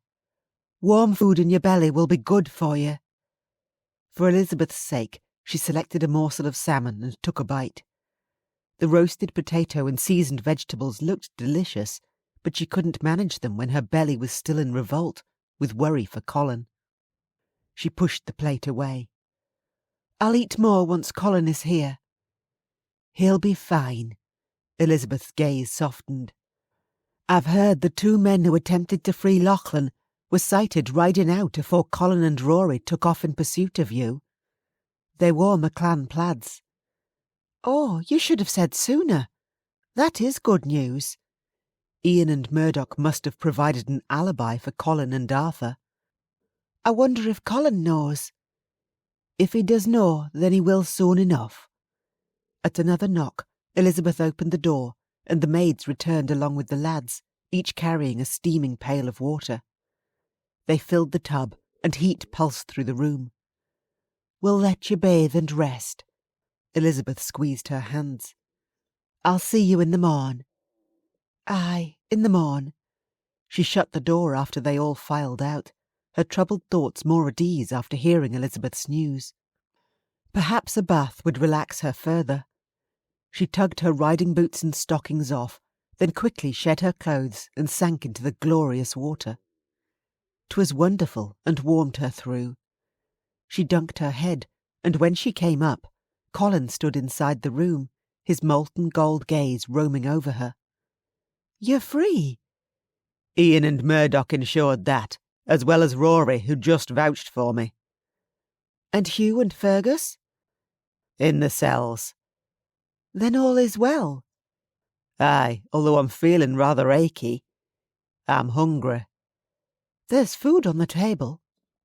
"Nay, my love, 'tis you holds the feast I need, and I canna stay here while you're in there." He kicked off his boots and removed his padded coat and tunic. His tanned chest and rippling abs gleamed under the dancing firelight. "I've never bathed with a man afore." She squirmed back against the rim to make more room for him. "I should hope no, otherwise we'll need to have words. You hold my heart in your hands, Annie. You have ever since the day you were born. I was there that day. I waited with my father and yours as your mother brought you into this world, and when I heard your first cry, I snuck into her chamber and to my mother's side as she aided the midwife. You were swaddled in white cloth, your big blue eyes wide open, and sweet dimples showing either side of your tiny mouth." Tears misted her gaze. "You've never told me that afore." "There are many things I've yet to tell you. You were the girl who captivated me as a lad, and now the woman who owns my heart. I will always be wherever you are." "And I will always be wherever you are." She kissed him and allowed his words to sink deep inside her heart. They'd been together from the very beginning, and they'd be together until the very end. He was the one man she could never live without. Chapter 9. Later that night, the last thing Colin wanted to do was leave the warmth of Annie's arms and ride out to the fairy stones, but no more could he delay. Ian and Murdoch would be waiting for word of their chief and what had transpired since the masquerade. If he didn't go soon, they might well try to come to him. He shoved his feet over the side of the bed, opened his travelling satchel and pulled out clean leather trews. With his fur vest donned over his tunic to ward off the night's chill, he slid his sword belt on and sheathed his wrist daggers. Taking care not to wake Annie, he pressed a gentle kiss to her forehead and whispered, "I'll be back soon." At the door, he took one last look, and with her sensual image entrenched in his mind, he slipped out of the room and strode to Arthur's chamber. He knocked, and his man opened the door already dressed for a ride in his tan leather jerkin and boots. "Ian and Murdoch will be waiting." "Aye, I expected you. I hope the garrison guards will no wonder why we're riding out so late, and mere hours after we've returned." He closed the door, and they headed to the stables. "Then we'll ride first toward the city. It isn't unusual for a warrior to enjoy a night out at the establishments open at such a late hour. Look eager." He couldn't have suspicions being raised now he'd ensured his innocence. Arthur mounted, and then leaning closer said, "You'll have to hope Annie does no hear about your sudden penchant for the nightlife. She has more trust in me than that." With an exuberant hoot, he galloped through the gates with Arthur at his side. He also intended to be back well afore she awoke, and he would gladly convince her then of how very much he longed only for her. Once they'd cleared the guardsman's sight, they changed course and veered into the forest. The trail they followed that led up into the hills was the same route that led toward the King's Tavern where he'd collected Annie from, although the fairy stones were slightly off to the southeast. Damn. James. He'd left without thinking to check if MacDonald had returned to the palace in the hours since he and Annie had. "You look worried," Arthur called as he pounded next to him. "Have you heard if James MacDonald has recovered from his chest illness?" "I didna see him during the evening meal in the Great Hall, but word is he's returned." "Then 'tis best we find Ian and Murdoch, then leave as soon as we can." Urging his destrier to a faster pace, he bolted out of the darkened forest and along a grassy ridge bathed in the moon's glow. He rode hard until the mystical stone circle appeared. The massive slabs of stone shone a ghostly white in the dark of night, a clear warning to all to keep a respectful distance, and there, tucked in a hollow near the trees just beyond, a fire flickered. Ian and Murdoch rose to their feet and signalled them all was well. Colin slowed his horse, pulled up and dismounted. He slung his reins over a low branch and grasped his clansman's forearms. "'Tis good to see you both made it safely away from the palace. We ensured our MacLean plaids were seen, except no alarm was raised and none of the guards followed us." Ian motioned for him to sit. "Warm yourself afore the fire. We're eager to hear news of Lachlan." Colin eased down onto a squat stone and stretched his legs toward the fire's heat. "The chief's been removed from the tower and now resides in a heavily guarded chamber in the palace, although negotiations have gone on hold while the king deals with a skirmish at the borders." "What of your return to the Great Hall? It must have gone well for you to be here." Ian perched on a log next to Murdoch, while Arthur picked up the wooden pail propped against the tree and set it before their horses. Their mounts lapped the water. "It went well, but soon after we returned, we discovered Annie had gone missing and that Hugh MacDonald had abducted her. The man was waiting for the prime opportunity to take her, and the moment it presented itself, he did." "You caught him up?" Ian picked up a stick and prodded the burning embers. "Aye, and the MacDonalds have been dealt with. Hugh was tossed into the cells and now awaits the king's punishment. Anna is safe, and in the morn, the four of us will be escorting her back to Duart. I need her where she can no longer find trouble." "You dinna wish for Murdoch and I to stay?" "Nay, the king's men are well aware they're searching for two of our clansmen, and though you are no known as Malcolm and Munro, if they find you, they may well decide your presence here in the city is proof enough to throw you into the cells. I also need your sword arm on the journey back to Duart. I want my wife to have our full protection." "Your wife?" Ian cocked a brow. "About time. My congratulations." "You have mine too," Murdoch added with a grin. "That is one union we need to celebrate." "Which we will on our return to MacLean land." Colin stood. "We leave immediately." Aye, the sooner he had Annie back behind Duart's walls, the sooner he'd be able to breathe without his fear for her, his constant companion. Colin was gone. Annie dressed and hurried into the great hall in the hopes of finding him among those breaking their fast. His side of the mattress had been stone cold, as if he'd left her bed some hours before, but that couldn't be. He wouldn't leave without first speaking to her. She entered the great hall and searched the crowded room. A feast had been laid out, and the trestle tables overflowed with platters of cooked meat, boiled eggs and bread. She sidestepped around the perimeter, hands clasped in her sapphire skirts, but Colin was nowhere to be seen. "Annie, there you are." James strode toward her, looking hearty and hale in tan breeches and a rich brown silk doublet over a white tunic, his red hair a mass of unruly curls. "James, you look well. When did you return?" "Late last eve, although I've heard gossip this morn which we need to speak about." He extended his arm. "I need a word in private." "Of course." She took his arm. "Mayhap outside?" "Aye, after being stuck indoors for days, I could use the fresh air." He guided her through the balcony doors, down the short flight of stairs, and along the stone path surrounded by thick lavender bushes. "There is much we need to speak about." "Did you hear about my news?" A gust blew and made her hair tickle her face. He tucked the strands behind her ear. If you're speaking of Hugh and his abduction, then my men informed me. I dinna condone his actions, but Hugh has been reckless of late, particularly since his wife's death. He walked toward a rose arbour with a wooden slatted seat underneath it and motioned for her to sit. I also heard you'd spoken handfast vows with Colin MacLean. Tell me that isna true. 'Tis true. She sat and faced him, her hands folded in her lap. Which means I'm sure you'll understand why I must say nay to your proposal. The MacLeans of Duart are trouble, and Colin MacLean more than any of them.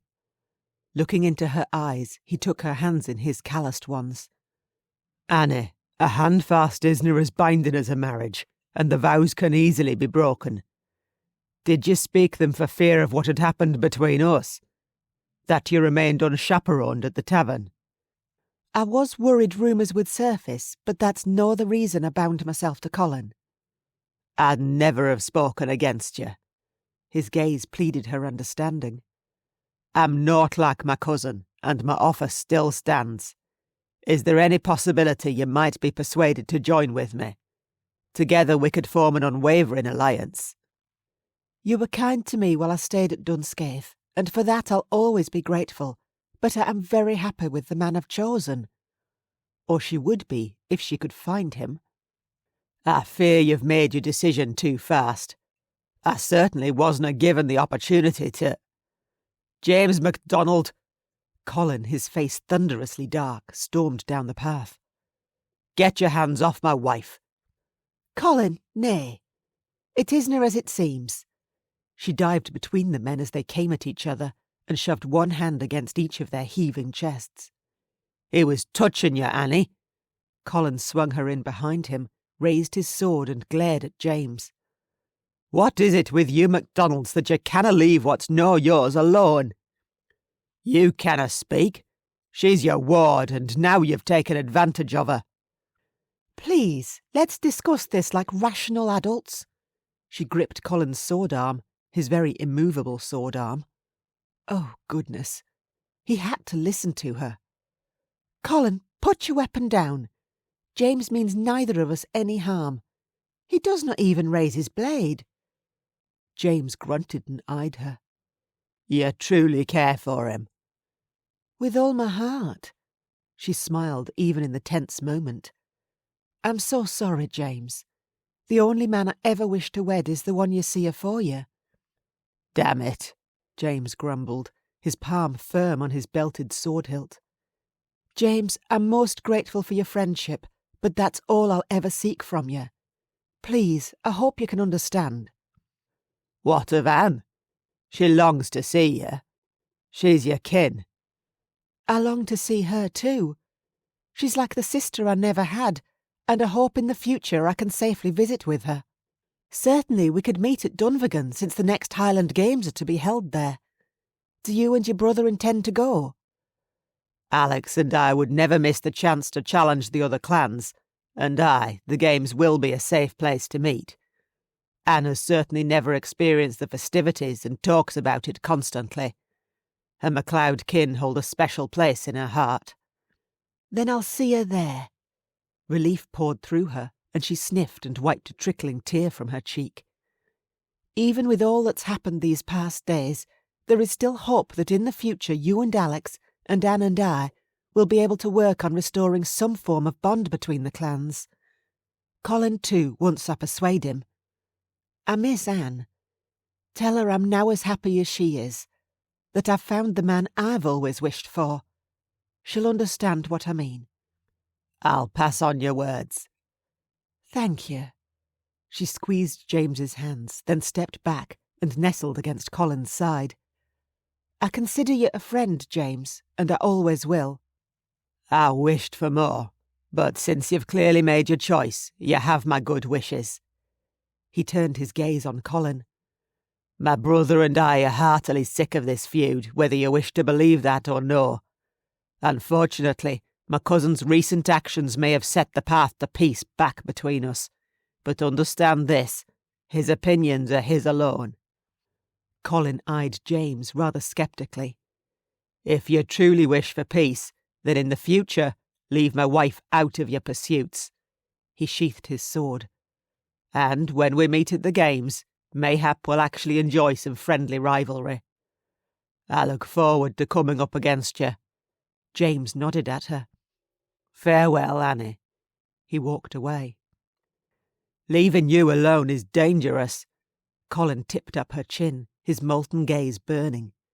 "That shall no happen again for a very long time." "Well, that I heartily agree to." She arched into him, enjoying every moment of his undivided attention. "I believe I hear our bed calling. Do you heartily agree to us returning there?" "I prefer my bed on Mull, and I canna wait to get you there." He swung her into his arms and kissed her.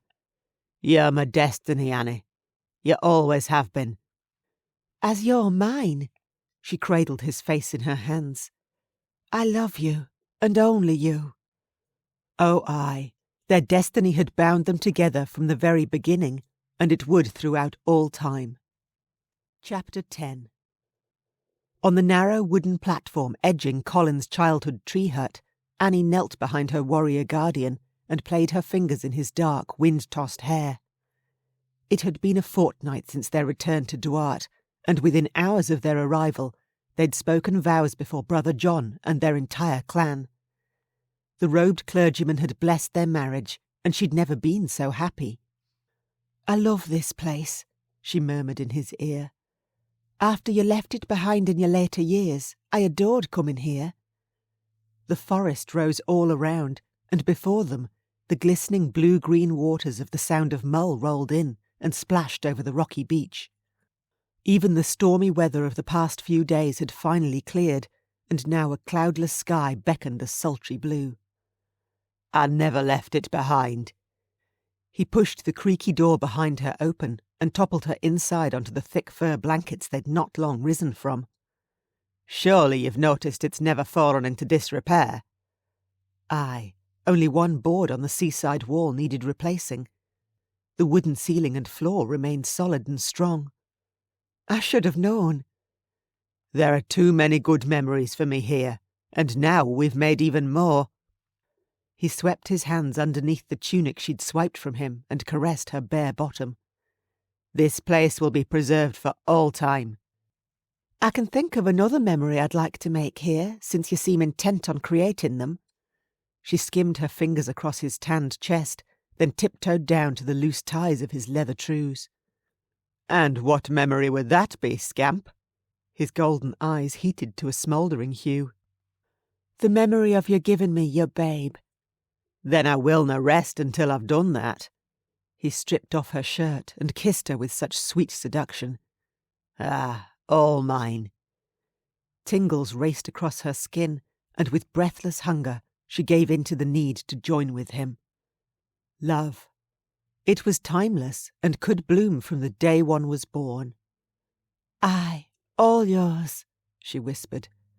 "We'll be together forever." Author's note.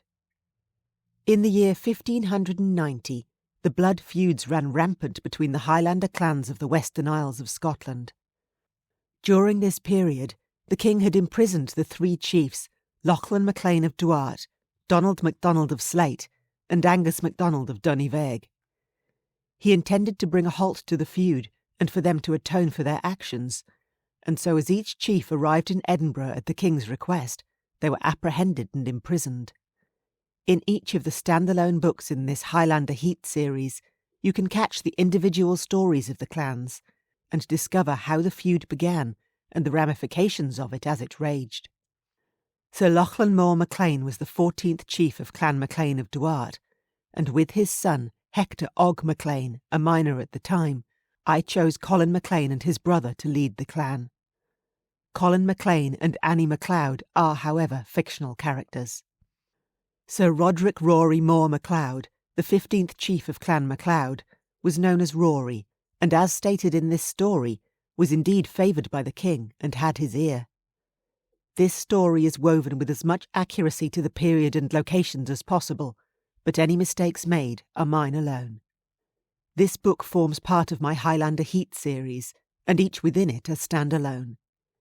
If you wish to read a little more about Annie, she first featured in Highlander's Castle, Book 1, while Colin played a pivotal role in Highlander's Charm, Book 3. Please feel free to search for any of my other works. I simply adore strong heroines and have a ton of fun matching them with their honourable alpha heroes. The End. This has been Highlander's Guardian by Joanne Wadsworth. Narrated by Catherine Bilson. Copyright 2014. Audiobook production copyright 2020. Coming next in this Highlander Heat series is Highlander's Fairy, Book 5. You can find more information about all Joanne's books by visiting her website at joannewadsworth.com.